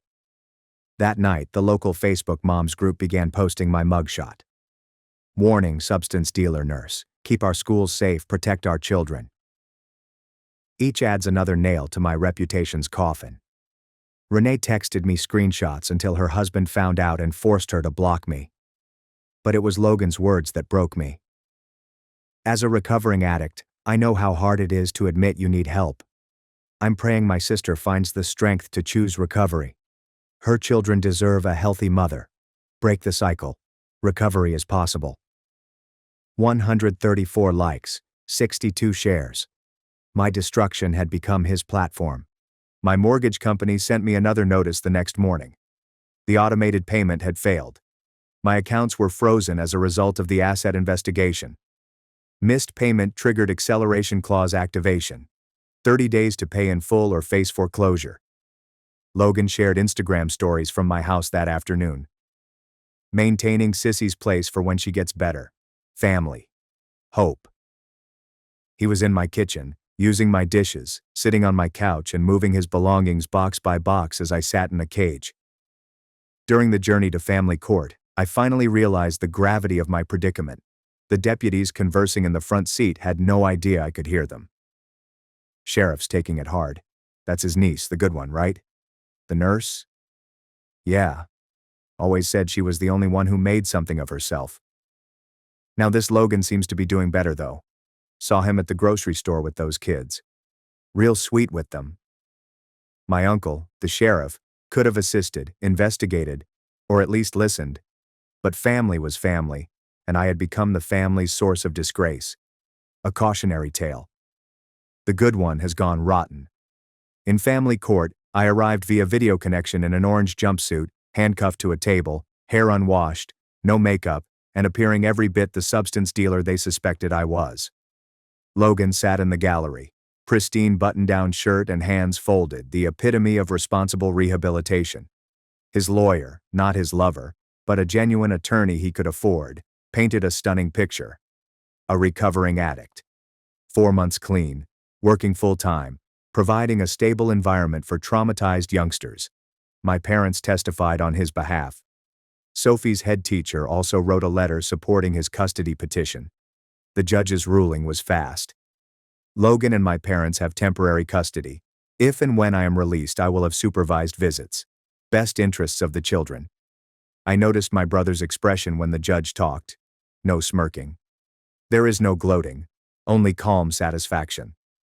He had triumphed not by violence or intimidation, but through patience and forethought. He had turned my own goodness against me, my determination to assist him in his recovery, my trust that he would never harm my children, my conviction that family mattered. As they escorted me back to my cell, I grasped the truth. Logan had not merely taken my grandmother's valuables, he had stolen my entire life. Everyone congratulated him for doing it so precisely. The system had performed just as he expected. Good sister with no record versus recovering addict making positive improvements. The story wrote itself. All he had to do was reverse our roles, and I was now the antagonist in my own story. That night, Tamara discovered me sobbing on my bunk. She did not offer consolation. Incarceration does not operate that way, but she did offer the truth. First rule of frame jobs, she explained. The best ones make the victim look guilty of exactly what they'd never do. Is there a nurse with no substance? Abuse history? Plant substances? Good mother? Make her appear dangerous to children. Strong woman? Put her in a cage where strength isn't important. She was correct. Logan had twisted all of my strengths against me. My pristine record made the arrest even more startling. My good reputation added to the drama of the fall. My affection for my children made the separation much more painful. Tamara asked, "What are you going to do about it?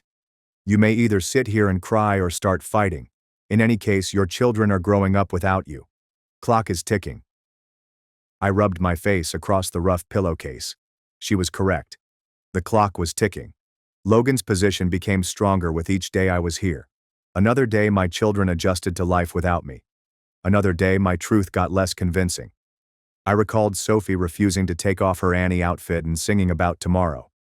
Regarding Noah's bedwetting, Uncle Logan insisted on a nighttime visit. About my parents' decision to believe the comfortable falsehood over the difficult truth. Most of all, I imagined Logan sitting in my home, raising my children, and playing the hero in a novel in which I was the villain. He had totally won this round, and everyone congratulated him. Tamara was correct about something else too. The time was ticking for him as well. Because addicts do not stay clean when they have everything they want. They keep clean while they are battling for something. Logan had just won all he had fought for. The counselors in rehab had warned about this, but not in the way my mother expected. They discussed environmental triggers, about the dangers of achieving too much success too quickly, about the fine line between recovery and relapse. I knew my brother. I knew him better than anyone. He was not using it when he planted those substances. He'd been overly cautious, too precise. But today, with my house, my children, and my parents' full trust with no one observing, suspecting, or holding him accountable, the time was ticking for both of us. The only question was, which timer would run out first? His sobriety or my freedom? Logan began his rehab blog the following Monday. Breaking the Cycle launched with a photo of him hugging Sophie and Noah on my parents' front porch. The first piece described his path from addiction to being a guardian angel for his nibblings, a term that made me physically nauseous. Within hours, sympathetic responses flooded in. Mothers admired his bravery. His tale was circulated around recovery groups. Someone launched a GoFundMe page to cover his legal fees and protect the children. Tamara noticed me continuously refreshing the page while on the computer. She finally grasped my wrist, forcing me to look into her worn face. Her cousin worked at the impound company that towed my automobile. For $200 in commissary, she told me. He could check the hidden compartment for fingerprints, tool marks, anything the police might have missed. I eagerly agreed, exchanging my phone privileges for ramen noodles and coffee packs. The video visitation that week shattered what little self-control I had. Logan positioned himself just out of the camera's view, but I could see his hand on Sophie's shoulder. My daughter's gaze shifted between the screen and something off camera as she questioned why I had brought terrible medication to her play. The words sounded stilted, rehearsed. Noah sat quietly, arms folded, unwilling to look at the TV at all. Sophie put her small palm against the monitor after 15 minutes, and I noticed Logan's fingers tighten on her shoulder. My new situation became clear during a meeting with my public defender. She realized that all of my jail calls were recorded as routine procedure. Logan's girlfriend Brielle had made a records request as part of her paralegal studies. Logan now had access to every chat I had about the setup, every strategy conference with my lawyer, and every desperate declaration of innocence. My defender proposed that we change our approach. So what was the point? He knew everything. Tamara's cousin responded 3 days later.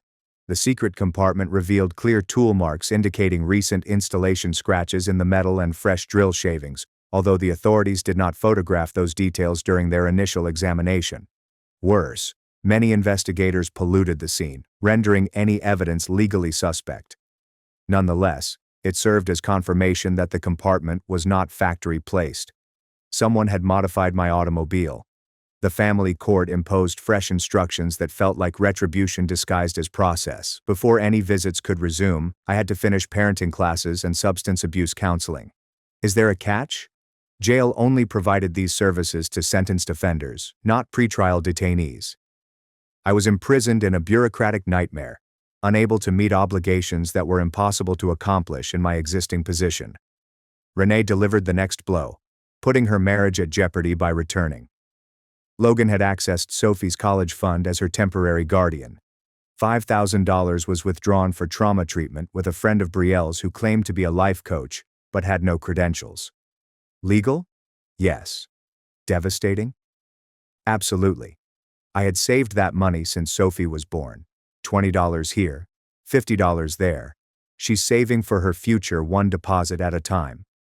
The local news broadcast a positive story about rehabilitation and redemption. Logan was at a charity 5K, sporting a personalized shirt with my children's faces and the words "running for their future" across the back. The reporter applauded his commitment to breaking the cycle of addiction. Sophie and Noah cheered my brother on as he crossed the finish line, which I watched on the dayroom screen. Other convicts changed channels, but the harm had been done. My third public defender discovered a difference in the prosecutor's case. The substance weight did not match the trafficking allegations. It was barely over the possession limit. She advised pleading down to simple possession. Time served. Probation. However, any substance-related conviction meant that I would lose my nursing license permanently. It meant Logan remained in detention. It entailed admitting to something I did not do. Mandatory group therapy became a kind of torture, sitting in a circle alongside true addicts, listening to their stories while remaining innocent. Every time I spoke, the counselor made notes and recorded denial and lack of accountability in a file that would follow me through the system. Truth sounded just like falsehoods in that room. Every claim of innocence was only another indication of addiction. Logan took the kids for what he called a closure visit. Sophie wore clothes I didn't recognize, including designer labels I'd never purchase. Both children addressed Brielle as Miss Brielle with real fondness. She'd braided Sophie's hair in a way I'd attempted but failed to achieve. Noah showed me his new baseball glove, which was made of premium leather and smelt like privilege. They discussed their new routines, Brielle's cooking, and trips I'd always promised but couldn't afford. My kids were becoming strangers. Logan made certain I saw every excruciating detail.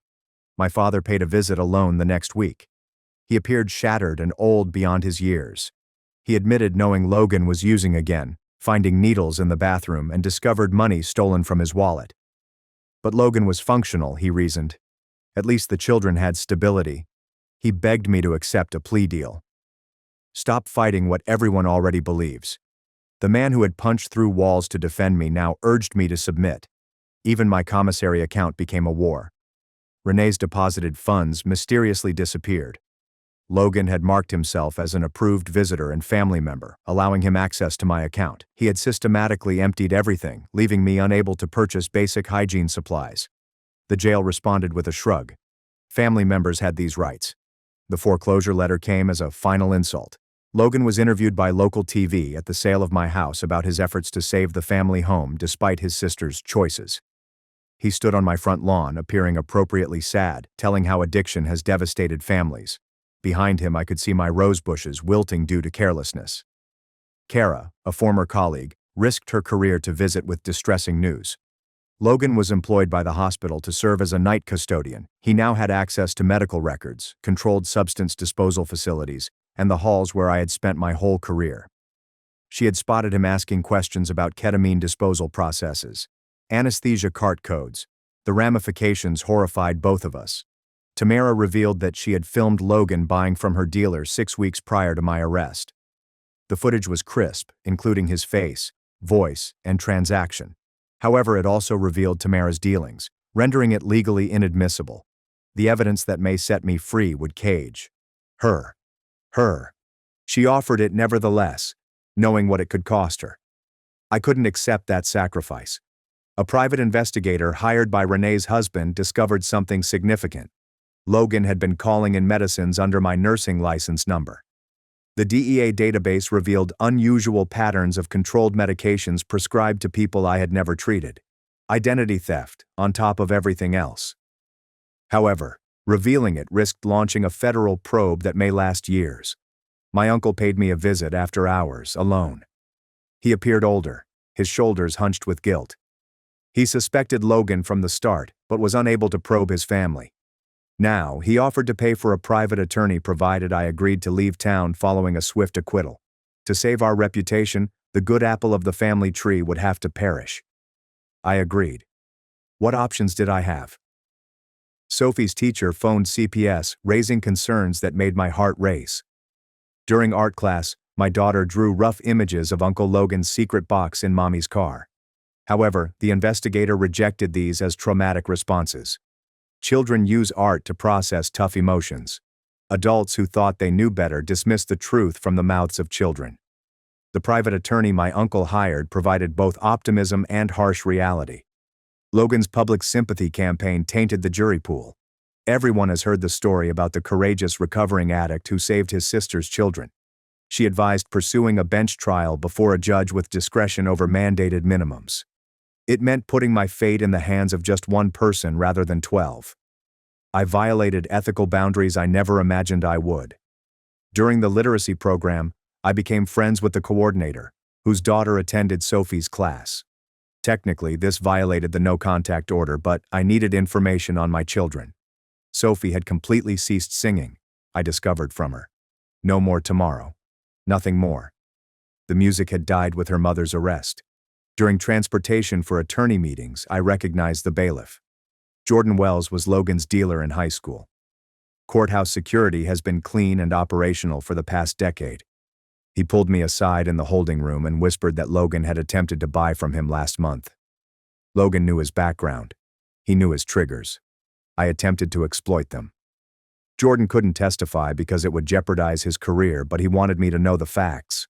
The attorney subpoenaed pharmaceutical data, which revealed a damning picture. Logan had filled prescriptions with my DEA number the week before my arrest, leaving a paper trail of identity theft. However, the prosecutor maintained that this was different from the drug accusations, relevant to motive, but not proof that evidence was planted. The system separated crimes just as it segmented people's lives. Brielle's pregnancy announcement amid family court proceedings seemed like a deliberate blow. She stood before the judge, palm on her, still flat stomach, discussing establishing a stable 2-parent home for all of the children. Logan wiped away tears, which could have been genuine. The judge prolonged interim custody, impressed by the heartfelt demonstration of family planning. Sophie's 6th birthday passed me by while I was in jail. Logan live-streamed the celebration at Chuck E. Cheese, something I had never been able to afford. Sophie blew out the candles without looking at the camera. Her face was a mask of forced delight. The other parents grinned and clapped, undoubtedly pleased that the substance dealer mother wasn't around to disrupt the festivities. Noah sat in a corner, arms folded, unwilling to engage. The job release program provided cruel hope. I could leave jail at night to clean offices and earn money for my legal bills. The site is my former hospital.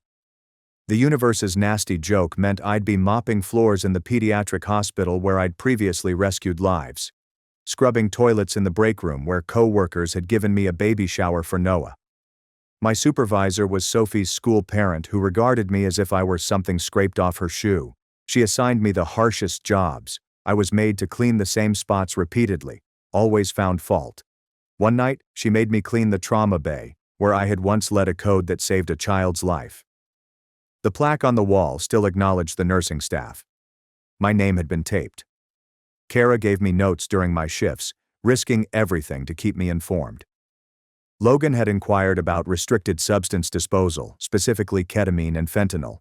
He had befriended nurses on the night shift, exploiting his recovery tale to get sympathy and access. The trend was evident. He was moving beyond medications. Something more ambitious is being planned. The choice that tormented me occurred on a Thursday night. During my shift, I spotted Logan in a restricted area, pocketing expired drugs from the garbage bin. Security cameras would have captured him. However, reporting it risked breaking my job release restrictions. Protecting future victims or assisting my children is a hard choice. I went away, hating myself with every step. Noah's counselor submitted a report, which should have altered everything. My son insisted repeatedly that Uncle Logan had placed something in Mommy's car, offering consistent information about timing and location. Logan, however, presented a therapist's statement from Brielle's life coach buddy, claiming that Noah was experiencing false memories as a result of trauma. A 9-year-old's truth is buried beneath professional-sounding lies. My substance test turned out positive for a chemical I'd never heard of. The amounts were consistent with recent consumption rather than long-term use. Tamara found it out first. Logan has ties in the correctional kitchen via Brielle's network. He had been dosing my food to ensure that I would fail any tests, adding to the evidence of my addiction. Even in jail, I was not immune from his grasp. The private investigator discovered Logan's practice run. Logan's expelled college roommate currently lives under a bridge in Portland. Unreachable. Unverifiable. However, this is part of a clearly defined pattern. This was not his first frame job. It was simply his most sophisticated. However, trends were not proof, and the roommate was unable to testify from wherever his addiction had led him. The judge accelerated my trial date, citing public interest and children's well-being. Instead of 2 months, you get 2 weeks to prepare. My attorney hurried to arrange witnesses, gather evidence, and create a defense against unfounded charges. The quickness that previously aided defendants now worked against me. Logan had also planned for this. During a discussion with my attorney, his true aim became clear. A petition for adoption was found hidden among family court records. If I remained incarcerated for a year, abandonment rules took effect. Logan was not simply stealing temporary custody. He intended to eliminate me as their mother altogether. The documents had previously been drawn up, waiting for time to pass. The twisted logic developed from his blog posts. Logan honestly believed he was shielding my children from the addiction genes, preventing them from being like him or me. In his twisted mind, he convinced himself that destroying me was an act of love, stopping the cycle by breaking me.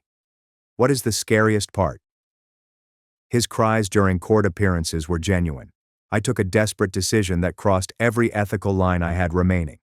We agreed to check Logan's flat during Sophie's school recital using Tamara's connections. Her crew discovered his stash. Not only drugs, but more dangerous substances, enough to keep him away for years. But we couldn't report it unless we admitted to breaking and entering. Evidence that could have saved me will harm me in a different way.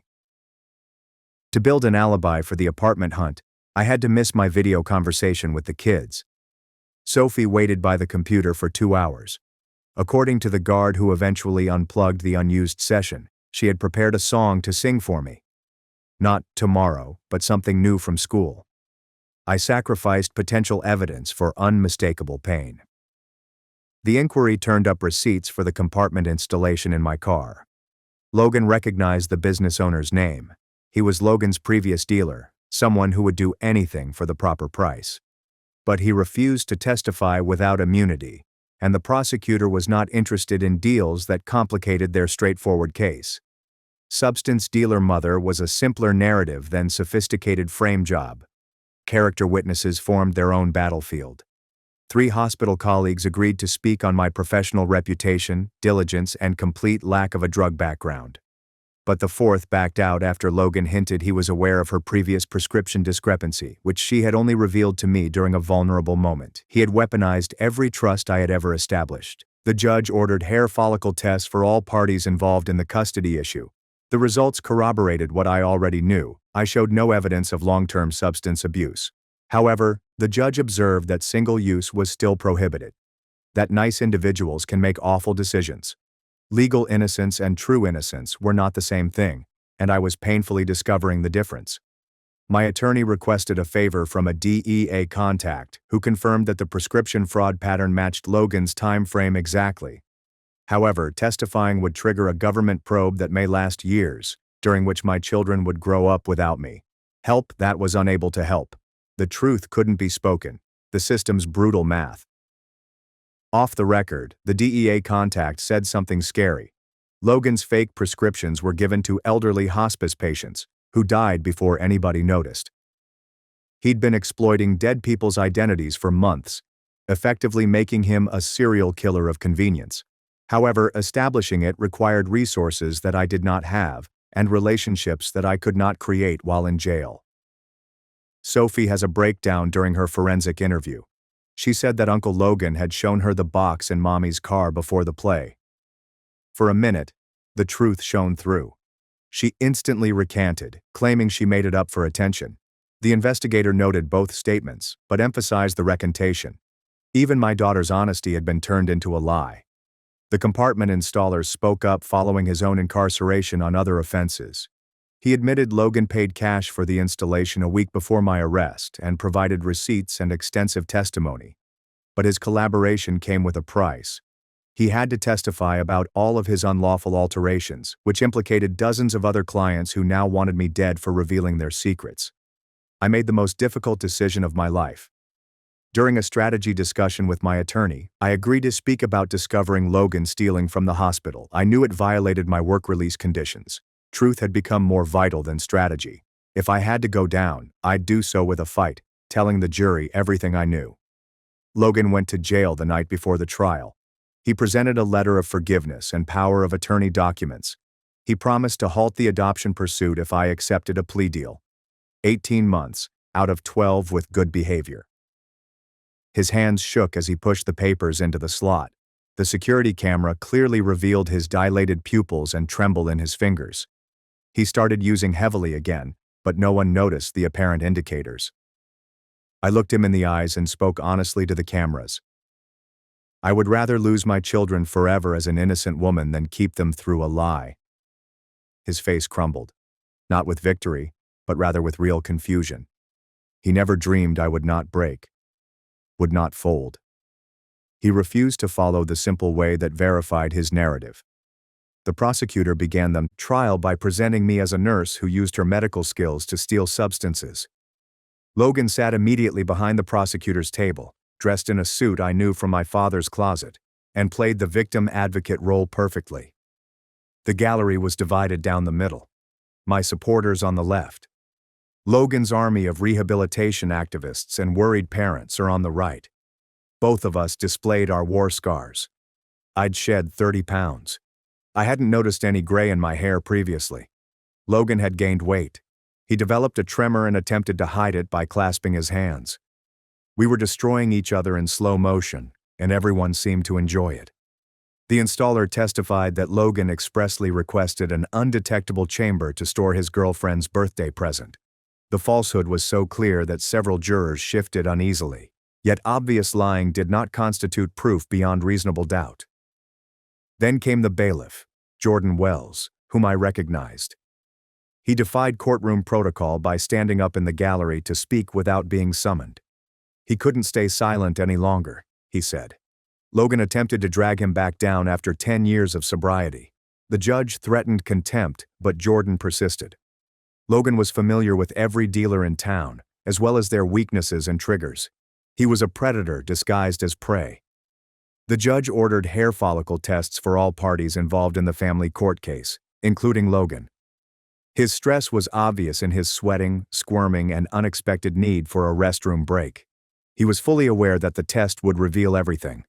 However, the criminal trial would conclude before the data were available. Hospital security footage was validated and admitted as evidence. It demonstrated Logan entering forbidden locations throughout my shifts, creating opportunities for prescription theft. The prosecutor agreed that his evidence was circumstantial but convincing. Patterns formed like a picture from scattered pixels. Access, opportunity, purpose, and method all contributed to Logan's testimony. He took the stand and broke down entirely, confessing to the prescription theft. However, he swore he had never planted any chemicals. His cries appeared sincere as he spoke about attempting to save me from myself. "We are safeguarding the children from our family curse." He was an addict, but not a monster, he claimed. I nearly believed him. During jury deliberation, the prosecutor made one final offer. Drop all charges if I agree to supervised visitation exclusively. No admission of guilt, but acceptance of the consequences.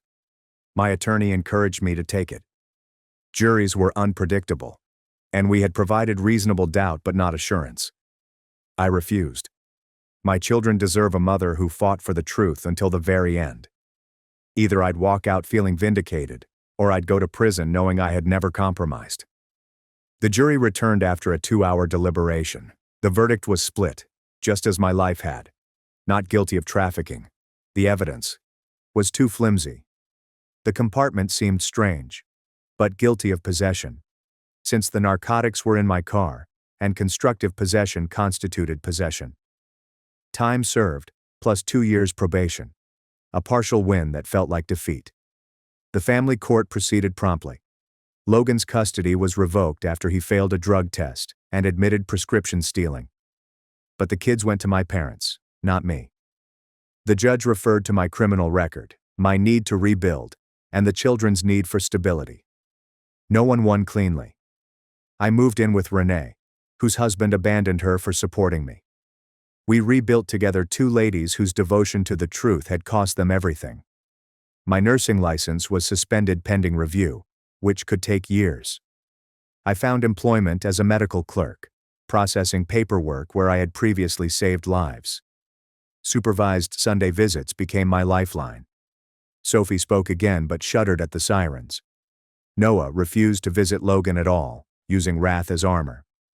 My mother, now in a wheelchair after a stroke, continued to protect Logan from her assisted living home.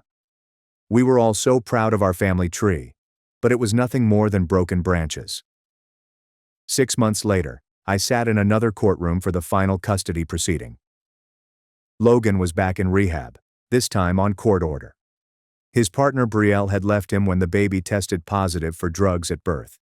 The family court judge evaluated everything: my compliance, employment stability, clean substance testing, and finished parenting classes. I have dual custody with my parents. Transitions are supervised. Substance testing for all parties. Sophie's college fund was returned through a court judgment. It wasn't the life I had planned before, but it was something.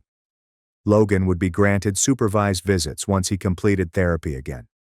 Every day on my way to work, I passed past my foreclosed house. New family, new rose plants. There's new life inside those walls. Sometimes I parked across the street, recalling birthday celebrations and bedtime stories, Christmas mornings and homework conflicts. The GPS still called it home. Sophie once asked me if I hated Uncle Logan. I told her the truth. I despised what he did, but I couldn't hate him. He was unwell in ways that medicine could not cure, broken in areas where love couldn't go. We were all attempting to survive our family curse in our own unique ways. I last saw him at the courthouse, signing documents to garnish his wages for child support. He appeared smaller, deflated, like a balloon slowly losing air. He questioned if I thought he would ever improve. I did not have an answer. Some cycles break you before you can break them. But every Sunday I picked up my children during our given time. We visited parks, museums, and other places that did not remind us of anything we had previously experienced. Sophie began singing again. Not tomorrow, but new music. Happy ones. Noah entered the minor league with a used glove that smelled of optimism rather than privilege.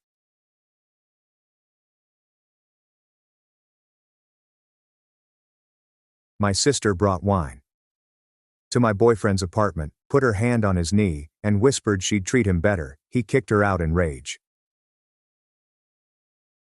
What would you do if your own sister tried to seduce the man you loved, and then turned your entire family against you when you exposed her? For nearly 4 years, I believed I had finally found stability with Henry, my kind and successful partner. But when Lucy, my sister, walked into his apartment one evening and suggested he give it a go with her, I realized this wasn't just sibling rivalry anymore. It was war. My sister accompanied my wealthy lover to his apartment and suggested that he give it a go with her. Consequently, I told our parents about her. Nearly 4 years have passed since I began dating Henry. He's generous, diligent, and has achieved great professional success. He gets a good salary, yet he doesn't flaunt it. Lucy, my sister, has always loved a good competition. She has an innate desire to win at any costs, particularly when it involves stealing from me, and this trait has been with her since we were little girls. Lucy used to whine until my parents gave in and allowed her play with my new toys when we were little. Eventually, it would end up in her possession. She would sneak into my social gatherings and attempt to steal the show, generally by making me look foolish, whenever I had people over. When I was 15 years old, I had my first serious romantic interest. I confided in her. She wore her best clothes to school the following day, had lunch with him, and couldn't help but laugh at his jokes. She boasted to me later on, saying, "He talked to me more than you. Guess he likes me better." I was hoping she'd get over it. Not her. The sight of Henry's automobile brought a smile to Lucy's face the first time I introduced him to my family. Her inquiries regarding his occupation, income, and living situation persisted. On the inside, I was apprehensive, but I shrugged it off. Whenever Henry dropped by during the subsequent months, Lucy would patiently wait. Henry would change the subject and giggle nervously when she said things like, "Wow, I wish I could find someone like you." She would also wear low-cut blouses and flip her hair. On occasion, she would jokingly inquire, "If you and my sister ever break up, you'll call me, right?" It was difficult for me. Lucy just rolled her eyes when I asked her to be more subdued. "My goodness, you seem really self-conscious." "I'm merely trying to be friendly. Things came to a head 3 months ago, and it's not my fault if your partner enjoys our conversations." At Henry's flat, we had a little dinner party. Dressed for a night on the town, Lucy arrived in a figure-hugging dress and high heels, her scent wafting through the room. Throughout the evening, she remained fixated on Henry. She leant in close while he spoke, touched his arm, and muttered something in his ear, all of which clearly unsettled him. Separated from her, I inquired as to her whereabouts. Laughter escaped her lips. So that the evening wouldn't be destroyed, Henry begged me to let it go instead of kicking her out. "Relax. I'm just making conversation. You should be thanking me for keeping your man entertained." Henry spilled the beans a week later, and I felt sick to my stomach. While I was at work, Lucy showed up to his flat without warning. Bringing a bottle of wine, she explained that she was lonely and needed to chat to him. According to Henry, she began to vent about her feelings of isolation while sitting on the couch next to him with her legs crossed. At that point, she placed her hand on his knee and threatened, "If you ever get bored with my sister, you know I'd treat you better." Henry made it quite apparent that he was not interested and ordered her to go. He also informed me without delay. I contacted Lucy later that night and inquired as to whether she had gone insane. There was no denial on her part. "You seem to be taking things too seriously." "I was only kidding," she added with a mischievous grin. Henry could have removed me from the premises if he had desired. She made fun of me when I brought up the fact that Henry had actually removed her. Whatever. Maybe I was just testing him. You should be glad he passed. He was tested. She used that as an excuse. I called her out on her attempt to ruin our relationship, calling her pitiful, self-centered, and repulsive. She fired back. "You're just mad because you know I could take him if I wanted to. You've always been jealous of me. I was done with you." I informed her that our sisterhood was over. Forget about phoning each other or visiting. We won't even pretend to be family anymore. Despite her indifferent laughter, I could sense that my remarks had an impact on her. My folks pleaded with me to let her go after they found out. My mom insisted, "She's your sister. You can't just throw her away over a man." I calmly countered, "This isn't about a man. It's about respect. And she's never respected me." Naturally, Lucy went on to tell everyone in the family that I'm being hyperbolic and attempting to ruin her life for no reason at all. On Facebook, she has been sharing nebulous quotations about inauthentic people and the destructive power of jealousy on relationships. Now we reach the meat of the matter. A friend of Lucy's, someone I don't even know very well, sent me screenshots of Lucy boasting about something in a group chat. In her text, she said things like, "I could have had him if I wanted. She should thank me for not stealing him." My parents received screenshots of this conversation from the same buddy. She couldn't believe Lucy would confess, my mom said me as she sobbed over the phone. She hasn't heard from my dad in weeks. Henry, on the other hand, informed me that he feels incredibly fortunate to be with someone who isn't game. We are more powerful than before. Lucy is unable to proceed with anything. I have been unable to receive her calls from unfamiliar numbers. The truth has finally broken through, and my parents no longer pressure me to make amends. This time, she lost in front of everyone, even though she usually succeeds when she plays her manipulative game. After 2 weeks of hearing nothing from Lucy, I began to wonder if she had finally understood. A call from the building security department interrupted my examination of quarterly reports as I sat at my desk.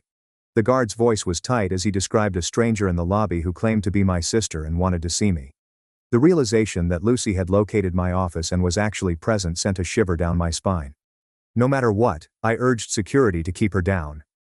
I then recalled that our building's security software provided access to the lobby cameras for the convenience of our staff. I retrieved it from my phone and beheld her, a vibrantly dressed woman, at the security station, toting what appeared to be a gift bag adorned with tissue paper protruding from the top. As the two soldiers continued to shake their heads in disapproval, she made increasingly frantic gestures at them, her face turning redder by the second. Even though the video didn't capture her voice, I could make out her fast-talking sob story about how she needed to apologize to her sister. Afterwards, I observed her get her phone and begin filming the guards, alternating between them and herself as she continuously moved her lips. Arriving lunchtime workers couldn't help but gawk at the situation, with a few even taking out their phones to film the lobby drama. Both guards maintained an air of professionalism while appearing uneasy. One pointed to the door, while the other remained at the desk, likely phoning for reinforcements. I texted Henry to let him know what was happening, but my hands were trembling so badly that I could hardly type. Without delay, he responded, inquiring as to whether I would like him to exit his office and fetch me. Even though I was shaking from head to toe, I insisted that I needed to deal with this on my own. Having received a call from security regarding the issue downstairs, my manager rushed over at that very moment. Concerned that I looked too pale, she wanted to know if I should go early or if we should contact the authorities. She nodded and took up her desk phone to call security to document everything that was happening for my records. My phone rang 20 minutes after Lucy was eventually led away when a message arrived from an unknown sender. Lucy included a photo of herself sitting in her car, her mascara dripping down her face, and a message in which she claimed I was harsh for making fun of her, but that she really only wanted to buy me a birthday present for my mom. The entire justification became even more absurd when one considered that Mom's birthday was still 4 months away. Later that night, Henry dropped by, and we sat on his couch, debating whether or not his apartment needed security cameras. We were both aware that this was just Lucy trying to gauge my reaction to her behavior and see how far she could push me. She was clearly pushing my boundaries. Lucy had returned home in a state of convulsions after being humiliated at my employment, so Mom called at 9 o'clock that night, unhappy. Mom became silent for a second after I told her that Lucy had turned up unannounced and made a scene. But then she sighed and said that Lucy had been acting incredibly erratic as of late, using that very term. That night as I lay in bed, I stared at the ceiling and thought about all the occasions that Lucy had acted out in our childhood, made up stories to make herself look bad, and then lied about it. My chest tightened at the sight of the design because I recognized it. On the other hand, she felt more desperate and strange this time, as if she were sliding out of control. Arriving at work 3 days later, I saw a bunch of roses on my desk, devoid of any accompanying card. A delivery woman had dropped them off approximately 1 hour before I arrived, according to my coworker Claire. However, the woman she portrayed did not resemble any of the local florists who typically delivered flowers to our office. I requested permission from the building's security to see footage from the lobby's cameras from earlier today, because something didn't add up with those roses. A woman I'd never seen before holding the identical bouquet appeared on the screen as soon as the security guard retrieved the tape. But as we continued to rewind, we noticed that she was first chatting with someone in the parking garage. Lucy was obviously giving the woman what appeared to be a $25 bill as the guard panned in, and my stomach fell at the sight of the woman gesturing toward the entrance of the building. After stealing the money and flowers from Lucy's car, the woman hurried inside as Lucy sped away. I asked the security guard to record it and send it to me via email right away. When I got back to my desk, I saw that the roses were of the expensive variety, with deep red petals and flawless centers. Claire said that they reminded her of the kind that Henry's mom favored, which gave me the creeps because Henry had brought up that precise detail with Lucy at a family meal a few months ago. At Claire's suggestion, I went to Lucy's old account and checked her Instagram to see if she had posted anything recently. She has been posting non-stop over the past few days, with phrases like, "finally knowing my worth," and images of herself with identical roses, as well as shots of herself eating at luxury restaurants. Patience pays off in the end, and the proper person will realize what he's been missing. This doesn't make sense. Lucy brings a present bag to work and says it's for their mom's birthday, even though it's still 4 months away. What a feeble justification. What she had in mind with that security measure is now completely puzzling to me. She uploaded the photo of the roses exactly 1 hour after the delivery lady departed my building, according to the timestamp. Henry informed me via text that his co-worker Brad had sent him an unusual message earlier that day. According to Brad, the barista at the coffee shop in their building that morning was asked about Henry's typical order by a woman who bore an uncanny resemblance to his mother, resemblance to the sibling Henry had mentioned. She informed the barista that she needed to know her sister's boyfriend's precise coffee preferences so she could surprise him with a gift. Even though the barista hadn't divulged any details, Henry should have known since she was someone Brad had remembered from last year's company holiday party. Because Henry's workplace was 25 miles away and she had visited both locations that morning, I read the note with trembling hands.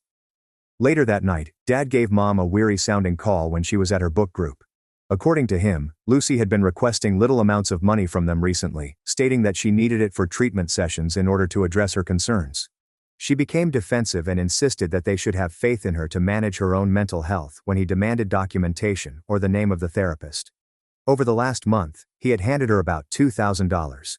Nevertheless, something seemed wrong since she never appeared to have any appointments on the days she said she had them. After giving it a week, I made up my mind to start taking detailed notes. On my laptop, I made a folder that included each Instagram post, the surveillance footage, Henry's text messages regarding the event at the coffee shop, and Dad's list of money transfers to Lucy. I also included screenshots of each post. After I showed everything to Claire, who works in human resources for a computer company, she became extremely serious very quickly. This, she claimed, was classic stalker behavior, and I should think about getting a restraining order before things got worse. That evening, I began filling out forms that I had downloaded from the courtroom website. After another 3 days, Henry sent me a LinkedIn message purporting to be from a tech-forward solutions recruiter. Using a stock photo of a woman dressed for work, the profile gave off an air of professionalism. However, the letter was strange, describing a fantastic chance that necessitated a quick rendezvous in a downtown coffee shop. The moment I read it, my blood froze because it was exactly what Lucy wrote. Henry had mentioned that the manner seemed similar. Consistent use of punctuation and emphasis on specific words. Even though he thanked them for contacting him, he had already responded professionally by stating that he was not interested in new chances. The phony profile sent another message within 2 hours, this time utterly distraught, claiming he was making the worst decision of his career, would regret it forever, and that opportunities like these only come around once. We were both aware that it was her profile, so Henry banned it and reported it to LinkedIn. Simultaneously, I began to receive texts from people we knew, asking if Henry and I were okay. Lucy had been falsely stating that she and Henry had been in regular contact by exhibiting images of their text messages. I discovered that she had meticulously clipped out the dates from older communications before the incident, and was portraying them as recent when I requested to see these screenshots. The images that Lucy had shown her friend were actually from Henry's birthday supper 2 years earlier, but Lucy had altered them to erase the date stamps, so I knew they weren't from that special occasion. After a few days, I saw her car in the parking lot, as I was supermarket shopping for dinner ingredients. That ding on the back bumper of that eye-catching red Honda.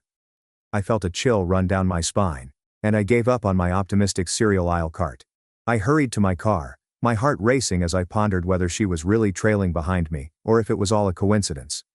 I took an alternate route home, nervously checked my mirrors the whole way, and didn't calm down until I was safely inside my locked car. After waiting 2 weeks, Mom eventually called to confess the truth about what had been happening at their house. Lucy refused to leave her childhood bedroom, returned to her computer or phone, and spent most of her time there.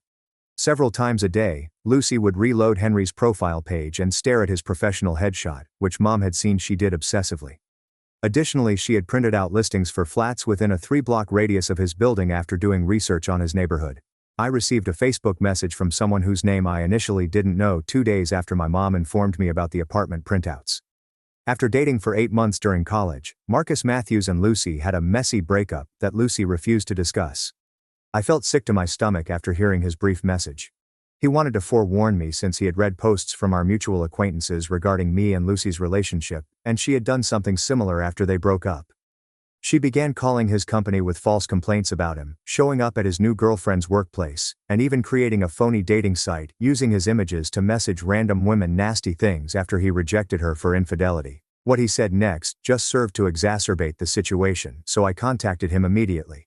During our phone conversation, he accessed his email and forwarded me scanned copies of 2019 police reports, the veracity of which I found unbelievable. Lucy had allegedly keyed liar into his car when he began seeing someone else, according to the first account. 2 weeks in a row, she would leave him dead flowers on his porch, as described in the second one. The third and most disturbing one detailed her break-in while he was at work, and her subsequent destruction of all of his girlfriend's clothing. Due to Marcus's desire to move on and Lucy's agreement to undergo counseling, the charges were dismissed. However, she never showed up for her scheduled therapy appointments. Claiming that she needed to recuperate from Marcus's abuse, she simply informed everyone that she had done so and returned home. As soon as I hung up the phone with Marcus, I texted my parents the details. My father returned my call so quickly that I hardly had a chance to absorb the new information. As he informed me that he was going to the bank immediately to put a hold on the emergency credit card that had been handed to Lucy, his voice quivered. She had claimed last month that she required money for treatment appointments, and he was going to demand invoices for each one. While Lucy was at what she said was a job interview, my mom texted me to see if we could have coffee first thing in the morning. Mom appeared as though she hadn't slept in days when we met at the coffee shop close to their house. Even before I sat down, she began to cry, and her hands trembled as she held her cup. Apparently she knew Lucy was envious of me ever since we were tiny girls, but she held out hope that Lucy would eventually get over it. She said that she had noticed the warning flags, such as Lucy's tendency to mimic my actions while attempting to outdo me. Whenever I achieved a goal, she would become enraged. The constant attempts she made to abscond with my friends or possessions. According to Mom, after Lucy ruined my prom dress the night before the dance, her parents attempted to bring her to therapy when she was 16 years old. However, Lucy yelled and threatened to injure herself if they forced her to go. Their mother stated it was the worst decision they ever made because they quit up due to fear. While I was preparing dinner that night, Henry called, and his voice seemed strange. An incident in the parking garage had just been reported to him by the building's security. Someone attempted to get entrance to the resident area using an old key fob that was reported lost 6 months ago. As soon as security approached, the individual bolted for their vehicle, but the footage caught every move. A fantastic fit for Lucy's vehicle was the license plate. A woman wearing sunglasses and a baseball cap was shown in the film that was pulled by security. The gait she took and the posture she assumed made it plainly her. After waiting 3 days, Henry and I finally made it to the station to report the incident that had occurred in the parking garage. At first, the desk officer appeared uninterested, as if this were just another family argument that he preferred not to handle.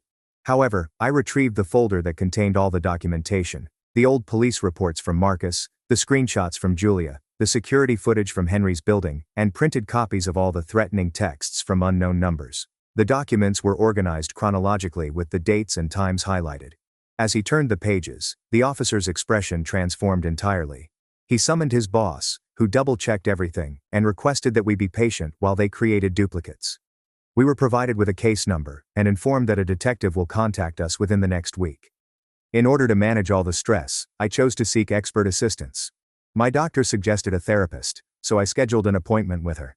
As I recounted the events of that first appointment to the therapist, her eyes widened in understanding.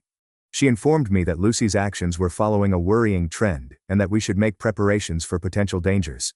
We devoted the remaining portion of the hour to discussing potential outcomes in the event that Lucy may visit my place of employment, Henry's apartment, my apartment, or make an unsolicited approach to me in public. She instantly provided a list of security procedures that I needed to implement, and instructed me to document everything, no matter how small. Julia texted me multiple times while I was in treatment, claiming I was experiencing a mental breakdown and that Henry was concerned about my stability. She forwarded me screenshots of communications that Lucy had been sending to their entire friend group. Lucy expressed her fears that I may harm myself or others, and she informed them that I was neurotic and made up things about her. A few of my friends were considering purchasing it and were consulting Julia about whether they ought to contact me or have someone check on my welfare. As quickly as a disastrous first date can lead to blocked numbers, Lucy is going from roses to restraining orders. Someone had a fever dream about corporate speak while trying to replicate LinkedIn's style guide. Her faux recruiter act reads like that. Even when Julia informed them that everything was a fabrication, Lucy persisted in promoting her story and even started a group chat for Emma's support during her dilemma, in which she acted as the worried sister. Reading such messages prompted me to start making changes to my routine right away. Every day, I take a different route to work and, instead of going to the gym at 6 a.m., I go at various times. Compartment, varying the times and locations of my lunch breaks, and refraining from sharing my whereabouts on social media. It was tiring to be on high alert all the time. I had to check my mirrors as I drove, scan every room I entered, and jump whenever someone got too close to me. My sister played the villain in what seemed like an espionage movie. After working for almost a week, Henry returned home to see something gleaming on the floor of the hallway outside his apartment. Something nobody of us noticed was the silver earring he picked up, which had a tiny pearl. To check if anyone had reported it missing, he brought it down to security. Things were strange once more at that point. After reviewing the surveillance tape from earlier in the day, the security guard confirmed that an individual like Lucy was seen conversing with a maintenance worker near the service elevator. This time, instead of her usual baseball cap, she sported a medical mask, as if she were suffering from allergies or something. She spoke to the maintenance guy, and he shook his head in confusion. She swiftly departed after giving him anything. A woman approached the maintenance worker and claimed to be Henry's sister, who had locked herself out while visiting. Security summoned him down, and he explained the situation. She insisted on waiting for Henry in his apartment, but he informed her that doing so was against company policy and that she should instead use the lobby. Anger and a $25 note were her weapons as she swung her tantrum and walked off. The entire encounter was awkward for him, so he tossed the money aside. On his computer, the building manager retrieved the maintenance logs for that week and began to scroll through them. He paused at a Tuesday entry that revealed someone had reported a water leak in Henry's unit and submitted a work order. Tenant contacted back to confirm it was a false alarm, and the order was then cancelled 25 minutes later. The number that called did not correspond to any tenant in the building, according to the manager's review of the phone records. He presented us with the printed logs, stating that we should report this activity since it was highly suspicious. My phone started beeping non-stop with Instagram notifications at 3 a.m., a week later. Lucy had managed to unblock herself and was sharing old family images from our childhood. I shook my hands trembling as I grabbed screenshots of every photo and description, which said things like, missing better times, before everything changed, and family is forever. Eventually I blocked her new account. Upon viewing the posts the following morning, Claire contacted me and extended an invitation to spend a couple evenings a week at her apartment. She advised me to be unpredictable and change things up if Lucy was observing my tendencies. I began spending Tuesdays and Thursdays at Claire's place while she worked night shifts, so I packed a suitcase and started living there. After 3 days of searching their Amazon account for a refund, my dad called me, sounding perplexed. He discovered that Lucy had made unannounced purchases of books using their stored credit card. Winning back trust after betrayal, manipulation tactics in relationships, and strangely, corporate espionage for beginners were some of the titles that made him sick to his stomach. The harm had already been done when he canceled the orders and terminated her account access. The big public demo day, when Henry's company showcased their new software to prospective investors, was 2 weeks away. As I sat in the audience, engrossed on Henry's presentation, I noticed an old acquaintance arriving a little late, dressed in a sharp suit. During the Q&A, Lucy pretended to be an investor and asked technical questions, having somehow learned about the event. She quickly began to express her remorse to Henry, after cornering him near the coffee stand during the break. Seeing that Henry appeared uneasy, Henry's chief executive officer went over to see if he was all right. As Henry identified Lucy as someone who must depart, security personnel escorted her while she continued to assert her status as an authorized participant. We took the screenshots and maintenance logs with us to the police station the following morning. Following a thorough review, the investigating detective concluded that there was sufficient proof of escalation to warrant the enforcement of a no-contact order. He assured us that the approval procedure would be lengthy, a few weeks, but that our current materials should be sufficient. Later that night, my mom sent me a text message informing me that Lucy had been so upset by the police involvement that she threw her laptop against the wall. Lucy insisted they purchase a replacement screen so she could continue her job hunt despite the screen's total destruction. Lucy was advised by Mom that Dad would not agree and that she needed to be responsible for herself. I showed the building administration a picture of Lucy and set up a doorbell camera 2 weeks later. They shared her photo with the whole security team and put her on their "Do Not Admit" list. Henry's employer was already very serious before the incident on demo day. All guests were required to get prior approval at least 24 hours in advance as part of the new security standard. Everyone on staff was informed of the incident, and Lucy's picture was added to their security system. I was beginning to believe things would settle down, when suddenly Marcus contacted me in a state of panic. After Lucy discovered his fiancée on Instagram, she proceeded to send her images of their former personal college communications. She made it up when she informed his fiancée that Marcus had been messaging her lately about wanting to meet up. After hours of trying to reassure his betrayed fiancée, Marcus finally succeeded in showing her that he had blocked Lucy years ago and that she was lying. The following day, Marcus's fiancée contacted me to express her desire to assist us in obtaining a no-contact order. A co-worker had been sending her anonymous messages about Marcus's infidelity, and she brought them over with printed emails that proved it. The communications appeared to have originated from many email accounts, however they consistently employed Lucy's peculiar expressions. With a slight tremor in her palm, she passed the stack of documents to me. Marcus's fiancée also presented screenshots displaying the dates and times from her workplace computer. As I patiently read each communication, Henry went through everything and began compiling a file. Then it hit me like a ton of bricks. Lucy was more interested in what I had than before. So that no one could ever own it, she wanted to destroy it all. My stomach turned at the prospect, and I got up and paced the flat in an effort to calm down. A weekend getaway to Portland was a pleasant surprise from Henry 5 days later. With the exception of emergencies, we solely informed Claire of our whereabouts and silenced our phones. We dined at food trucks and strolled the city for 2 days without mentioning Lucy once. It was great to just be ourselves without anybody watching. Upon our return on Sunday night, we discovered numerous scratches surrounding the lock on my apartment door. The metal appeared to have been picked with the incorrect instruments, as it was all scratched up. Although nothing was amiss within, my doorbell camera mysteriously ceased functioning at that very moment. The external surveillance tape was retrieved by the building management, and Lucy was plainly visible. At 2 a.m, she splattered black paint on the lens of my doorbell camera. Prior to attempting to pick my lock for 25 minutes, she stormed out of the room, kicking the door in her annoyance, as seen on camera. On Monday morning, we immediately brought the footage to the courtroom. A temporary restraining order was immediately granted after the judge watched the film twice. After scheduling a full hearing for 2 weeks from now, she had the document forwarded to Lucy that very afternoon. That night, my dad called me sobbing. Lucy had accused me of stalking her when the sheriff had served her with the papers.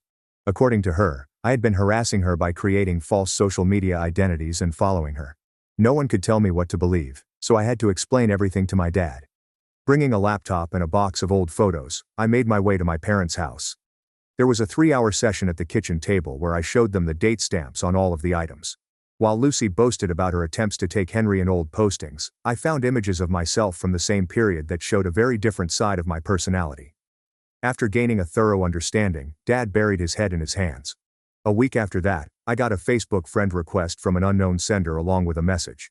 The profile was obviously not real, but the message made it seem like Lucy was genuinely suffering and needed to talk. It made me feel bad about my heart.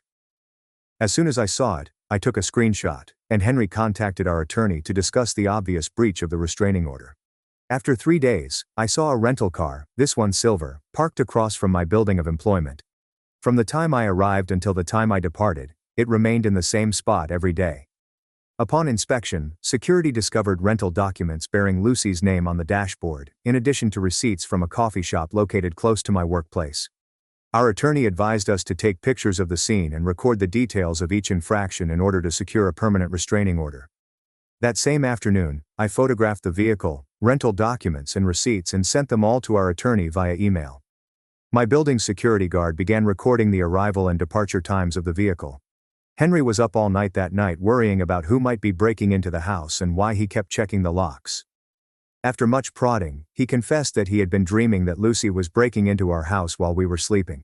For our own peace of mind, we booked a hotel room the night prior to the court hearing. The following day, Claire contacted me via phone to inform me that she and several of our friends intended to attend the hearing in the capacity of witnesses. Using her parents' Amazon account, Lucy is purchasing corporate espionage for beginners. For someone who is purportedly experiencing a breakdown, that seems unusually particular. It makes me question if she's following a script instead than behaving irrationally. They wanted to be there for us because they had all witnessed Lucy's insane behavior at some point. I was taken aback by the number of people who had noticed what was happening. I began to cry when she informed me. 3 weeks later, the hearing was scheduled, and my nervousness intensified as the date drew nearer. Lucy had threatened to cut off all communication with Mom if she came to support me, but the night before, Mom called to tell me she was coming anyway. The idea of openly taking a side was too much for Dad, so he remained at home. Our lawyer had brought a heavy folder of evidence to the courthouse the night before the hearing, so we arrived early on the morning of the hearing. Lucy, who was attempting to appear innocent, arrived with her own lawyer while dressed in a conservative style that I had never seen before.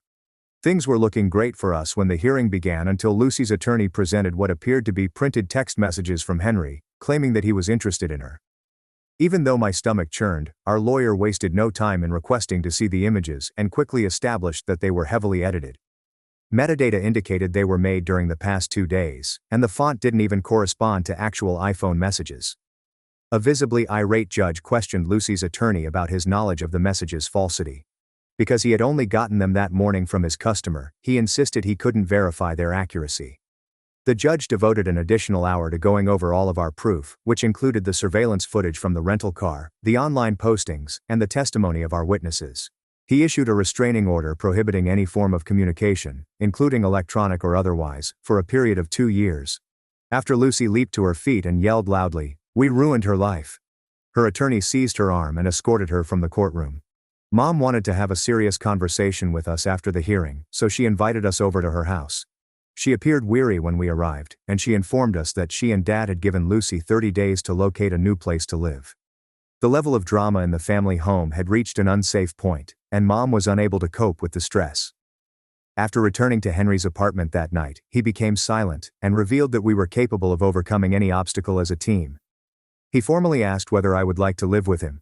He wanted to be by my side first thing in the morning, not because we were afraid. I agreed without hesitation, and the next week we began searching for a new location, preferably in a distant area where Lucy wouldn't be able to find us. In our search for a place to call home, we logged countless hours onto apartment search engines and explored neighborhoods on opposite sides of town. In the midst of my relief, Julia forwarded me fresh Instagram screenshots in which Lucy claimed our relationship was polyamorous and framed me as the envious one who couldn't bear to share. A deluge of messages from people we knew, all inquiring about the veracity of the posts, began flooding my phone. For the following 3 hours, I typed out the identical explanation to my bewildered friends and coworkers. Claire contacted me from the office to inquire about Lucy's post about my being in an unusual dating arrangement. 2 of Henry's coworkers wanted to know if he was okay at home, so they texted him screenshots. Even though she suspected something was wrong with Lucy, my former college buddy told me this was too far. Reliving the entire ordeal made my hands tremble with each new message. After a while, Henry removed my phone and instructed me to let him deal with the responses while I attempted to collect myself. The following morning, our attorney contacted to inform Lucy that a legal letter to stop and desist regarding the defamatory posts was being sent by her. Additional legal action for harassment and defamation will be pursued if she did not remove everything within 48 hours. On that same afternoon, certified mail was used to send the letter to her last known address, as well as her place of employment. Someone touched me on the shoulder as I was buying milk 3 days later at the supermarket. I hardly recalled her, but it was Hannah, a high school buddy of Lucy's. Despite her unease, she insisted on telling me something about Lucy.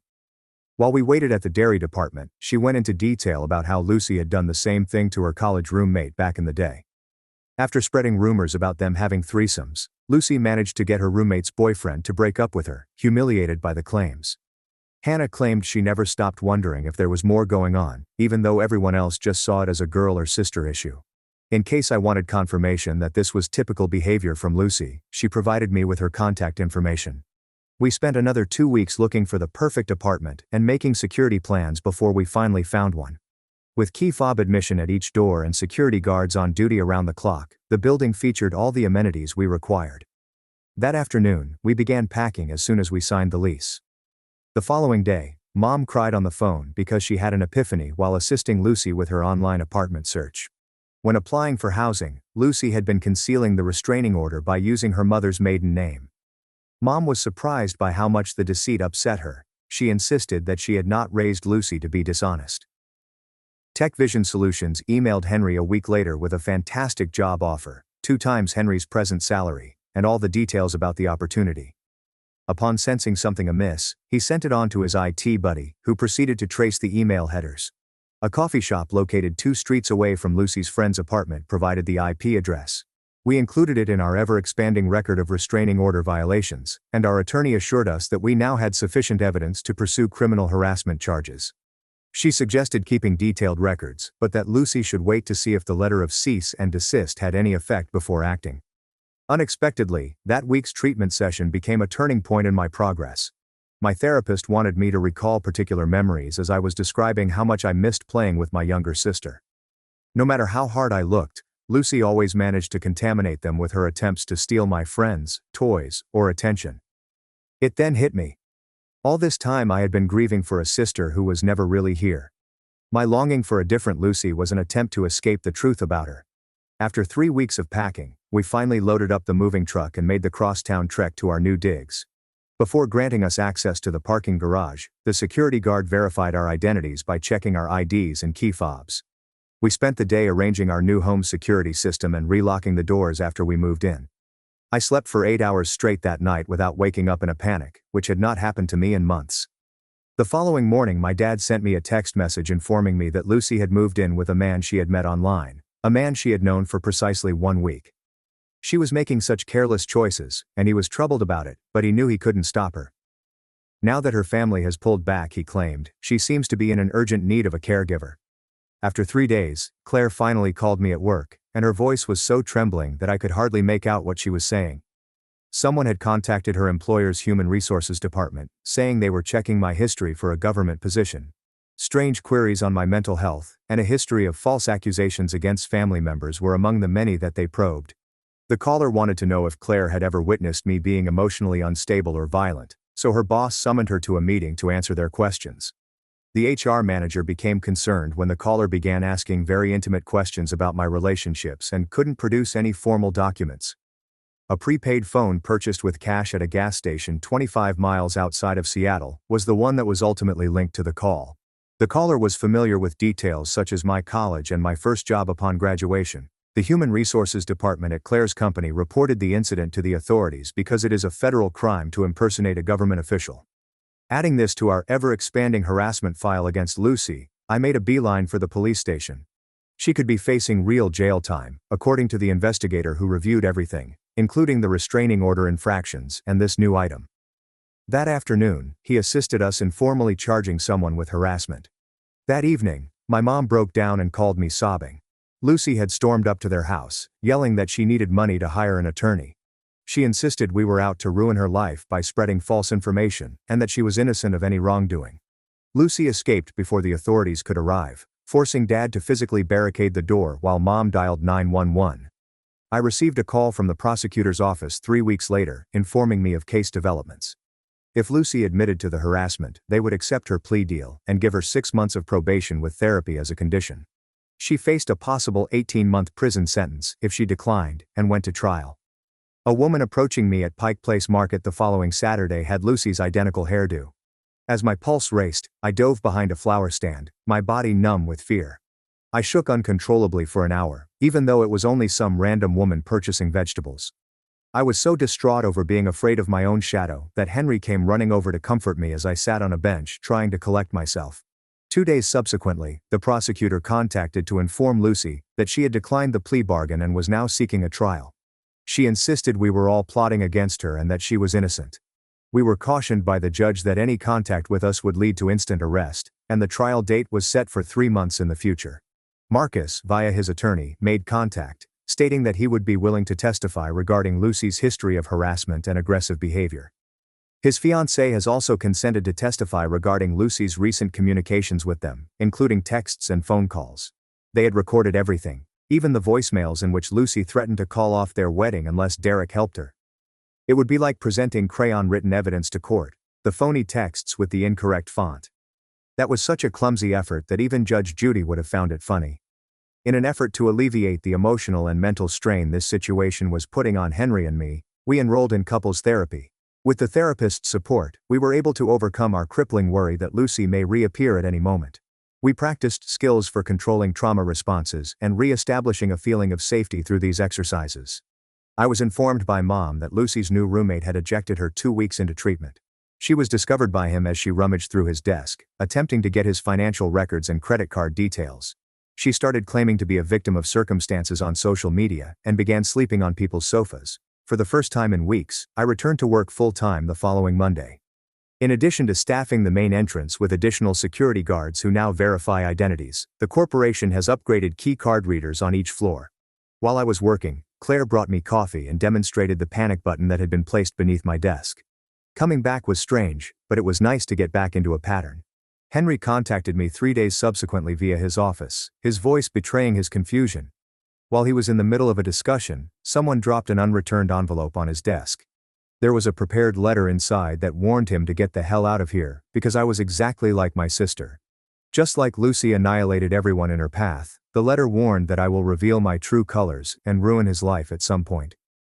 Henry promptly took it to our attorney, who subsequently forwarded it to the appropriate authorities for fingerprint examination. Despite its typography, the forensics team was able to match Lucy's partial prints from her prior arrests to the paper. Not only that, but they found a watermark on the paper from a brand that was exclusive to 3 stores in Seattle. 2 days prior to the letter's arrival, Lucy was caught on camera purchasing that particular paper, according to security footage from one retailer. It was further proof supporting the harassment allegations, which our lawyer had been amassing. The following week, we had another meeting with him, and he informed us that Lucy's public defender was vigorously advocating for a mental health evaluation. Their argument was that she required treatment rather than incarceration because she lacked the mental capacity to stand trial. This was a typical defense strategy, the prosecutor told us. It rarely succeeded but could put things off for months. 2 hours after that, at the crack of dawn, I was back at my kitchen table, putting pen to paper for a letter I would never send. I detailed my childhood fantasy of having a sister and how that fantasy was always just that, a fantasy. Over and over again, I detailed the birthday celebrations she destroyed, the friendships she pilfered, and the trust she broke. My grief over the relationship we may have had if she could have loved rather than taken was detailed in my writing. Every time I remembered all that she had done to Henry and me, a fire would ignite in my chest, and I would write about it. Even though I knew I wouldn't mail it, I needed to get the words out, so I folded it and stashed it away. The results of the court-ordered mental examination arrived 2 weeks later. An antisocial form of narcissistic personality disorder was Lucy's official diagnosis, according to the psychiatrist. She was characterized in the study as having no genuine compassion for others and seeing them merely as tools to be used for her personal gain. This had probably been going on in her life since she was a kid, but the enabling of her parents had shielded her from consequences until now.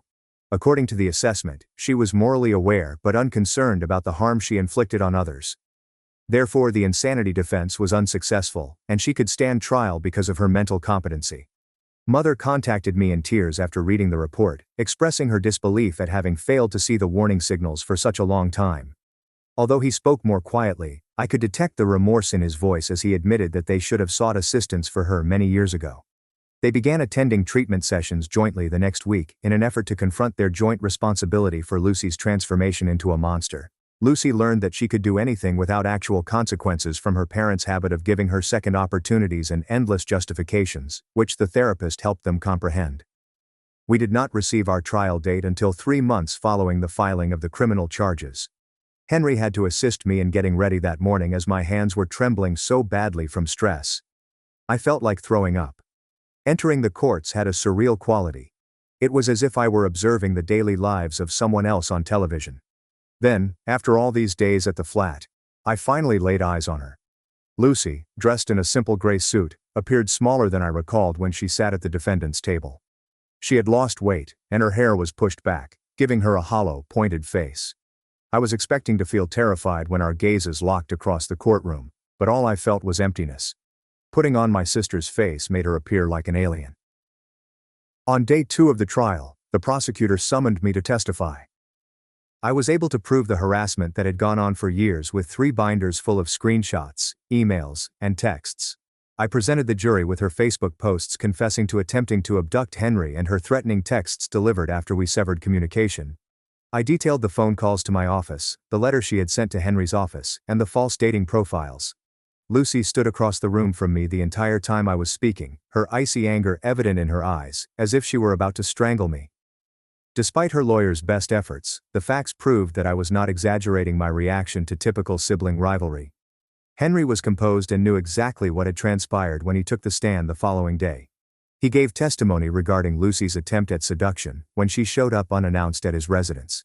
He went into detail about the break-in attempts and the phony employment offers sent to businesses across in his name.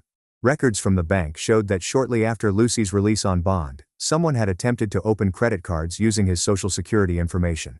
His impersonal, fact-based testimony was fatal to her defense since he could back up his claims with evidence.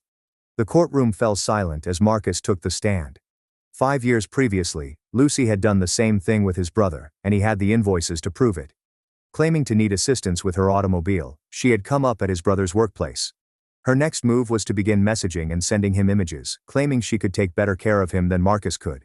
Marcus possessed several electronic communications, including texts, emails, and a recording in which Lucy confessed to enjoying stealing from others. As the prosecutor played the tape, Lucy's laughter about how simple it was to disrupt people's relationships could be heard. Additional evidence was presented by my counsel that Lucy had created phony social media profiles in order to communicate with Henry's co-workers.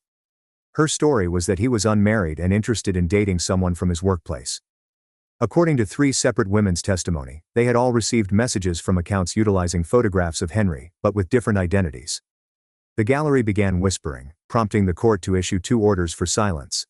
After Lucy's attorney argued that the evidence was entirely circumstantial, the prosecutor revealed the most devastating piece of information. At 3 a.m, Lucy tried many keys to Henry's door, as shown on security footage from Henry's building. 2 days subsequent to the issuance of the restraining order is the timestamp. At last, Lucy got up on stage to try to portray the whole incident as an innocent misunderstanding. She said I was fabricating everything, and that I had always been envious of her.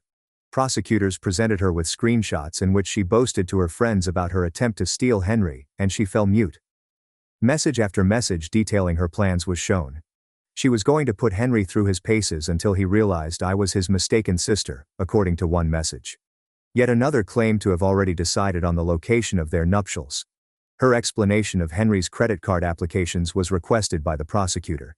She fumbled through a statement about how prevalent identity theft is nowadays. Next, they uncovered articles in her laptop's search history that discussed creating accounts under a false identity.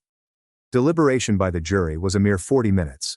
On charges of criminal harassment, stalking, identity theft, and restraining order violation, they returned guilty verdicts.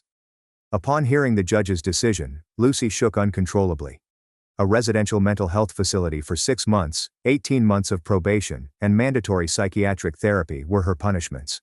On top of that, the judge protected Henry, myself, and our families with a permanent restraining order. For the security systems we had built and the legal bills, she was ordered to pay $25,000 in reparation.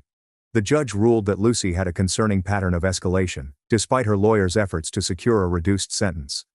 My mom snatched me off the street outside the courthouse and embraced me tightly. In a low voice, Mom told me that she was pleased with my courage in defending Henry and myself. Standing beside us, Dad's eyes welled up with tears. Henry and I went to our go-to Thai joint for supper a week after that. Nothing about winning or losing was brought up. What was discussed instead was progress toward our shared goals and the future. When the owner found out we were going through a bad time, he surprised us with complimentary dessert.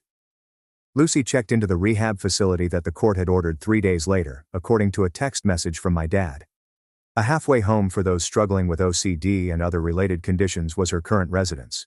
She was initially scheduled for a 6-month program, with the possibility of extensions pending improvement. That night, I removed all but one photo of Lucy from my phone. When we were 6 and 9 years old, we used to go to the beach and construct sand castles before it became a competition. I held on to it because I want to recall the days when she was simply my sister. 2 weeks after we moved into our new apartment, Claire hosted a housewarming celebration. Our previous building lacked adequate security, so we relocated across town to one that had doormen who checked IDs. Those friends who had been there for us through the ordeal were the only ones she invited. No one once brought up Lucy's name the whole night, even though everyone brought food. I don't understand why Lucy's attorney didn't challenge that handy security film from 3 in the morning. The building seemed to magically provide ideal camera angles at the exact moment they were needed. That mental examination is also quite textbook-like. It meets all the criteria for a diagnosis. Lucy was completely silent for 6 months. Through my lawyer, Lucy's therapist wrote a letter stating that Lucy wants to communicate. Apologizing or admitting guilt wasn't it. She acknowledged the need for assistance and expressed her efforts to comprehend her actions in her writing. A single reading was enough for me to tuck it away in the past folder. Some relationships are best left in the past, and some bridges should remain burned. That night, Henry saw me gazing out at the Seattle skyline from our new apartment's window. As we stood there, holding hands, he showed me how the ferries crossed the sea. We were both aware that we had survived something that would have killed us, so there was no need for words. Even though the restraining order would remain in effect indefinitely, the terror was beginning to subside. We were given fresh locks, new habits, and the opportunity to construct anything without being watched. I was no longer involved in Lucy's path, even though she was receiving assistance. After 3 years of guarding Henry's and my creation, we could finally enjoy it. In the end, I learned something painful, but necessary. Family is not just about blood, it is about respect, trust, and care. Sometimes the people who share your last name can wound you the deepest, and the people who choose to stand beside you, partners, friends, even colleagues, become your true family. I may never have the sister I once wished for, but I now know that real family is built on love that protects, not envy that destroys. My sister pretended to have diabetes for attention, then tried to take away my insulin and blackmail me during a family holiday. What is the worst thing your sister has done to you? My sister feigned to have diabetes because she was jealous of the attention I received from our parents. Kane was 5 years older than me and took my type 1 diabetes as a personal affront. She'd hide my glucose meter before meals, remove my low-sugar juice boxes, and tell our parents I was using my condition. When I was 10, she tossed away my insulin before a family trip, which landed me in the ICU. She told everyone at school that I was faking symptoms to get special treatment. My parents encouraged me to be patient with her, as she was only jealous of the medical attention. They had no idea how terrible her jealousy could become. When Kane was 18, she mentioned at dinner that she had been feeling dizzy and wobbly in between meals. She took out one of my glucose meters and looked through its history, stating that some of the strange blood sugar readings were hers from when she borrowed it. Our mother quickly scheduled an appointment with an endocrinologist, while Kane began informing all of her acquaintances that she was likely to be diagnosed with diabetes. The blood tests revealed ideal levels, but Kane argued they had overlooked her reactive hypoglycemia. Within a week, she was requesting the same eating plan and accommodations as I was, timing her fictitious symptoms to coincide with my actual insulin schedule. Kane's weekly lows became increasingly extreme. Never mind that in order to reach dangerously low blood sugar levels, you must inject insulin, which Kane was not doing. There's no logic here. She'd collapse in stores, shake uncontrollably, and demand juice as customers worried. She studied my actual symptoms and refined them. My hands trembled. I was confused due to low blood sugar, and my speech slurred when my glucose dropped too quickly.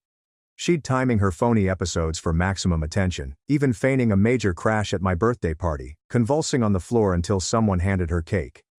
The paramedics that arrived found normal blood sugar levels, but she claimed the meter was broken. Our parents paid thousands of dollars on specialists who found nothing wrong. Kane joined diabetes support forums, promoted disinformation to true diabetics, and then concluded that her low blood sugars without injecting insulin were due to close exposure to my insulin. She demanded separate refrigerators. She'd wake our parents up at 3 a.m., citing dangerous lows, forcing them to prepare her food while I dealt with my actual nightly blood sugar issues alone, because I'm not a newborn. The truth ultimately came out on Thanksgiving. Kane was in her customary dramatic low when our cousin, who was visiting from out of state, recounted seeing her consume a large candy stash in her room an hour before.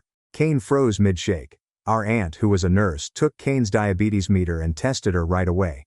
Her blood sugar was 95, which is absolutely acceptable. Everyone stared at her, and the shaking stopped immediately. She attempted to claim that the candy was a therapy for an earlier low, but our aunt tested her again 10 minutes later. Still 95. No diabetic's blood sugar remains so stable after consuming candy. Our parents looked through her room that night and discovered her diary, in which she revealed everything. She'd been pretending for more than a year, researching every facet of diabetes to make her portrayal credible. They told her she had 30 days to find another place to live. She cried that they had chosen their damaged child above their healthy one, but for once, they did not succumb to her trickery. But Kane was not done. The next morning, I awoke to discover my insulin pump beeping empty, which was impossible given that I had just changed it the night before. All of my backup insulin pens were gone from the fridge. My emergency glucagon was missing. Even my hidden supply in my bedroom had vanished. Kane stood in the kitchen, holding my full supply of life-saving medication above the sink. "If I can't have diabetes," she continued calmly, "then neither can you." She'd already flushed half of it, removing thousands of dollars in insulin in seconds. She held the rest over the garbage disposal. I had about 6 hours before my blood sugar got dangerously high. The drugstore was closed throughout the holiday weekend and would not reopen for 3 days. The nearest hospital was 2 hours away. My parents had gone Black Friday shopping and were not answering their phones. Without insulin, I'd be in diabetic ketoacidosis within hours, with my blood becoming acidic as my body began to eat itself. "Here's what's going to happen," Kane explained, hovering her finger over the disposal switch. "You're going to tell Mom and Dad that you've been instructing me to pretend the entire time. That you taught me how because you needed someone to share the attention with. You'll acknowledge you helped me fake all those episodes, or I trash the rest of this insulin, and you get to experience what a true diabetic emergency feels like." My blood sugar was already increasing. I could feel the first symptoms: thirst, the need to pee, and a mild nausea that would soon turn into violent vomiting. Without insulin, I could go into a coma before my parents arrived home. I'd die in this kitchen with Kane watching. She grinned when she noticed me performing the arithmetic in my brain, calculating how long I had. "Choose quickly," she whispered, pointing the vials toward the sink. "Your blood sugar is already rising. How high can it go before your organs shut down?" I looked at the vials in her hand, my mind racing with possibilities. The disposal buzzed beneath them, preparing to destroy my only hope of existence. My throat was already becoming dry, indicating that my blood sugar was rising above 200. "Kane, please," I asked. But she shook her head. Wrong answer. She placed one vial in the disposal and turned the switch. The grinding sounds prompted me to lunge forward, but she held out the leftover insulin like a weapon. "That's one down. You've got maybe 4 hours left instead of 6. Want to try again?" My hands began to shake, not from low blood sugar, but from adrenaline and rising glucose. I moved slowly away, trying to think. The landline was located in the living room, my cell phone was charging upstairs. Even if I could reach either one, who would I contact? My parents were not responding. The pharmacy was closed. An ambulance would take at least 30 minutes to arrive, and Kane would have destroyed everything before then. "I can see you calculating," Kane remarked, blocking the kitchen doorway. "There's no way out of this.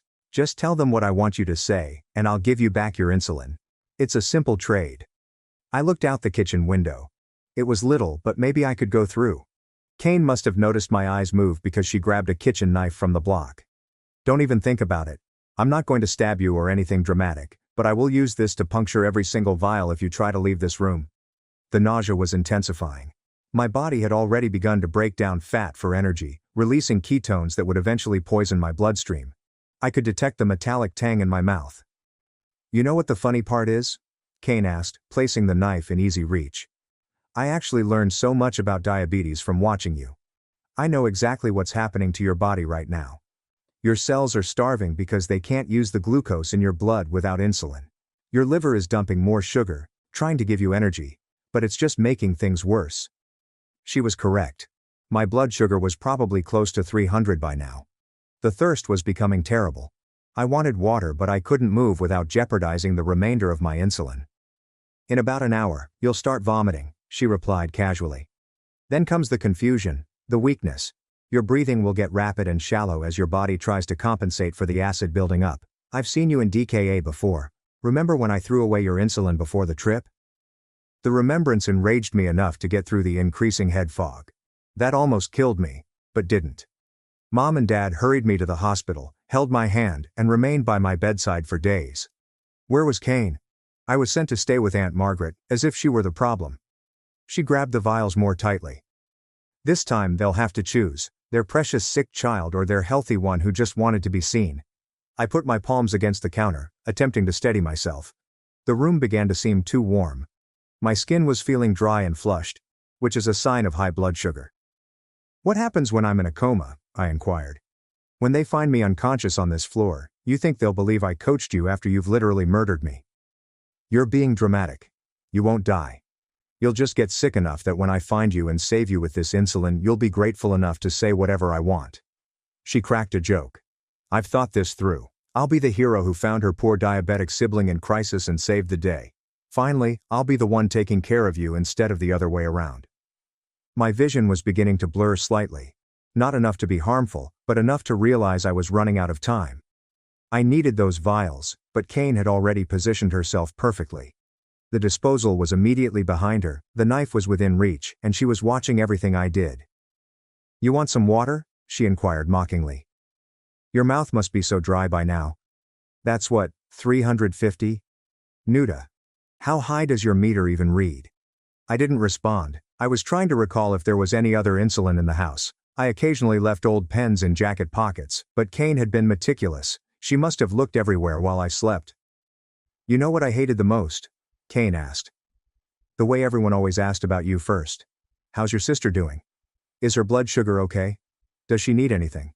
Like I didn't exist unless it was in relation to your disease. It was very unpleasant to watch Kane examine her sister's physical condition as if she were rehearsing for a theater part. She memorized those specific tremors and speech patterns.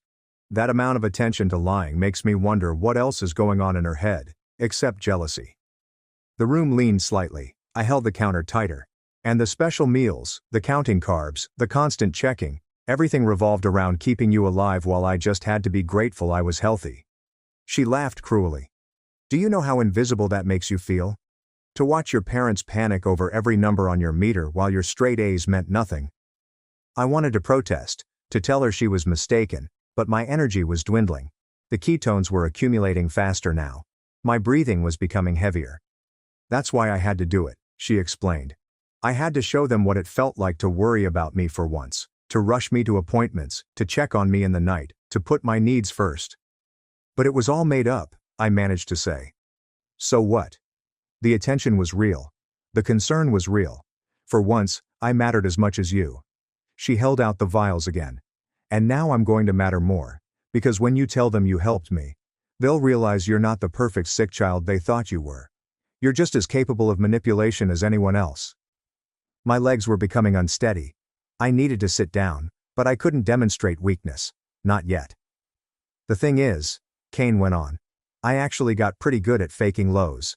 The shaking, the confusion, the way your eyes go unfocused. I practiced in the mirror for hours. But you know what I could never fake? This. She was saying to me.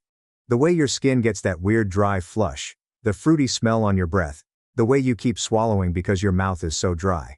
That's real diabetes. That's what's going to kill you if you don't agree to my terms. I could feel my heart beating, attempting to pump the thickened blood through my system. The insulin in her palm was my only hope. I couldn't offer her what she wanted. If I informed our parents that I had helped her fake diabetes, they would never trust me again. Every genuine symptom I experienced would be questioned. Every emergency would be questioned. Tick-tock, Kane stated. How high can you go? 500? 600? I've seen your meter error out at 600 before. Remember you were so sick you couldn't even stand up?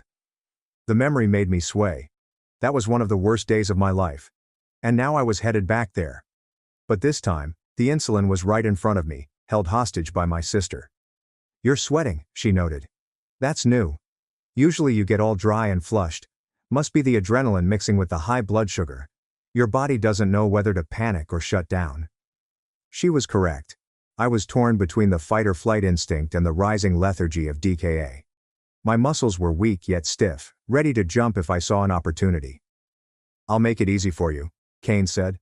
Just nod yes, and I'll hand over one vial. Enough to get you through until you can properly agree to my terms. Otherwise, she shifted her hand back toward the disposal. The grinding sound from before echoed in my mind. Thousands of dollars worth of life-saving medication were destroyed in seconds. I thought of all the diabetics who had to ration their insulin because they couldn't afford it. And here was my sister, trashing it out of spite. "You're thinking too hard," she replied. "This isn't a logic puzzle. It's simple. Your life or your reputation? What matters more?" Everything began to feel remote, like if I were observing the spectacle from outside my body. This was a bad indicator. Severe DKA can result in confusion, delirium, and even hallucinations. I needed to act before losing my ability to think rationally. "One nod," Kane urged. "That's all. Just move your head down and up, and this nightmare ends." But I knew it wasn't going to end. Even if I complied and told our parents the falsehood she desired, Kane would hold this against me indefinitely. Every time she desired something, she threatened to reveal the truth. Or worst, she'd do it again. I'd live my entire life at her mercy, never knowing when she'd steal my insulin and make me suffer. "You're running out of time," she explained. "I can see it in your eyes. They're getting that glassy look. How long before you can't even understand what I'm saying?" The kitchen felt like it was slowly spinning. I tried to concentrate on her face, but it kept moving in and out of focus. My breathing was clearly faster now, as my body tried furiously to clear the extra acid in my blood. "This is what you put Mom and Dad through every time you have a crisis," Kane told them. "This fear, this helplessness, except they can't fix it by just nodding. They have to watch you suffer and hope the insulin works in time." I wanted to explain that I never intended to scare them, but my tongue felt thick and awkward. The words wouldn't come out correctly. "Last chance," she explained, raising the vials. "Nod now, or I flush the rest." I weighed my options while fighting the rising fog in my mind. The kitchen clock displayed 8:47 a.m. My folks would not return from Black Friday shopping until at least noon. 3 hours. My blood sugar was now rising above 400, judging by the symptoms. The metallic flavor intensified with each swallow. Kane spotted my gaze at the clock and smiled bigger. She brought the vials closer to the disposal, allowing them to clink against the metal rim. The sound caused my stomach to clench. She held each vial, which represented a day of existence, like a toy. My legs buckled slightly. I caught myself on the counter, but Kane noticed my frailty. She leaned forward and studied my worsening condition with interest. Her research had prepared her well. She knew exactly what was going on inside my body. The need for water grew tremendous. My tongue was trapped on the roof of my mouth. I attempted to wet my lips, but there was no saliva remaining. Kane noticed this as well. She approached the cupboard, took out a glass, and filled it with cold water from the faucet. She sipped carefully, and kept eye contact the entire time. "I've made a decision." Lunging was no longer an option. My reactions were too slow, and my muscles had already weakened from thirst. But I was still able to think, at least for now. I nodded once, just enough for her to notice. Kane's eyes shone with triumph. She placed down the water glass and picked up a vial, inspecting it like a prize. Then she shook her head, laughing. The vial returned with the others. She stated that simply nodding wasn't enough. She asked to hear me practice the story beforehand. Every detail had to be right, including how I allegedly taught her to fake symptoms, how we planned it together, and how I assisted her in researching diabetes to make her performance credible. She wanted me to rehearse until everything sounded natural. My eyesight swirled. The kitchen tiles beneath my feet appeared to ripple. I held the counter tighter, my claws sinking into the laminate. The struggle to stand was becoming tremendous. My body was eating itself, converting muscle and fat into energy it couldn't use. Kane grabbed out her phone and began recording. She wanted video footage of my confession, proving that I was coherent and spoke freely. She positioned the phone on the counter and adjusted the angle to capture both of us. I opened my mouth to speak, but only a croak came out. My throat was quite dry. Kane breathed deeply and slid the water glass across the countertop. I grabbed it desperately, swallowing the entire contents. The relief lasted only a moment. Within seconds, the thirst had returned, worse than before. She demanded that I start talking. I started stammering through her fake story, but my words muddled together. The head fog was increasing. Simple statements became complex problems. Kane became angry with my performance. She made me start over twice, each time threatening the insulin if I stumbled. The nausea struck suddenly. I doubled over, dry heaving into the sink. Nothing came up but bile. My stomach was empty since dinner the night before. Kane stepped back, disgusted, but continued filming. She narrated my symptoms to the camera, treating my deterioration as a science experiment. When the heaving subsided, I collapsed against the countertop. My legs shook uncontrollably.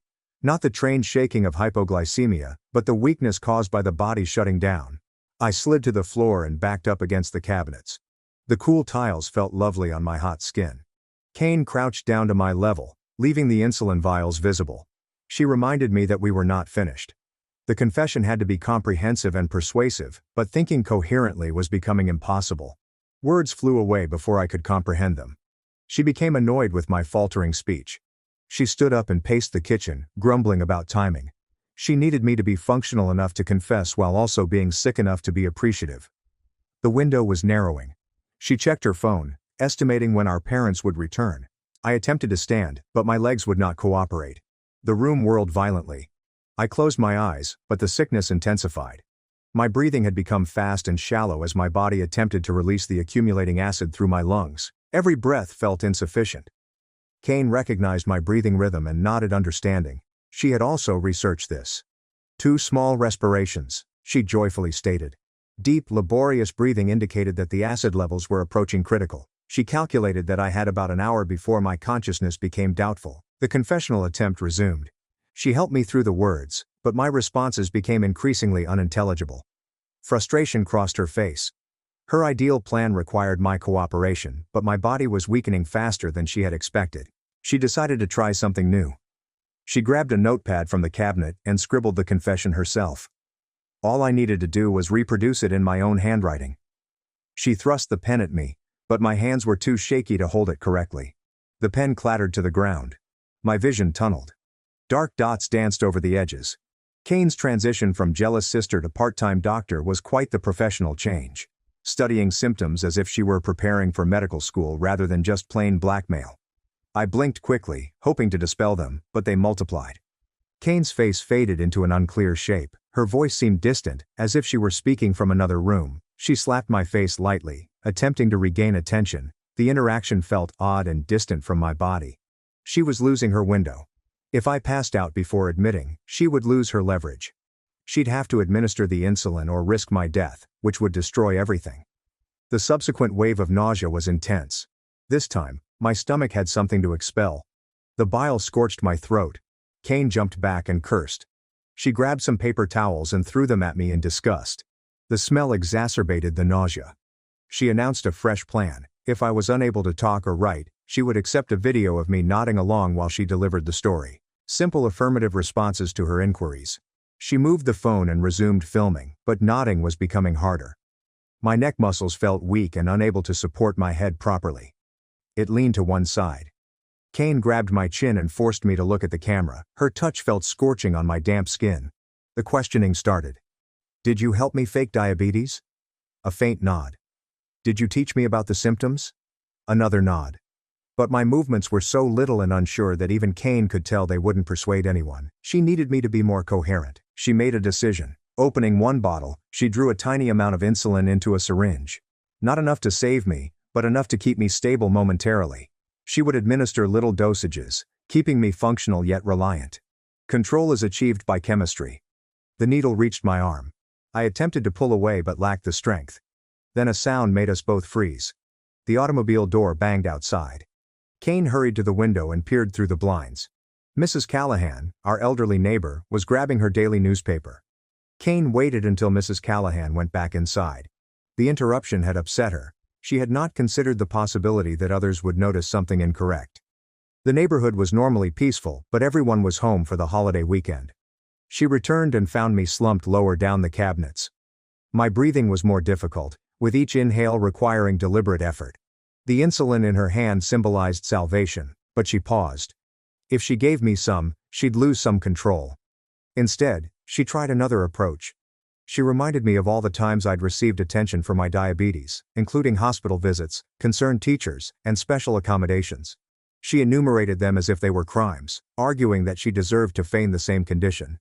Her words slipped in and out of my mind. I heard snippets about fairness, being seen, and years of invisibility. Understanding, however, needed energy that I lacked. My body was storing nutrients for basic existence. The doorbell rang. We were both astonished. Kane's eyes widened with panic. She had not anticipated anyone. I could see a delivery truck outside my kitchen window. The driver stood at our front door, holding a parcel and ringing again. Kane had to respond or face suspicion. She hurriedly buried the insulin bottles in her pocket and brandished the knife at me, a silent threat to keep quiet. She then collected herself and headed to the front door. I overheard muted discussion. The driver wanted a signature. Kane's voice sounded overly cheery as he expressed gratitude for working the holiday. The door closed. Her footsteps returned, hurried and agitated. She discovered me crawling near the landline phone in the living room. I had made it about 3 feet. My arms shook from the strain. She grabbed my ankle and dragged me back into the kitchen. The movement caused my vision to become white. Her former calm had given way to anger. The interruption demonstrated how vulnerable her plan was. Anyone can show up. Our folks might return early. A neighbor may detect something incorrect. She needed to finish it soon. She took out the remaining vials and lined them up on the counter. She explained what each meant one by one. This one was for the birthday party you ruined. This one for the family vacation that became about your medical needs. This one for every time mom checked on you at night instead of me. The disposal hummed into existence. She held the first vial over it, studying my face, but I couldn't concentrate on her anymore. The room had developed a dreamy quality. Nothing felt genuine save the scorching sensation in my veins and the desperate need for air. She dropped the vial. The grinding sound lasted seconds, and thousands of dollars worth of drugs were destroyed. She grabbed the next one, then the next. Each destruction is accompanied by another grievance. Another time she felt overlooked. Only 2 vials remained. My body convulsed, with muscles cramping due to dehydration and electrolyte imbalance. The agony broke through the fog briefly. Kane observed with clinical attention. She had never observed this sign in her study. Real pain seems to differ from performance. She knelt beside me again, holding the final 2 vials. Her offer had altered. She no longer required a full confession, only an agreement that I would keep silent about what she had done. Allow her to tell any story she wants. In exchange, I would receive enough insulin to survive. I attempted to process her words, but they scattered like smoke. My brain was starving for glucose, which it couldn't obtain. Neural circuits misfired. Reality was fragmented into separate moments. Kane's face, the vials, the knife, the ticking clock. She grabbed my shoulders and shook me. My head slumped, uselessly. She was losing me, and she realized it. Her carefully timed scheme was unraveling. She hadn't realized how swiftly DKA progressed. How severe the body's collapse could be. A fresh sound. My phone is ringing upstairs. I assigned Mom a ringtone. It rang 4 times and went to voicemail. Kane's expression was one of genuine terror. If our parents were trying to reach us, they may get home early. She took a desperate decision. She drew insulin from 1 vial and produced the right amount. Not the modest amount from before, but enough to be useful. She would give me this shot, stabilize me, and then compel the agreement once I was coherent. The needle plunged into my arm, allowing cold insulin to enter dying tissue. It would take some time, perhaps 20 minutes to see any improvement. Kane sat back and waited, retaining the final vial as insurance. However, she had made another calculation error. The doorbell rang once again. This time the voice calling through the door was familiar. Mrs. Callahan inquired whether everything was okay. She had noticed the delivery driver go fast. We noticed our parents' automobile was gone. I'm worried about us being alone. Kane froze. Mrs. Callahan was a persistent neighbor who cooked cookies and kept an eye on everyone. She would not depart easily. Her voice carried through the door, noting that she had brought leftover pie from Thanksgiving. I tried to shout out but could only utter a feeble whimper. Kane slapped her hand over my mouth, her fists sweating from fright. Mrs. Callahan knocked again, more forcefully this time. She said she was scared and might call our parents. That danger roused Kane. She couldn't have Mrs. Callahan phone our parents and tell them to come home. She stood, smoothed her hair, and approached the door. Her voice shook slightly as she explained that we were all right and had just slept in. Mrs. Callahan was not convinced. She asked to see me especially, adding that she was aware of my diabetes and was concerned when she did not see me outside as usual. Kane attempted excuses, but Mrs. Callahan's tone became increasingly anxious. The talk continued. I could sense mistrust creeping into her voice. Kane was talking too quickly and over-explaining. The insulin was beginning to work, clearing my mind slightly. I needed to create some noise. Any noise. I knocked over the water glass. It broke over the tile floor. The sound was unmistakable. Mrs. Callahan raised her voice, wanting to know what that was. Kane claimed I had spilled something in the kitchen and everything was okay. But Mrs. Callahan had reared 3 children. She recognized when anything was awry. She said she was going to phone 911 if Kane didn't open the door fully and let her see me. The threat was real. Mrs. Callahan didn't lie. Kane returned to the kitchen, frantic. Her scheme was failing. She couldn't allow Mrs. Callahan call for help, but she couldn't let her see me this way. She seized the final insulin vial and held it as a negotiating chip. She yelled that I only had one chance to tell Mrs. Callahan that I was all right and merely felt sick from something I ate. Make her depart. If I said anything else, she'd destroy the final vial and flee before help arrived. I'd be left explaining everything while dying. The insulin was functioning slowly. My thoughts became less fragmented, but my body remained weak. Mrs. Callahan threatened to use the spare key she had for emergencies. Our parents had given it to her years before. Kane helped me to my feet, supporting the majority of my weight. We stumbled to the front door together. She hissed final threats into my ear. One incorrect word, and the last vial would be gone. She would allege that I had destroyed my own insulin in a fit of rage. The door opened partially. Mrs. Callahan's anxious expression appeared in the gap. Her gaze quickly fell on mine, taking in my pale skin, heavy breathing, and obvious anguish. Her face hardened with concern. I opened my mouth. The words that came out astounded everyone, including myself. I asked Mrs. Callahan if she still had any of the special tea from her garden that helped with nausea. My voice was feeble but clear enough. Mrs. Callahan's eyes narrowed. She has known me since I was 5. She knew I despised tea, particularly her harsh herbal concoctions, but she played along, claiming she'd go grab some right now. She'd be back in 5 minutes. Kane attempted to close the door, relieved, but Mrs. Callahan's foot prevented it. She looked at me and asked if I had lately checked my blood sugar. A simple inquiry, yet full with importance. She recognized the indicators of a diabetic crisis. Mrs. Callahan arriving with a pie and sleuthing talents is like watching someone's grandmother transform into Sherlock Holmes. She recognizes the "we're fine" voice from 3 blocks away. I nodded, pretended everything was all right, but my hand moved to my pocket, where I normally kept my glucose meter. The motion was slight, but deliberate. The pocket is empty. No meter. Mrs. Callahan's expression changed. She understood. She stated loudly that she would get the tea and contact my parents to inform them that I was not feeling well. Kane objected, but Mrs. Callahan was already walking away at a faster pace than her 70 years should allow. She felt something was very wrong. Kane slammed the door. Rage replaced her previous calculation. Everything was coming apart. She had minutes before Mrs. Callahan dialed 911 or contacted our parents. Perhaps both. The game was ended. She hauled me back into the kitchen, forcing me against the counter. The last vial came from her pocket. She held it over the disposal one last time. If she was going down, she'd bring me with her. Mutual annihilation, rather than defeat. But the insulin was working better now. My mind was clear enough to plan strategically. I warned her that destroying the remaining vial would require her to justify my death. That is something no story would cover. She would go to prison. Real prison, not simply family repercussions. She paused. I pressed on, words flowing more easily now. If she gave me the insulin, I would tell everyone that I had accidentally destroyed my supply. A dumb error made while half asleep.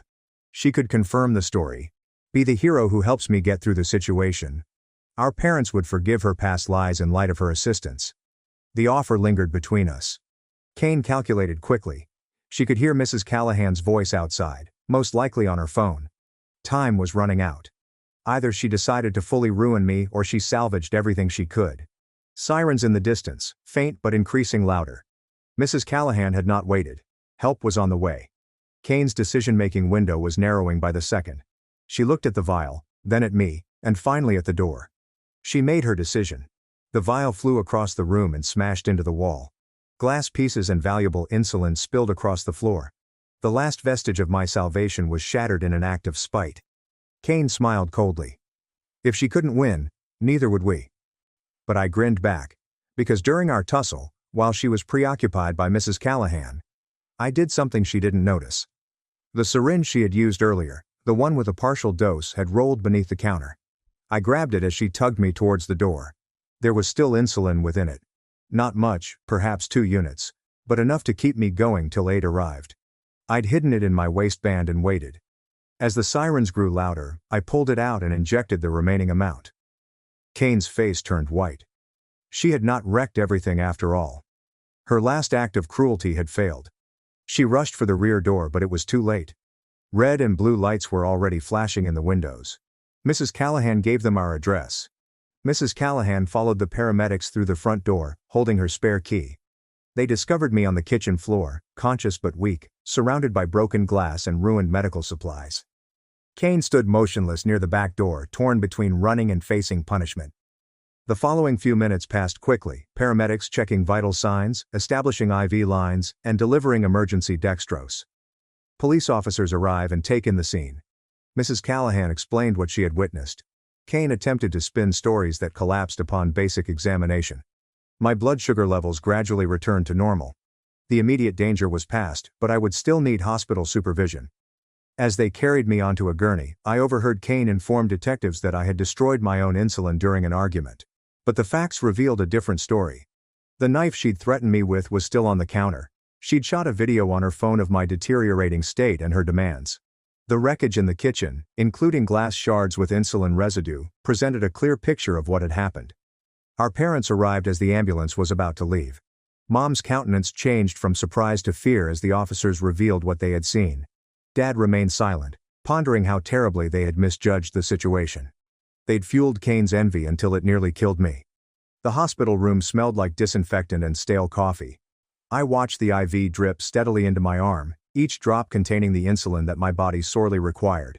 The paramedics stabilized me in the ambulance, but the physicians wanted me to be monitored for at least 24 hours. My blood sugar measurements revealed the extreme fluctuations of the previous few hours, indicating how close I'd come to a diabetic coma. Mom sat in the chair next to my bed, her cheeks swollen from crying. She had been apologizing non-stop since we arrived at the hospital, but I was too fatigued to respond. Dad strolled by the window, periodically pausing to look at the parking lot below. They hadn't uttered Kane's name since the police had taken her away. A nurse came in to check my vital signs. She changed the insulin drip based on my most recent glucose reading, then left us in silence again. The constant beeping of monitors filled the hole where discussion should have existed. My throat was still sore from vomiting, and every muscle ached from acute dehydration. Mrs. Callahan appeared in the doorway, holding a small potted plant. She had changed out of her morning robe and into decent clothes, but her face still betrayed the strain of the morning's events. Mom stood to hug her, and new tears flowed. They whispered quietly near the door, and I feigned to sleep. The detective arrived 1 hour later. He seemed younger than I had expected, with friendly eyes and a soft demeanor. He drew up a chair and asked if I was feeling good enough to make a statement. Mom began to argue, but I simply nodded. The story had to be conveyed while the details were fresh. I walked him through everything, from finding my empty insulin pump to Kane's ultimate destructive act. He took detailed notes and occasionally asked for clarification. When I revealed the video Kane had captured on her phone, he took great note. The evidence would be critical. The detective described what would come next. Kane faced charges of reckless endangerment and property destruction. The value of the damaged insulin alone rendered it a criminal, compounded with the intentional withholding of life-saving medication. She faced significant penalties. He asked if I wanted to press charges. I glanced at my parents, saw their tears, and nodded again. After he went, the silence became more intense than before. Dad eventually stopped pacing and sat in the opposite chair. He stretched for my hand and squeezed it softly. His calloused fingers twitched briefly. Mom sat on the bed's edge, taking care not to disrupt the IV line. They told me about uncovering Kane's diary months ago and dismissing it as teenage drama. About the warning flags they'd disregarded, preferring to accept her performances rather than confront the unpleasant truth. About how they had failed both of their girls in various ways. Their comments were confused, punctuated by sobs and extended pauses. The next visitor was a social worker. She was older, with her gray hair tied up into a practical bun. She inquired about my home circumstances, and whether I felt secure returning there. Despite the fact that the query was ludicrous, I grasped the protocol. She distributed papers about family therapy and support organizations for families struggling with medical abuse. The endocrinologist arrived for the evening rounds. Dr. Patel had been my doctor since the diagnosis, and her familiar face provided unexpected comfort. She studied my file and adjusted my insulin regimen to account for the damage my body had been through. She mentioned that stress could impair my blood sugar control for several weeks, necessitating greater monitoring. Night fell outside the window. The hospital cafeteria had long since closed, but Dad discovered vending machines elsewhere. He returned with an armload of goodies, desperate to do something useful. I managed to eat a few crackers, my stomach still upset from the day's events. Mom's phone rang continuously. Family relatives had heard that anything was awry. She stepped into the corridor to answer calls, her voice muffled by the door. I heard snippets about Kane, charges, and not knowing what would happen next. She seemed to lose energy with each talk. The night nurse was older and more professional. She measured my blood sugar every 2 hours, pricking my fingertips with precise precision. The numbers were slowly stabilizing, and my body was gradually returning to normal patterns. She brought extra blankets without being asked, realizing the bone-chilling cold that occurred with severe DKA. I slept fitfully in between blood sugar checks. Every time I closed my eyes, I imagined Kane holding the vials above the disposal. The grinding sound echoed in my dreams. I'd wake up gasping, convinced that my insulin pump was once again beeping empty. Mom would squeeze my hand to remind me where I was. The morning brought new doctors and discussions about discharge preparation. The psychiatrist was called in following what they described as a terrible event. She questioned me carefully about my mental state, looking for signs of post-traumatic stress. I answered honestly about the nightmares, the anxiety about my insulin supply, and the panic that had not yet subsided. Physical treatment followed next. The acute dehydration had made me weaker than expected. The therapist helped me wander the hospital halls, gradually regaining strength. My legs shook with each stride, the muscles screaming their experience. She informed me that this was typical and that healing will take time. The pharmacist delivered my fresh insulin supply right to my room. The pharmacist checked each vial with me, validating the prescription and expiration dates. Mom stared anxiously as I checked each one, her hand hanging near the bag, as if she could protect it by proximity. Dad inquired about purchasing a lockbox for home storage. It makes me wonder what Kane is telling herself right now in that holding cell, while her family picks up the pieces of her mistake.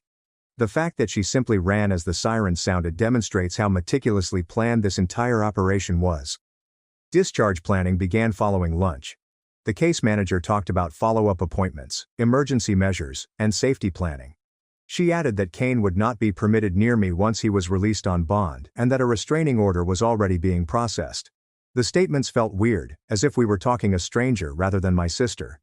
Mrs. Callahan returned that afternoon, bringing homemade soup.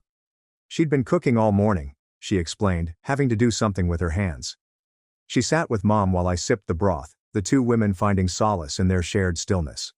Before leaving, she put a spare key into Mom's palm, insisting on keeping it for emergencies.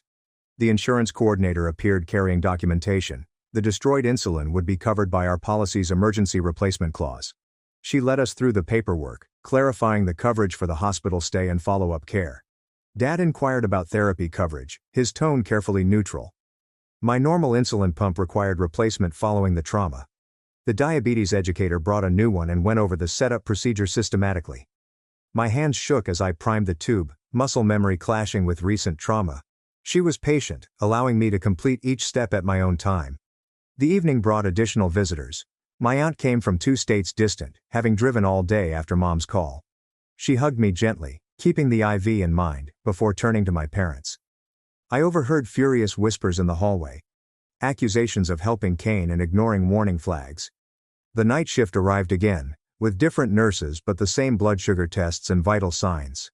I slept better. Exhaustion eventually overcame apprehension. The dreams persisted, but they were less vivid as my mind began to digest the trauma in manageable chunks. The second morning brought discharge paperwork. Dr. Patel conducted a last assessment and declared me stable enough for home care. She modified my insulin ratios again to account for the stress hormones that were still flooding my system. She planned follow-up sessions for the following week, intending to closely monitor my recuperation. The discharge nurse ran through a thorough checklist. Medication verification, follow-up appointments confirmed, and emergency contact information updated. She asked me to demonstrate making up insulin and monitoring my blood sugar. Standard practice, but suddenly imbued with new significance. Mom studied each movement as if she were memorizing the processes. Dad had brought fresh clothing from home. It seemed unusual to get dressed after 2 days in a hospital robe. My jeans hung loose, since dehydration had taken away water weight. The simple effort of lacing my shoes left me breathless, as my body was still recovering from its ordeal. Despite my concerns, the wheelchair ride to the exit was necessary under hospital protocol. Dad turned the car around as Mom gathered the piled belongings: flowers from relatives, get-well cards from neighbors who had heard the news, and unread booklets for family counseling. Except for the radio, which played quietly, the drive home was silent. I sat in the back seat, watching familiar streets pass by. Everything looked the same, yet it felt strange, as if I had returned to a foreign nation. Mom kept turning to check on me, her seatbelt tightening with each movement. Our house was precisely as we left it 3 days ago.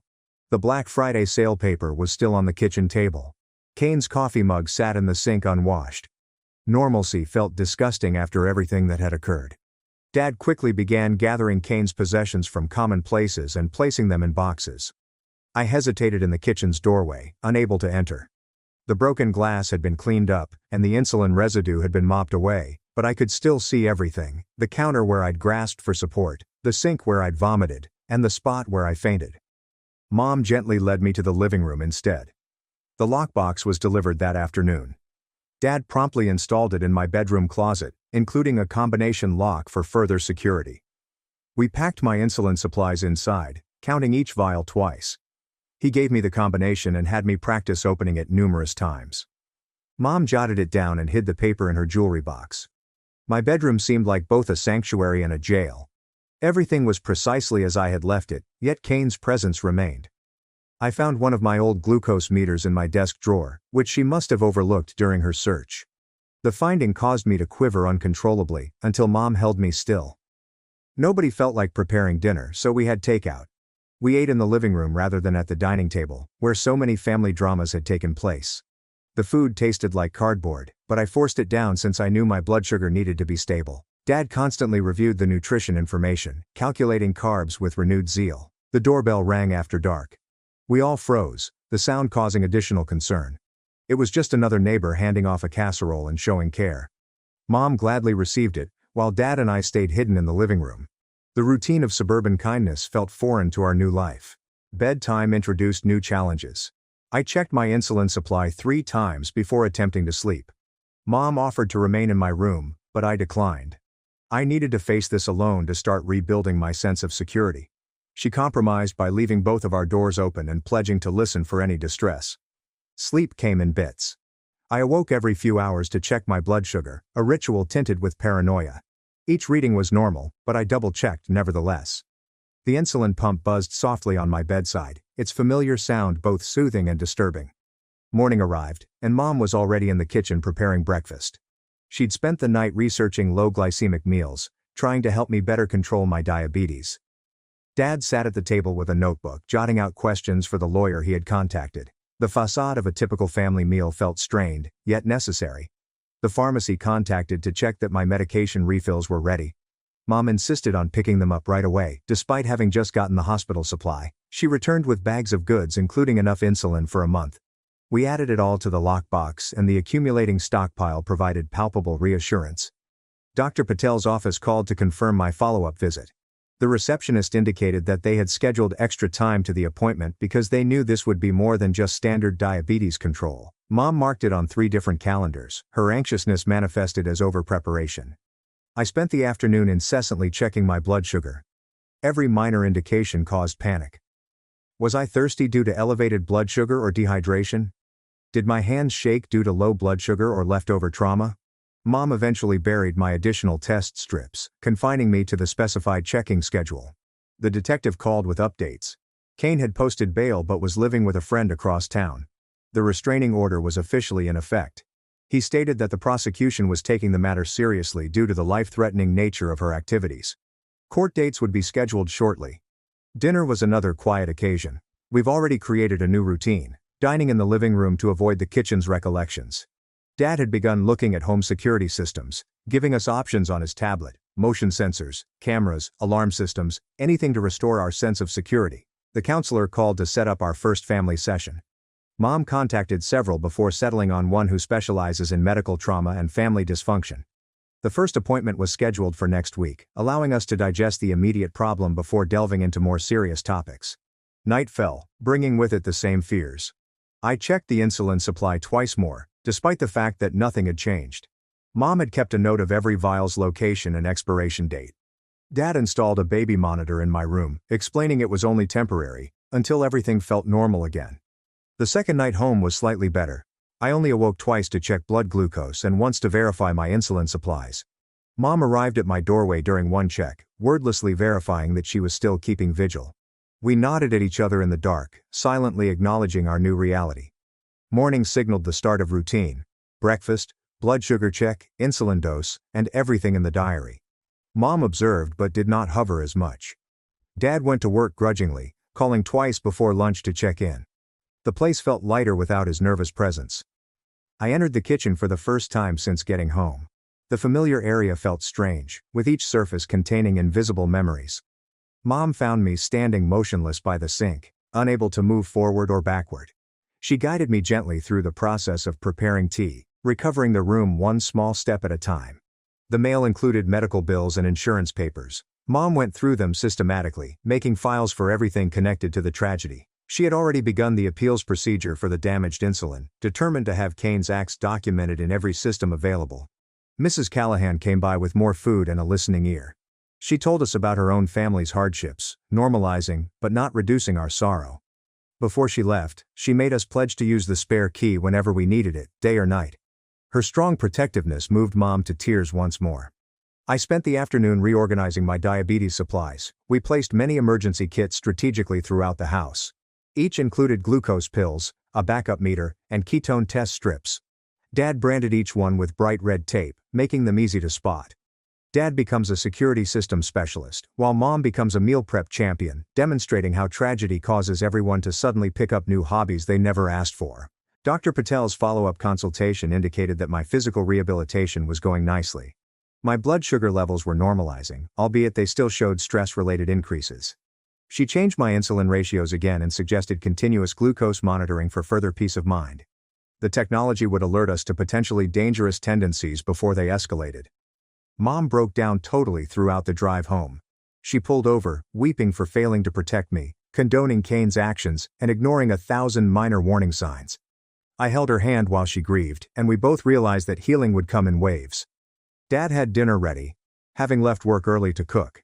He'd created my favorite childhood meal, hoping to instill new pleasant memories in our kitchen. We ate together at the dining table for the first time since the incident, recovering yet another piece of our house. The evening brought tiredness, but also a curious tranquility. We had survived another day. My blood glucose had remained constant. The insulin stayed safely stored away. These modest successes were tremendous. Mom advised that we watch a light, distracting movie together. Bedtime brought less anxiety. I simply checked my supplies once and took my blood sugar normally. Mom kissed my forehead goodnight, a gesture she hadn't done since I was a child. Dad double-checked the new alarm system before he retired. We were starting to feel safe again. The night proceeded smoothly. I barely awoke once, more out of habit than necessity.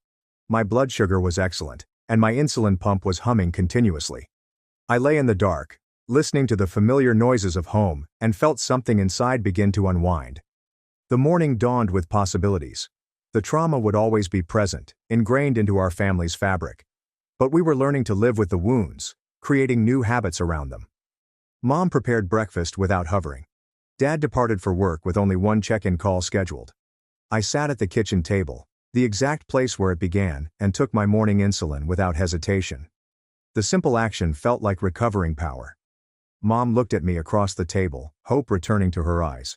Life would continue, albeit with heightened vigilance and hard-won insight. My sister's complaint ended my scholarship and exposed my coach's drug scheme. Now I'm planning revenge that could ruin her new life. I'm Ethan, a 19-year-old guy, and my 16-year-old sister Sophie absolutely wrecked everything our family had worked for over the last decade, and I don't think I'll ever forgive her for what she did. Let me start with some background. Our family has participated in competitive swimming for as long as I can remember. My father, Martin, 52, was a semi-professional swimmer in college until suffering a shoulder injury that halted his career. My mother, Clara, 49, worked as a swim instructor at the local community center for 15 years before taking on full-time responsibility for my career. They gave everything they had to make me successful. I started swimming competitively when I was 8 years old. By the age of 12, I was breaking area records. At 14, I qualified for the Junior Nationals. Last year, I was accepted by 3 Division I universities on full scholarships. I chose Northwestern because they have one of the greatest aquatic programs in the country, as well as an excellent alumni network in sports management. Sophie began swimming around the same time I did, but she never possessed the same natural skill. She was good enough for varsity at our high school, but she wasn't scholarship material. Our parents tried to encourage her, but they recognized where her true potential was. They dedicated the majority of their time and resources to my training, coaching, equipment, and competition-related travel expenses. Sophie was able to participate in local meets and had access to the same trainers, but the emphasis was obviously on my professional development. The problem with competitive swimming is that it's more than simply being fast in the water. There's an entire culture surrounding it, particularly at the elite level. The training is tough. The pressure is unrelenting, and you must make difficult choices about how far you are willing to go to win. Ryan Carter, my 41-year-old male coach, understood this better than anyone. He'd been coaching Olympic swimmers for almost 20 years, so he knew what it takes to compete at the greatest level. Ryan believed that mental toughness was equally vital to physical conditioning. He would put us through activities designed to tear down our psychological boundaries. This sometimes entailed training in painful conditions. Sometimes it meant going beyond what we thought were our boundaries. And sometimes it required coping with uncomfortable situations. Ryan began working more closely with me around 2 years ago on what he called advanced conditioning techniques. These weren't just about swimming faster or growing strength. They were about creating the mental toughness that distinguishes excellent swimmers from great ones. The training intensified, but the benefits were undeniable. My times dropped substantially, and college scouts took note. Sophie was also in Ryan's program, but she trained alongside the other high school swimmers. She did not engage in the advanced conditioning sessions since Ryan stated that she was not prepared for that level of training. My parents agreed with this evaluation, as did I. Sophie had always been more sensitive than me, and advanced training necessitated a level of mental toughness that I was not sure she possessed. The problem began approximately 6 months ago. Sophie started asking questions regarding my training sessions with Ryan. She wanted to know why I was staying late after normal practice, why I went to his house on weekends for extra coaching, and why she wasn't invited to these sessions. I tried to explain that the training was specifically tailored for swimmers of my level, but she persisted. My parents and Sophie had multiple conversations about this. They emphasized that different swimmers require different forms of coaching, and Ryan's advanced program was only for individuals competing on a national level. Sophie appeared to accept the explanation, but I could tell she was still upset by it. Things worsened when Sophie started dating Liam, a 17-year-old male from her chemistry class. Liam was not a swimmer and held strong views about competitive sports. He kept telling Sophie that our family relationships were problematic, that our parents played favorites, and that my secret training sessions with Ryan were suspect. Liam began showing up at our swim events and asking pointed questions about the program. He would make comments about how much time I spent alone with Ryan, so he began researching Ryan's background online. He discovered that Ryan had been involved in some sort of scandal at his last coaching post, though the specifics were never revealed and no charges were ever filed. Sophie started spending more time with Liam and less time in the pool. She began missing practices and turning up late for team meetings. When my parents challenged her about her waning dedication, she accused them of only being concerned about my achievement. She claimed they had never supported her swimming career in the same way they had mine, and they were unaware of what was really going on in Ryan's program. The problem came to a head 3 weeks ago. Sophie had been acting strangely for some days, missing family dinners and spending the majority of her time in her room or out with Liam. My parents were becoming dissatisfied with her attitude, and there had been frequent disagreements regarding her responsibilities to the team. On a Tuesday evening, I returned home from one of my advanced training sessions with Ryan. These sessions typically lasted 3 hours and included intense physical fitness, mental preparation exercises, and technical development. I was exhausted and went directly to my room to shower and prepare for bed.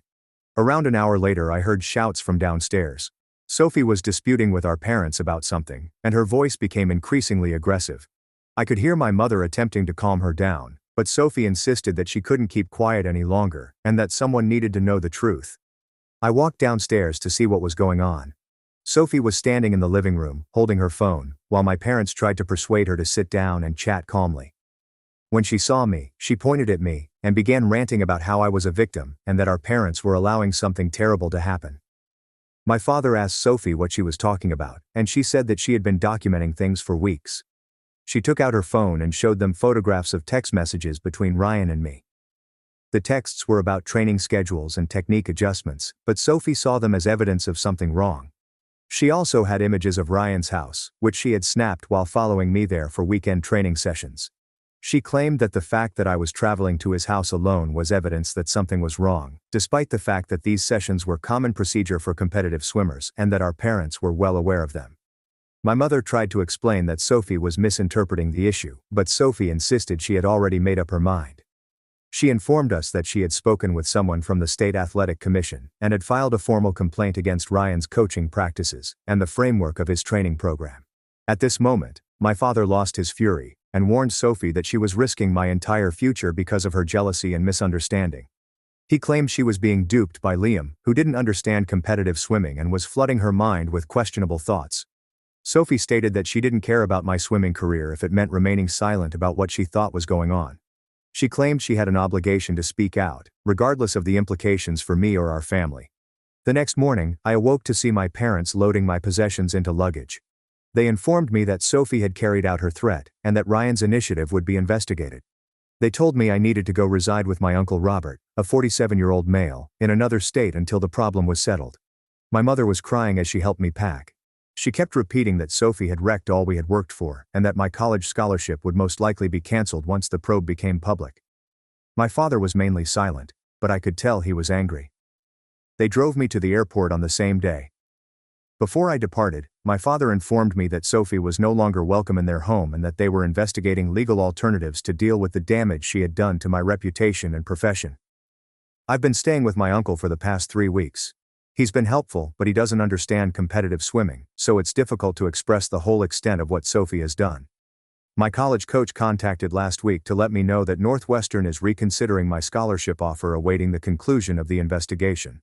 Ryan's program has been temporarily suspended, and the scandal has impacted the college prospects of numerous other swimmers on our team. The local swimming community is divided, with some backing Ryan and others believing that Sophie was correct to speak up.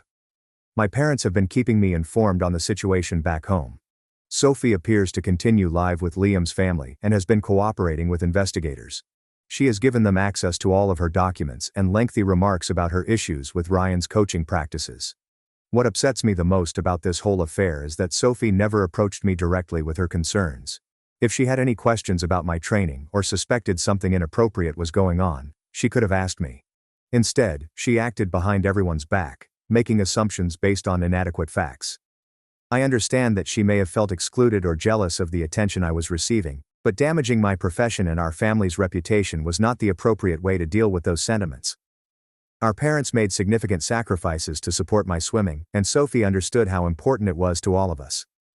Now I'm in limbo, unsure whether I'll be able to return to competitive swimming or if my college ambitions are utterly shattered. My relationship with Sophie is probably gone, and my parents are considering disowning her totally. I'm just not sure how she could do this to our family. We've always been close, and I believed she supported my swimming career even if she wasn't as successful herself. Discovering that she's been surreptitiously documenting events and constructing a case against Ryan seems like a betrayal. Has anyone else experienced a family member destroying their job or future? I'm not sure how to proceed from here, or if there is any way to undo the harm that has been done. Update 1. I never imagined I'd be back here so soon, but things have become far worse than I anticipated. Sophie's inquiry has entirely blown out of hand, and new information is emerging that I did not expect. First, let me update you on what happened shortly following my first article.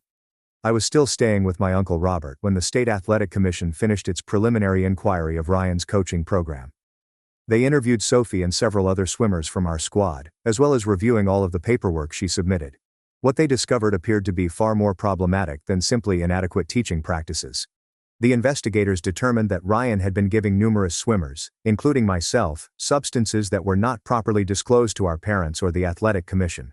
These weren't just protein powders or typical sports nutrition items. They were forbidden substances in competitive swimming. Ryan had described these as cutting-edge recovery supplements that would allow us to train harder and recover faster. He claimed they were entirely legal and that several Olympic swimmers used identical products.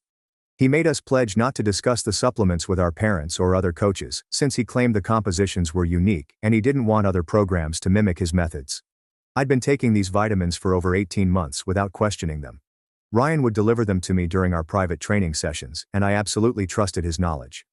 The vitamins appeared to be effective because my performance improved considerably throughout this time, and I felt more energized and focused while training. When the investigators evaluated samples of these supplements, they discovered many compounds banned by both the NCAA and international swimming bodies. Some of these chemicals can cause major health concerns with long-term usage, and all would have resulted in instant exclusion from competition if discovered during drug testing. The hardest aspect was that I had no notion I was using prohibited substances. Ryan had convinced me that everything he was providing was legal and safe. When the investigators described what was in the supplements, I knew that my better performance over the previous year and a half was primarily attributable to performance-enhancing medications. This means that every record I established, every scholarship offer I received, and every accomplishment I achieved during this time was tainted by chemicals I had no idea I was using. The NCAA promptly terminated my eligibility for collegiate swimming, and Northwestern formally rescinded its scholarship offer. But that isn't the worst aspect about this upgrade. 3 days after the supplement disclosure, Liam called me directly. I was astonished to hear from him because we had never gotten along, and I imagined he was calling to brag about Sophie being proven correct. Instead, Liam told me something that completely transformed my perspective on the entire scenario. He claimed that Sophie had not actually launched the probe into Ryan's program. According to Liam, Sophie told him months ago that she was concerned about my training but was scared to say anything since she didn't want to jeopardize my profession or upset our parents. Liam claimed he was the one who urged Sophie to chronicle what she was seeing, and he was the one who looked into Ryan's background and discovered the previous controversy at his former coaching post. More importantly, Liam was the one to call the State Sports Commission and file the original complaint. Sophie apparently urged Liam not to submit the complaint, but Liam told her that he couldn't stand by and watch what he thought was happening to me. He explained that Sophie was divided between wanting to protect me and not wanting to ruin my swimming career, so Liam made the decision for her. When Liam filed the complaint, he utilized Sophie's documentation and submitted it in her name because he believed the complaint would be taken more seriously if it came from a family member rather than Sophie's boyfriend, who was not a swimmer. Sophie had reluctantly agreed to his proposal, but Liam said she never intended to be the public face of the complaint. She had hoped that the inquiry would be completed quietly, and that if Ryan was exonerated of guilt, the whole matter would be shelved without any impact on my career.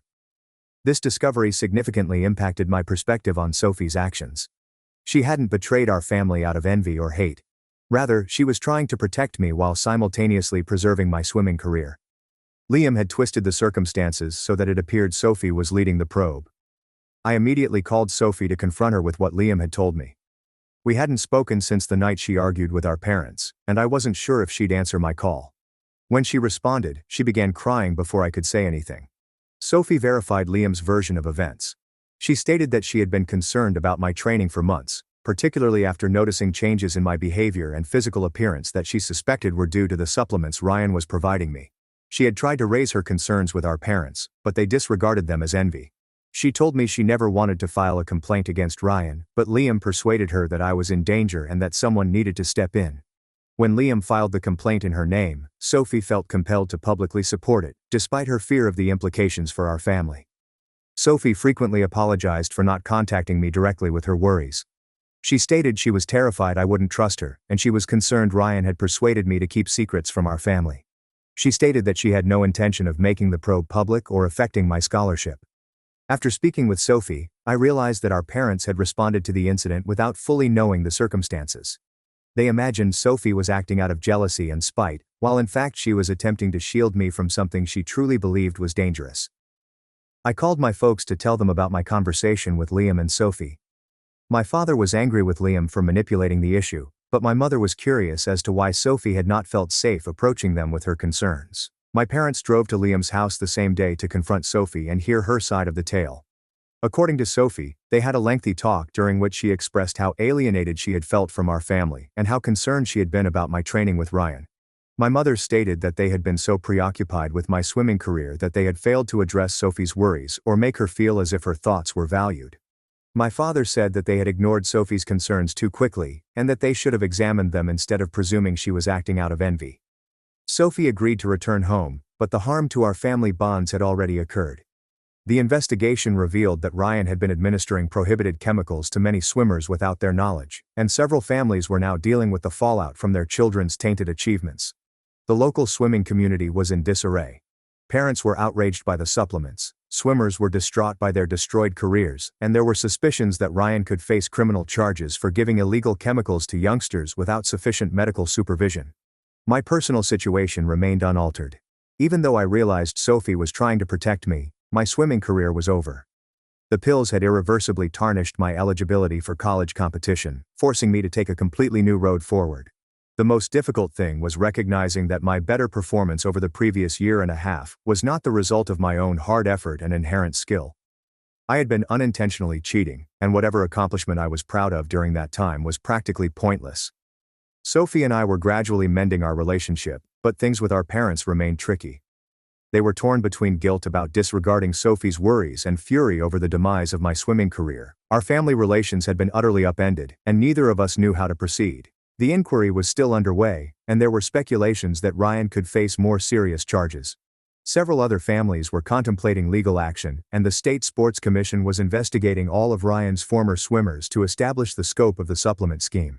I was still staying with my uncle while we discussed our future moves, but I knew I would eventually have to come home and confront the reality of my predicament. My aspirations of swimming in college were shattered, and I needed to reassess my entire future. Update 2. The matter has taken another dramatic turn, and I'm not sure our family will ever recover from what we've discovered over the last month and a half. The examination into Ryan's teaching program has revealed details that go much beyond the supplement issue I mentioned in my previous post. After the illicit chemicals were discovered, the State Athletic Commission broadened their inquiry to include Ryan's whole coaching career and business dealings. What they discovered stunned everyone in our swimming community and had legal ramifications that none of us anticipated.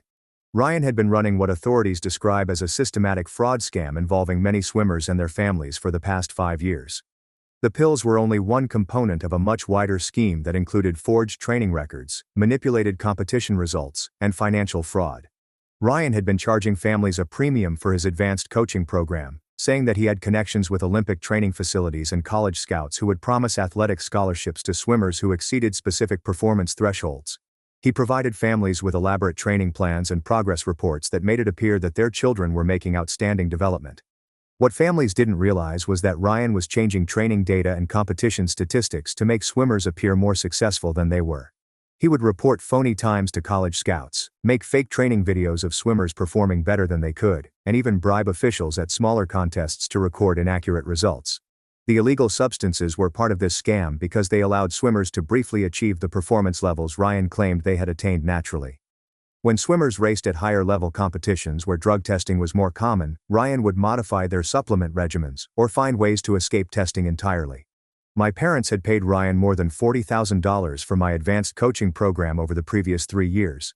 This included training fees, competition travel expenditures, and equipment payments, all of which Ryan said were required for high-level training. Other families had paid comparable amounts, and detectives estimate Ryan received more than $500,000 from families in our region alone. The most distressing revelation was that Ryan had been actively targeting families like ours, parents with unfulfilled athletic goals who were willing to invest extensively in their children's athletic careers. He would discover swimmers with innate talent and persuade their parents that with the correct coaching and financial support, their children might earn athletic scholarships and possibly Olympic success. Ryan appeared to be quite effective at understanding family dynamics and capitalizing on parents' competitive drive when it came to their children's athletic success. He would instill artificial competition among swimmers and their families, motivating parents to invest more money and time to keep their children ahead of the other swimmers in the program. This explains why our family ties have become so strained in recent years. Ryan had been gradually persuading my parents to devote more resources to my training while making them believe Sophie was not dedicated enough to justify the same amount of effort. He had effectively leveraged our family's competitive dynamics to get more money and power.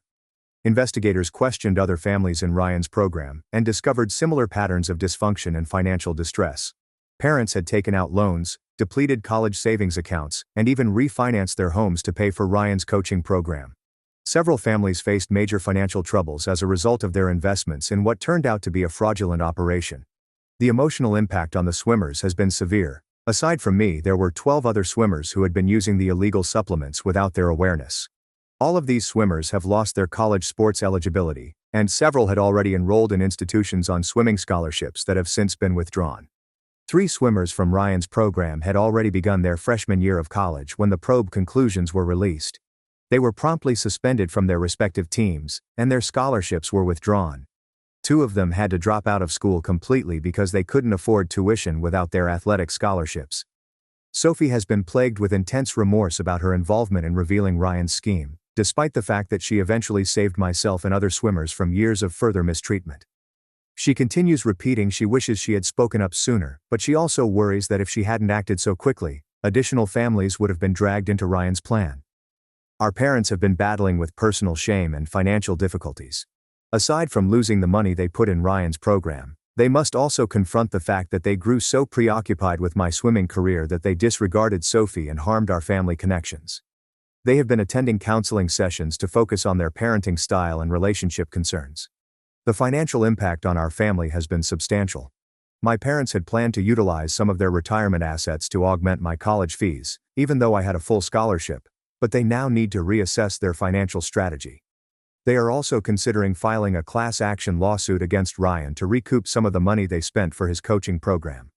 Ryan was arrested 6 weeks ago on allegations of fraud, distributing prohibited narcotics to minors, and conspiracy. His coaching license has been permanently withdrawn, and he faces several years in prison if convicted of all counts. His assets have been frozen as detectives work to recoup funds for the families he deceived. The ripple effects on our local swimming community have been massive. The facility where Ryan conducted his program has lost the majority of its membership, and several other coaches have been investigated to ensure they are not participating in similar schemes. Parents are becoming increasingly wary of premium coaching programs, demanding greater transparency regarding training techniques and expenses. For me, the last 2 weeks have been spent realizing that my entire athletic identity was constructed on lies and deceit. The swimmer I believed I was does not exist, and the accomplishments I was proud of were the product of prohibited chemicals and falsified competition results. I've started taking classes at a nearby community college to figure out where I want my life to go. It's been difficult to adjust to being an ordinary student, rather than an exceptional athlete, but I'm discovering new interests and abilities that I never had time to pursue when my entire life focused around swimming. Sophie and I have started spending more time together, and our connection has gradually improved. She's been assisting me with researching job alternatives and college programs that would be a suitable fit for my current abilities and interests. She's also been really kind with me as I process my anger and disappointment with the situation. The hardest aspect is that I still like swimming, but I am unable to engage in competitive swimming due to my permanently contaminated eligibility status. I've been swimming recreationally at the community center, but it's a very different feeling when you're not practicing for competitions or aiming for certain performance goals. Our family is still attempting to restore trust and communication, but it is a slow process. We are all dealing with the fallout from Ryan's deception and attempting to figure out how to move forward. The counseling sessions have been beneficial, but there is still a lot of damage to be repaired in terms of our relationships and personal self-esteem. Sophie has decided to give up competitive swimming entirely. She claims that the entire experience has caused her to lose interest in the sport, and she wants to focus on other activities that do not involve the same level of competition and possibility for exploitation. She's been experimenting with photography and journalism, which was influenced in part by her research documentation. Ryan's criminal trial has yet to begin, and it will very likely take several months. Meanwhile, detectives continue to review his papers and interview family members to uncover the entire extent of his fraudulent operations. Additional charges may be made when new evidence becomes available. Civil actions against Ryan and his coaching program are now underway, but lawyers have told families that even if we win, Ryan's assets may not be sufficient to completely recompense everyone who was duped. Many families may never recover the money they put into his scheme. Update 3. It's been over 9 months since the scenario began, and I wanted to share a final update on how things have turned out. Ryan's criminal trial ended last month, and while there was some sense of justice, the fallout for our family and the other families involved has been mixed. Ryan was convicted of the majority of the counts brought against him, including fraud, distribution of banned narcotics to minors, and conspiracy. He was sentenced to 8 years in prison and forced to pay compensation to the cheated families. However, the restitution amount was far lower than what families actually lost because Ryan had already spent the majority of the money he earned from his coaching program. Our family received approximately $6,000 from the restitution fund, a fraction of what my parents had given Ryan throughout the years. The class action lawsuit is still proceeding, but lawyers do not expect families to receive any extra compensation because Ryan's assets were restricted. The most significant breakthrough for me was learning that 3 institutions were willing to consider awarding me academic scholarships based on my grades and standardized test scores. Because I was so focused on swimming, I never truly considered furthering my education based on intellectual quality, rather than physical skill. I accepted an academic scholarship to a state university about 3 hours away. The scholarship does not cover all of my expenditures, as a full athletic scholarship would. But when combined with financial aid and a part-time work, I may attend college without placing a pressure on my parents' finances. I'm studying in sports administration with a concentration in business ethics. My encounter with Ryan's bogus scheme piqued my curiosity in learning how sporting organizations may better protect young athletes from exploitation. I hope to eventually work in compliance or supervision roles for sports groups. Sophie began her senior year of high school in the autumn and has already moved on from competitive swimming. She joined the school newspaper and has written pieces on child sports and athlete safety. Her work recording Ryan's program proved to be good preparation for investigative journalism, and she is thinking about pursuing communications or journalism in college. Our family ties have greatly improved in recent months, however we are all still absorbing the effects of Ryan's manipulation on our family dynamics. My parents have been a lot more mindful of not favoring Sophie over me, and they've encouraged both of us to explore our own interests, rather than focusing solely on physical performance. The counseling sessions helped my parents recognize how their concern with my swimming career had impacted Sophie and our family connections. They've tried to foster Sophie's interests in journalism and photography with the same enthusiasm they had for my swimming. Though Sophie occasionally appears uncomfortable with too much attention, my bond with her is probably stronger than it has ever been. We've both learned to express our concerns and thoughts more directly, and I admire her bravery in speaking up about Ryan's program, even though she knew it would have major ramifications for our family. The larger swimming community in our area is still recuperating from the controversy. Several other coaches have developed more transparent processes and improved oversight to avoid similar incidents. Parents are becoming increasingly wary of premium coaching programs, asking extensive inquiries regarding training methods and pricing. 5 of the other swimmers involved by Ryan's supplement regimen have also lost their college athletic eligibility indefinitely. The majority of them are seeking academic scholarships or attending college without athletic funding. 2 swimmers elected to take a gap year to sort out their next moves, while 1 enlisted in the military. Ryan's scam has had the greatest financial impact on families, and they are still struggling. One family had to sell their home because they took out a second mortgage to cover coaching expenses. Another family is coping with huge debt that will take years to repay. Ryan's approach has long-term financial ramifications for certain families. Ryan's coaching facility was permanently closed following his imprisonment, and the building currently houses a different firm. The pool, where I spent thousands of hours training, has been converted into a fitness facility. Sometimes I drive past and reflect about all the time and energy I spent there, but I try not to focus on what could have been. I still swim recreationally several times per week, primarily for fitness and stress relief. It took several months for me to be able to enjoy myself in the water, without worrying about competition times or training goals. Swimming is now something I do for leisure, which is certainly better than my previous obsessive relationship with the sport. Looking back, I believe Sophie spared me from years of further exploitation and severe health concerns from the forbidden narcotics. While losing my swimming career was upsetting at the time, I'm thankful that the truth came out sooner rather than later, when the ramifications could have been far worse. I have no touch with Ryan, and am not interested in connecting with him. Several other families have gotten letters from him expressing regret for his conduct, but I don't believe whatever he says will change my feelings about what he did to me and the other swimmers in his program. My parents have become increasingly wary of persons who promise remarkable results in exchange for large financial investments. They've also become advocates for increased control and regulation of kids' sports programs, and they occasionally speak at community gatherings about warning flags that parents should look out for. Sophie and I intend to continue our work to avoid such exploitation of young athletes. She's been working on a series of stories about youth sports safety for her school newspaper, and I'm thinking about writing about my own experiences for my college newspaper once I've settled into my academic program. The entire ordeal taught our family that sports success is not worth sacrificing family connections or financial stability. We're all working toward our respective goals now, but with much better communication and more realistic expectations of what success looks like.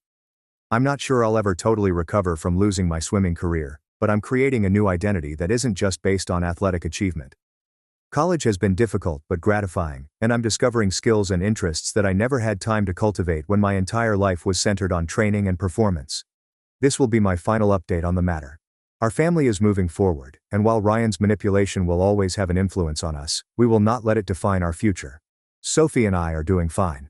Our parents learned from their experiences, and we're all better equipped to safeguard ourselves and others against similar exploitation. Story 2. My parents threatened to boycott my wedding unless I invited my sister, who had shattered my 5-year relationship by sleeping with my partner. What occurred next astonished everyone. I, a 28-year-old female, never expected to find myself in this predicament. But here I am. My sister Olivia, a 26-year-old female, and I were quite close growing up. We shared a room in our little suburban home, whispering secrets late into the night and daydreaming about our future. Olivia was always the more gregarious one, with a talent for art and music, whereas I was the studious kind, nose buried in a book. Despite our disputes, we remained linked. Our parents, Thomas, 55, and Grace, 53, taught us to put family above all else. Dad worked long hours as a construction foreman to support us, while Mom worked part-time and took care of the house. They instilled in us a strong sense of loyalty and taught us the value of sticking together through thick and thin. Little did I know how much my familial loyalty would be tested in the coming years. Ryan, a 30-year-old male, and I met during our sophomore year in college. He was a senior, charismatic and popular, who shared my enthusiasm for literature. We bonded over our common love of classic novels, and we spent many hours in quaint coffee shops talking about our favorite authors. Ryan was my first serious boyfriend, and I fell hard and quickly. Ryan decided to stay in town and work for a small publishing business after graduation. Our relationship grew stronger, and we soon began discussing our future together. We moved in together after graduation, sharing a small but comfortable apartment near the city center. Ryan was always supportive of my marketing career goals and encouraged me to aim high. Olivia, on the other hand, had decided to follow her passion for art rather than attend college. She worked several jobs to support herself while attempting to establish a name in the local art community. I admired her tenacity and determination, even though our parents were dismayed by her decision not to pursue more study.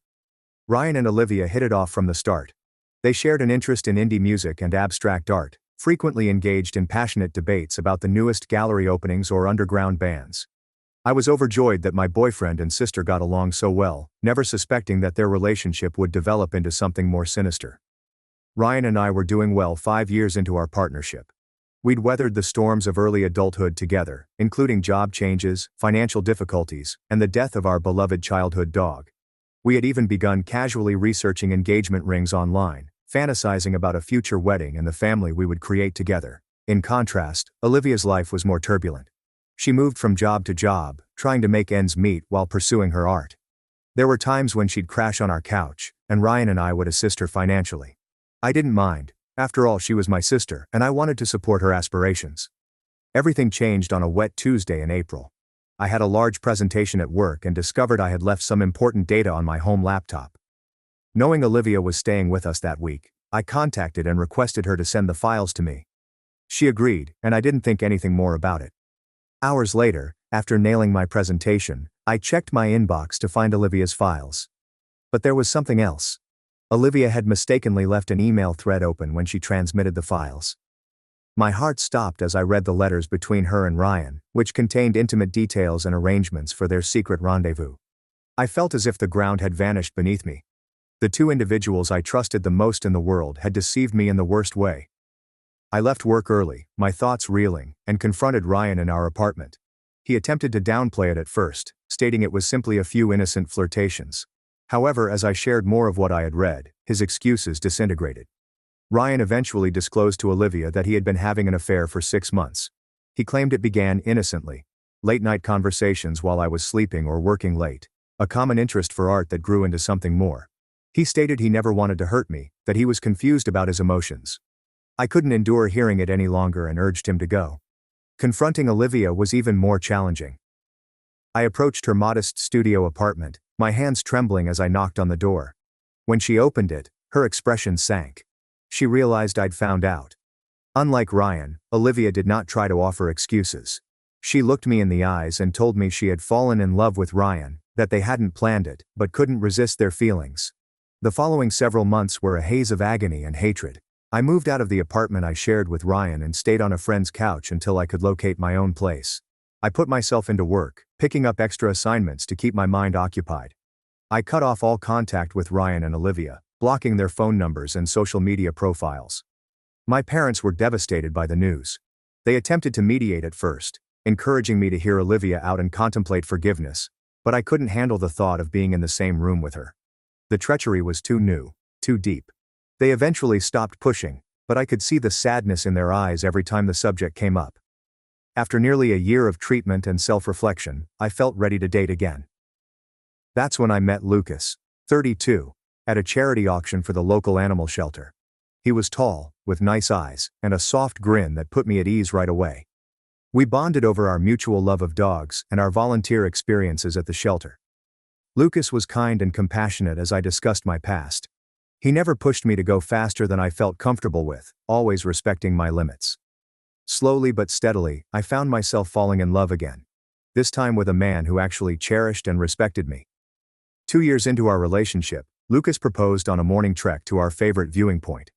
It was simple, private, and beautiful. As we started planning our wedding, I felt a mixture of excitement and dread. The thought of walking down the aisle again triggered memories I'd rather forget. Everything was going fine until my dad mentioned inviting Olivia to the wedding. They contended that she is still family and should be present on my special day.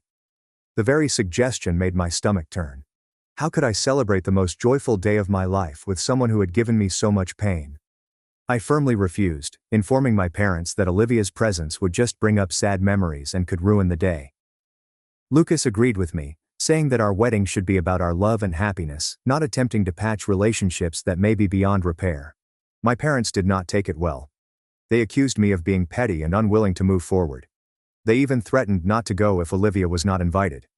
Some of our relatives also got involved, accusing me of selfishness for separating the family and asking me to be the bigger person. But I don't believe I am in the wrong here. Olivia deceived me in the worst manner possible. She slept with the man I believed I'd spend my life with. I've worked hard to overcome that grief and create a new life with Lucas. I don't want anything to compromise my newfound contentment and calm. So, Reddit, am I an asshole for not inviting my sister to my wedding? Am I being petty, or do I have the right to remove someone who has badly injured me from one of the most important events in my life? Update 1. I'd want to thank everyone who left helpful comments and advice on my first article. The response was amazing, and it gave me the confidence to have a difficult but essential conversation with my parents. I invited them over to supper last week, determined to clear the air and establish some boundaries. The evening started quite stressful. Mom kept trying to shift the talk toward wedding plans, while Dad was unusually silent. After we finished our meal, I took a big breath and went in.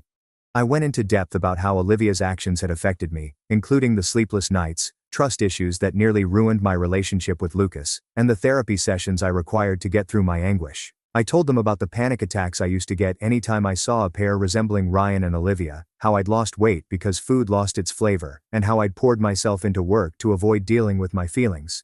I explained how Lucas had been gentle with me, comforting me during nightmares and consoling me when my doubts threatened to overtake me.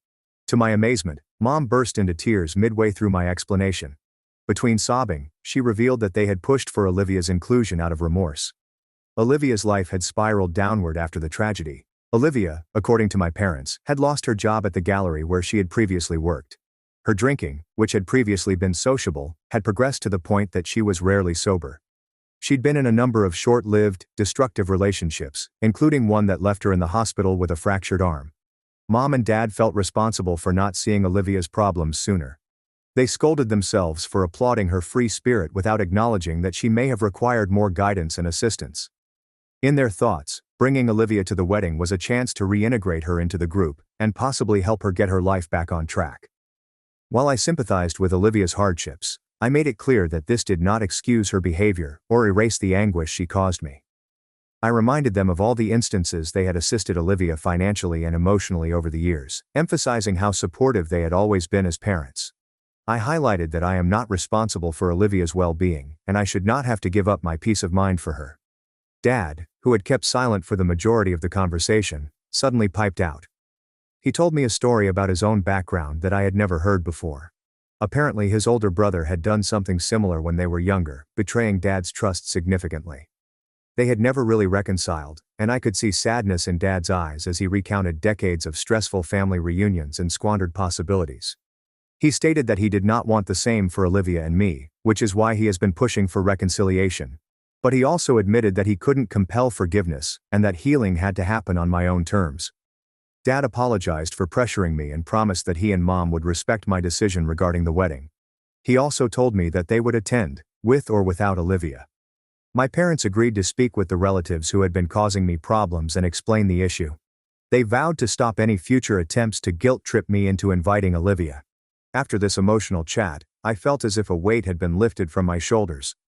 Although my feelings remained unresolved, I felt heard and understood by my parents for the first time since the ordeal began. Lucas, who had made himself scarce during the dinner to allow us peace, was quite supportive when I told him later that night. He held me while I cried, a mixture of relief and anguish sweeping over me. He advised we take a weekend trip to decompress and refocus on our wedding planning. We had a wonderful weekend at a nearby beach town, simply enjoying each other's company and finalizing some wedding plans. We chose our wedding cake, chocolate with raspberry filling, planned the celebration playlist, and even practiced our first dance on the beach under the starlight. This event has increased my appreciation for Lucas. He's been my rock through it all, constantly prioritizing my sentiments and wholeheartedly supporting me. I am more confident than ever that I am marrying the right guy. The wedding is less than 2 months away, and I'm looking forward to celebrating our love with those who actually care about us. I still feel sad over Olivia's absence, but I know this is the best decision for my mental health and happiness. Thank you again, Reddit, for assisting me in standing my ground and prioritizing my well-being. Your support has meant more than you realize. Update 2. It has been a crazy few weeks since my last post, and I have some unexpected news to offer. I got Olivia's letter around 3 weeks ago. The envelope lay on our kitchen counter for days, and I hesitated whether to open it or throw it away. Lucas, ever the voice of reason, argued that reading it would bring some solace, even if I choose not to reply. Finally, on a peaceful Sunday morning, I mustered the confidence to open the letter. It was many pages lengthy and filled with Olivia's distinctive looping handwriting. As I read, I could practically hear her voice in my thoughts, recalling late-night chats and secrets from our youth. Olivia began by acknowledging the grief she had caused me, accepting full responsibility for her actions and offering no excuses. She wrote of the downward spiral her life had taken when Ryan left her, and how she had turned to drink to alleviate her remorse and shame. She claimed to suffering from depression, which had begun long before the episode with Ryan but had increased dramatically thereafter. Her admission that she was going to rehab stunned me the most. She had apparently been in a treatment facility for the previous 6 months, focusing on her sobriety and mental wellness. She wrote of the grueling treatment sessions, group gatherings, and the difficult task of confronting her demons. Olivia mentioned that part of her healing process was making amends to individuals she had harmed. She clarified that she did not seek forgiveness, and respected my decision not to include her at the wedding. Her intention in writing was just to apologize and inform me that she was attempting to become a better person. The letter concluded with a story from our childhood. I stood up for her against some bullies at school. Olivia said that she had always admired my strength and honesty, and that betraying me was her biggest regret in life. I'd want to say I felt a rush of forgiveness after reading the letter, but the truth is that it left me torn. A part of me remained furious and sad, while another sensed a glimmer of the sisterly affection we had shared. I decided to take some time to examine my emotions before making any decisions. After a few days of deliberation and numerous conversations with Lucas, I agreed to meet Olivia at a neutral site, a quiet cafe in town. Seeing her in person after 3 years seemed weird. She appeared smaller, with black circles under her eyes, but she exuded a sense of tranquility that had not previously existed. Our communication was difficult at first, with long pauses and unsure phrases. But as we talked, things became easier. Olivia restated what she had said in the letter, her voice breaking with emotion as she apologized once more for the hurt she had caused. She told me more about her sober journey and the work she had done in therapy. Olivia even showed me a journal in which she had been writing letters to me as part of her recovery, despite the fact that she had no intention of sending them. Reading excerpts from her genuine, unedited thoughts during those sad days was eye-opening. I'm not going to lie. That was an emotional meeting. We both cried as we discussed the past and the sorrow we had both endured. Olivia revealed that she and Ryan had split up just months after I discovered them, their relationship withering under the weight of guilt and anger. She hadn't communicated with him since. By the end of our appointment, I felt a sense of closure that I hadn't realized I needed. The wrath that had been burning inside me for years began to subside, and was replaced by a complex mix of sadness, relief, and cautious hope. After much deliberation and conversation with Lucas, I have decided not to invite Olivia to the wedding. It's too soon, and I want to enjoy my special day without additional worry or mental issues. However, I've agreed to try to re-establish our friendship gradually, beginning with occasional text messages and perhaps coffee meets in the future. Olivia appreciated and respected my decision. She even sent Lucas and me a modest gift, a lovely hand-painted letter wishing us success in our marriage. It reminded me of the cards she used to make for my birthdays when we were younger, which brought back bittersweet memories. I understand that this journey of healing and rebuilding trust will be long and possibly difficult. There are still times when the anguish of betrayal resurfaces, reminding me of everything we have lost. But for the first time in 3 years, I am optimistic about having my sister back in my life eventually. The wedding preparations are in full flow. Lucas and I are delighted to celebrate our love with our closest friends and family. While Olivia will not be present, I am more at peace with that decision now. Our special day will be spent looking forward to our future together, rather than lingering on past hurts. Update 3. It's been 6 months since my wedding, and I wanted to provide you with a last report on this chapter of my life. The wedding day was simply wonderful. Lucas and I exchanged vows in front of our loved ones in the stunning vineyard setting we had chosen. The weather was beautiful, with a moderate wind and clear blue skies that seemed to reflect the delight I felt in my heart. I walked down the aisle on my father's arm, my gaze riveted on Lucas's. All of the drama and pain of the previous years seemed to fade away in that instant. As I stood at the altar with my soon-to-be husband, all I could feel was love and appreciation. The ceremony was modest and personal, with readings picked by our closest friends and vows written by ourselves. There wasn't a dry eye in the house as Lucas promised to always be my safe haven, and I promised to be a constant companion through all of life's adventures. The reception was a happy occasion. The meal was wonderful, the wine was plenty, and the dance floor was full all night. My parents were on their best behavior, praising Lucas and me, and making no mention of Olivia. It was great to see them so joyful and supportive. Olivia, on the other hand, complied with my requests and did not attempt to contact me on the wedding day. Instead, she delivered a gorgeous bouquet of sunflowers, my favorite flowers since childhood, to my hotel room. The accompanying note congratulated us and wished us a life of happiness. It was a lovely gift that I valued more than I anticipated. Since the wedding, Lucas and I have adjusted into married life, which has been fantastic. We recently purchased our first home together, a quaint craftsman-style house with a modest backyard. We've enjoyed making it our own by painting the walls and adding a garden. It feels nice to be starting a life together and making new memories in a space that is genuinely ours. My relationship with Olivia is gradually improving. We've had a few more coffee meetings and are now texting on a regular basis. Our chats are still somewhat guarded, but there is a developing comfort between us that reminds me of our previous connection. Last month we even ate dinner with our parents. It was tense at beginning, with everyone trying to avoid certain topics. However, as the evening went, the atmosphere became more familiar. Olivia remains committed to her recovery and has been making significant improvements in her life. She's back in school, training to be a counselor for disturbed teenagers. She thinks her own experiences have given her insight into the difficulties that young people encounter, and she wants to help others avoid the mistakes she did. Seeing her progress and commitment to changing her life has aided me in my forgiveness journey. Olivia recently requested if she might exhibit some of her artwork at a local gallery. I hesitated at first, recollections of her previous artistic undertakings bringing up conflicting emotions, but I decided to go anyway, with Lucas by my side for encouragement. Walking into the gallery, I was taken aback by the transformation in her work. The chaotic, dark pieces of her turbulent years were replaced by brilliant, hopeful canvases that appeared to throb with life. One painting in particular caught my eye: 2 interwoven trees with branches reaching for the sky. Olivia later told me that it mirrored her hope for our relationship, to grow together again after being apart. While we are not back to being best friends, and I doubt we will ever be, I am glad we are striving to mend our friendship. It's a lengthy process, with occasional setbacks when past hurts resurface, but it feels right. We're learning to be sisters again in a way that honors our separate paths and who we've become. I would want to thank everyone who helped me through this difficult time.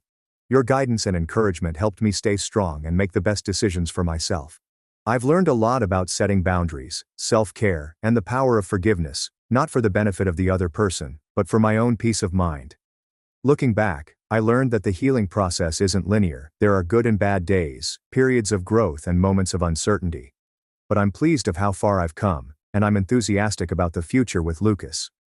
To anyone in a similar situation, remember that it is acceptable to prioritize your personal well-being. Healing takes time, and you don't have to forgive somebody until you're ready to do so. Trust your intuition, surround yourself with helpful people, and do not be hesitant to seek professional help if necessary. As for me, I'm looking forward to the next chapter in my relationship with Lucas. We're talking about starting a family soon, and the prospect of becoming parents both excites and scares us. Whatever problems come our way, I am confident we will face them together. My parents gave my brother everything, disowned me, and lost the house. Now they showed up begging me to fix it. And I'm not saving them. Hello Reddit. I never thought I'd be typing this out, but here I am. Numb fingers, bitter coffee, and a sense of betrayal so dense, it feels like concrete on my chest. I, 31 female, was always the quiet one, the reliable one, the background character in my own family. And maybe that was fine, until I realized they never saw me as part of the story at all. Let me start from the beginning, or at least where it begins to make sense. I grew up in a small 2-bedroom house on the edge of Boise, Idaho. Nothing fancy. My dad worked construction, my mom was a school secretary, and my younger brother Evan, 28 male, was from day one, the golden boy. You'd think being the older sibling would have earned me a little credit. But nope. Evan was the son, and we all revolved around him. He was the kid who got his own room while I shared laundry baskets. He was the one who got a used car at 16 while I was taking the bus to my part-time job. Every report card of mine was good. Every D of his was, he's trying his best. I told myself they were just doing their best, that maybe they loved us both, but didn't know how to show it evenly. I was wrong. I left home at 18 with 2 duffel bags and a scholarship to Oregon State. They didn't help me move. Didn't even say goodbye. My mom texted me, "Don't forget to call." I didn't. I stopped calling after freshman year. I made it through college, worked 3 jobs at one point, and eventually got into accounting. Built a decent life. Safe apartment. Reliable car. I never made a fuss, never asked for help. I knew it wouldn't come. Years passed. I'd visit on Christmas every other year. Maybe Thanksgiving if I had time. I'd sit through stories about Evan's latest job, Evan's new girlfriend, Evan's motorcycle accident and how brave he was through recovery. No one ever asked about my life. I could have been on fire, and they'd hand Evan the water bucket. Then came the turning point. It was after Dad had a mild stroke. Nothing fatal, thank God, but enough to scare everyone. I took time off, flew home, stocked their fridge, cleaned the house and arranged follow-up care. Evan? He sent a text. "Y'all good?" A month later, Dad pulled me aside and said, "You've always been the responsible one. You'll understand." Understand what? That they had decided to put the house solely in Evan's name. "It's simpler," my mother explained over lukewarm tea. "If anything happens, he'll handle it. You live out of state." I remember laughing. I genuinely thought it was a joke. Then I saw the paperwork. They'd already signed it over. It wasn't about the house. I didn't want the damn house. It was the principal. My name was never even considered. No conversation. Just erased. "You're doing fine," my father added when I sat in stunned silence. "Evans had a harder time." Harder time. He burned through jobs like matches and crashed 2 cars my parents paid for. I worked my way through everything. Alone. That was a year ago. I stopped visiting. I stopped answering their group texts. They didn't try very hard to reach me either. And I was okay with that. I thought I'd finally drawn the line. Until last week. A knock on my apartment door. I didn't recognize the number. But when I opened it, there stood Evan, disheveled, eyes rimmed red, holding his phone like it was a lifeline. "Hey," he said, voice small. "Can we talk?" I didn't answer. Just stepped aside, not out of kindness but shock. He walked in like a ghost. I could smell the desperation on him before he said a word. "The house," he started, sitting on the edge of my couch like a child about to confess a broken vase. "It's in foreclosure." I blinked. "What?" "I lost my job months ago. Fell behind on payments. Tried to flip it but the market tanked. There's a line, and Mom and Dad don't know. Yet." Then came the kicker. "I need help," he said. "I thought maybe you could figure something out." I just stared. After all these years, after they handed him everything, they sent him to me when it all collapsed. Like I was the cleanup crew for the mess they created. That's where I'm at now, Reddit. Sitting in a room I pay for, listening to the favorite child beg for salvation. And for the first time in my life, I don't feel like the background character anymore. But I don't know what to do. Should I help him save the house? Or finally let it all burn? I didn't respond right away. Evan kept talking, filling the silence like he always did when he felt cornered.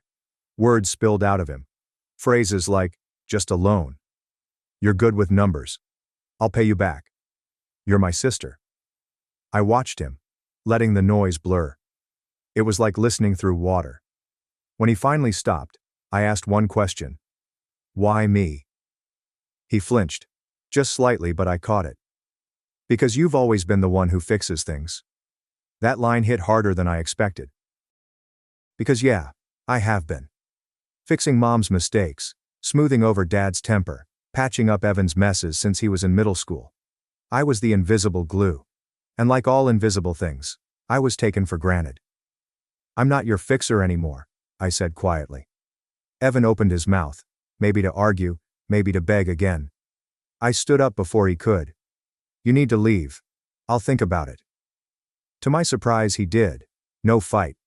Just nodded, shuffled to the door, and left like a man walking away from a building that was already on fire. I didn't sleep that night. I stared at the ceiling for hours, thinking about the way Mom used to brush Evan's hair off his forehead while I poured cereal for myself. About how Dad once told me, straight-faced, that sons carry on the name, daughters carry baggage. About all the birthdays they forgot, the accomplishments they shrugged off, the years I spent proving myself to people who never looked up from their golden boy. But also, I thought about that house. The porch swings with the chipped blue paint. The etched pencil marks on the kitchen wall from when we were kids, tracking our height. The basement smell of old books and wood glue. It was mine too. Even if they never saw it that way. The next morning I called Mom. She picked up on the second ring. Oh, honey? Are you okay? There was that voice again. The one she used when she thought I might be useful. Why didn't you tell me the house was in trouble? I asked. A long pause. Then, we didn't want to worry you. No, you didn't want to include me, I snapped. You never have. Another silence. Then the tears started. It wasn't supposed to be like this. Your father, he thought Evan could handle it. I almost laughed. And now that he can't, suddenly I exist again? We didn't mean to shut you out. But you did, I said. Repeatedly. I could hear her breathing shift, the tears morphing into defensiveness. Look, I know we made mistakes, but we're family. We need each other now. Now that Evan had torched the place. Now that their golden legacy was crumbling. I'm not sure what you want from me, I said. Money? A plan? Forgiveness? She didn't answer. I hung up before she could gather the nerve to lie to me again. 2 days later, they showed up. I don't know how they knew where I lived, probably Evan, but they came together like a unified front. Dad looked older, grayer, but his pride hadn't aged a day. He stood in my doorway like he still paid the mortgage, arms crossed, eyes judging. Mom went straight to emotional warfare. We raised you, didn't we? Fed you, clothed you. Until I turned 18, I said. Then I became your afterthought. We thought you'd understand, Dad cut in. You're not emotional like Evan. You're stronger. We thought you'd be okay. That was the problem. They didn't care if I was okay. Just assumed I'd figure it out so they didn't have to. They didn't raise me. They raised Evan. I raised myself. You gave him everything, I said. Everything I wanted. A conversation, a chance, acknowledgement. And now that he's failed, you expect me to clean it up? He's your brother, Mom whispered, as if that sacred bond should erase a lifetime of erasure. Do you even know where I work? I asked. What is my job title? Blank faces. I felt the anger rise, not hot, not explosive. Cold. Controlled. The kind that sharpens your voice and steadies your hands. No, I said. You don't know me. You never tried. Dad sighed. What do you want? An apology? Fine. We're sorry. There. Now can we talk about saving the house? There it was. The transaction. The real reason they were here. I shook my head. You're not sorry.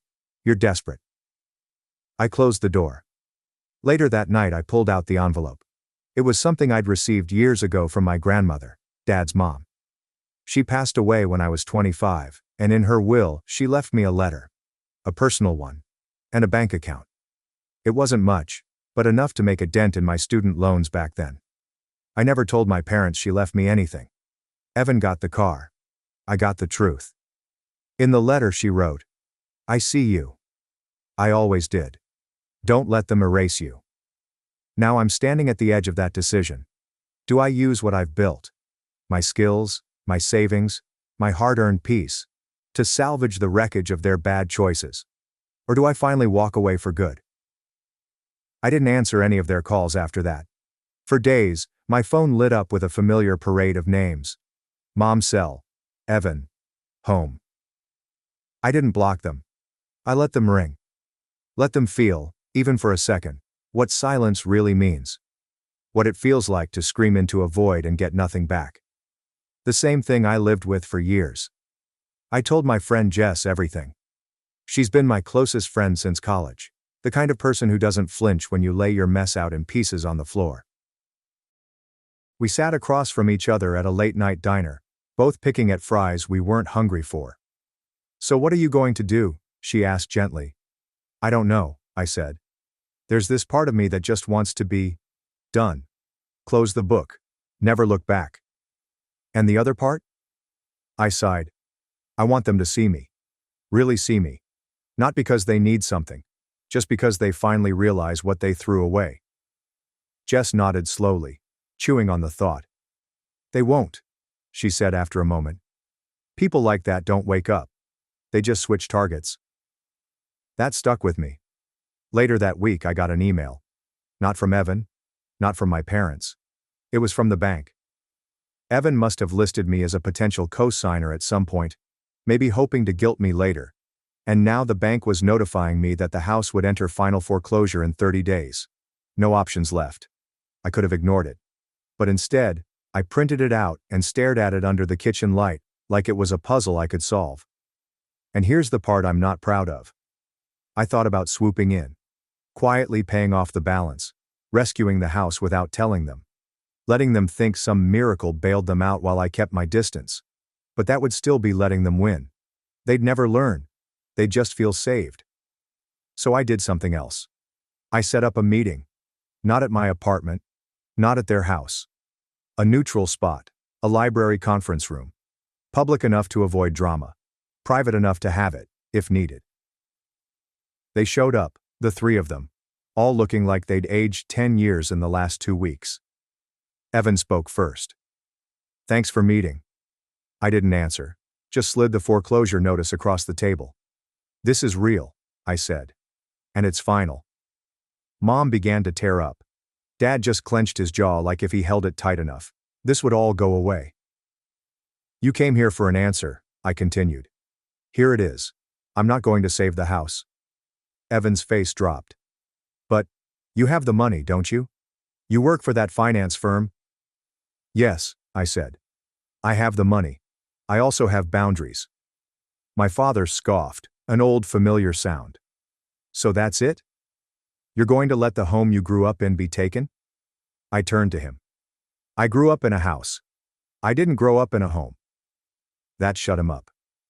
"You want a solution?" I added, taking out a folder. "Here, I ran the numbers. You could apply for bankruptcy, get some debt relief. You'll lose the house either way, but you won't go to jail. Evan, you can liquidate your motorcycle and apply for income-driven repayment on your loans. It's not glamorous, but it's legal." They just stared at me. "Why are you doing this?" my mom whispered. "Why even give us a plan if you're not going to help?" I looked at her. Really looked at her. And in that moment I realized something. I didn't hate them. I pitied them. "Because I'm not you," I said. "Because I still care. But caring doesn't mean sacrificing myself anymore. That was the old me. The one you walked over." I stood. "I've made peace with what you did. But I'm not your second option. I'm not your emergency fund. I'm not your shame sponge. I'm your daughter. And if that means something to you, it's too late." They didn't follow me as I left. Maybe they were too stunned. Or maybe finally they understood. I'd be lying if I said I didn't feel hollow afterward. There's no tidy ending when you cut ties, even when it's necessary. That night I drove out past the old neighborhood. The house was still standing, small, sagging a bit at the roofline, The porch swing gone. I didn't cry. I didn't smile. I just looked. Then I turned the car around and went home. To my real home, to my life, my friends, my job, to peace. Because I've learned something, Reddit. You can grieve people who are still alive. You can love them, mourn them, and walk away. Because sometimes, survival isn't a rescue mission. Sometimes, it's a goodbye. You expect closure to be a door you close. What you don't expect is for the wind to blow it open again. It's been 6 months. Half a year since I told my family, my parents, my golden child brother, that I wasn't their safety net, that I wouldn't save the house, that I wasn't the reliable one anymore. I walked out of that library with every intention of never looking back. But the thing about roots is, they rot slowly, and they smell before they're gone. I didn't plan to check. I didn't want to know, but I did. It started with a Google alert. I hadn't set one.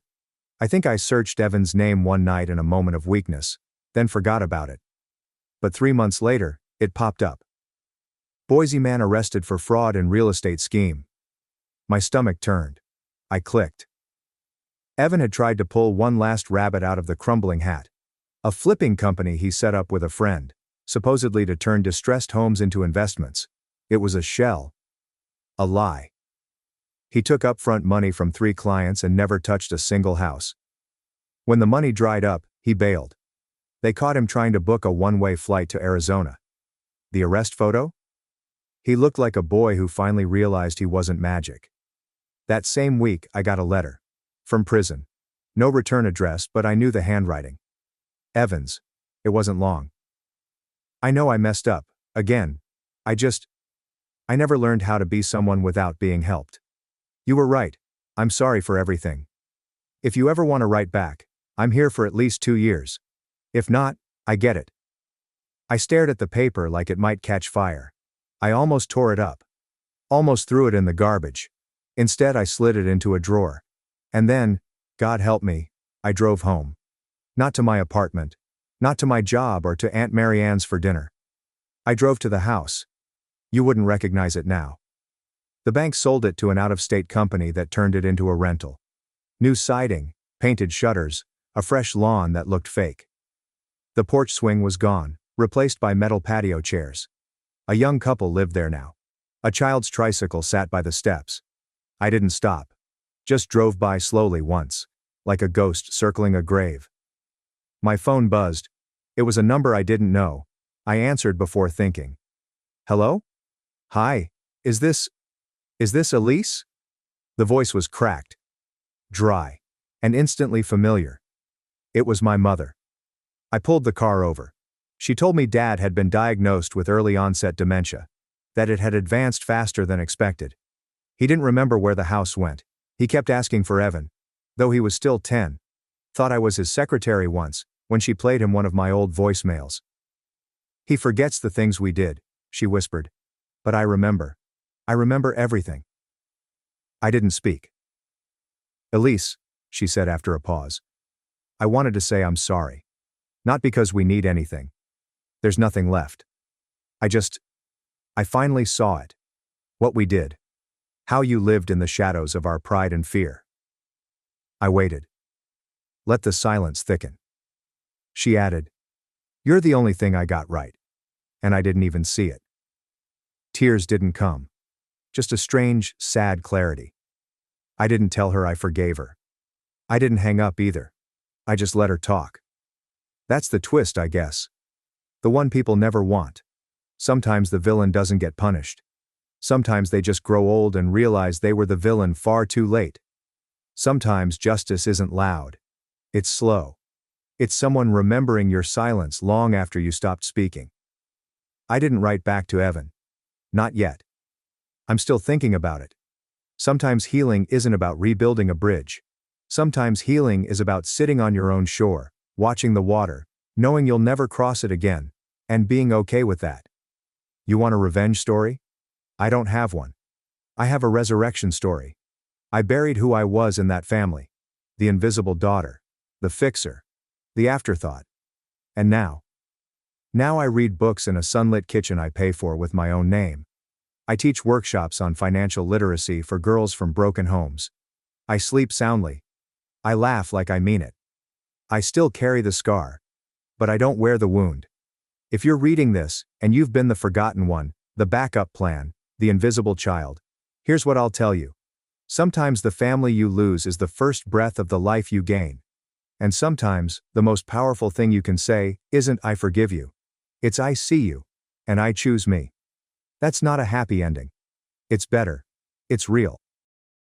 Thanks for watching and diving into this wild family drama with me. If you love Reddit family drama, don't forget to subscribe and turn on notifications so you never miss the next one.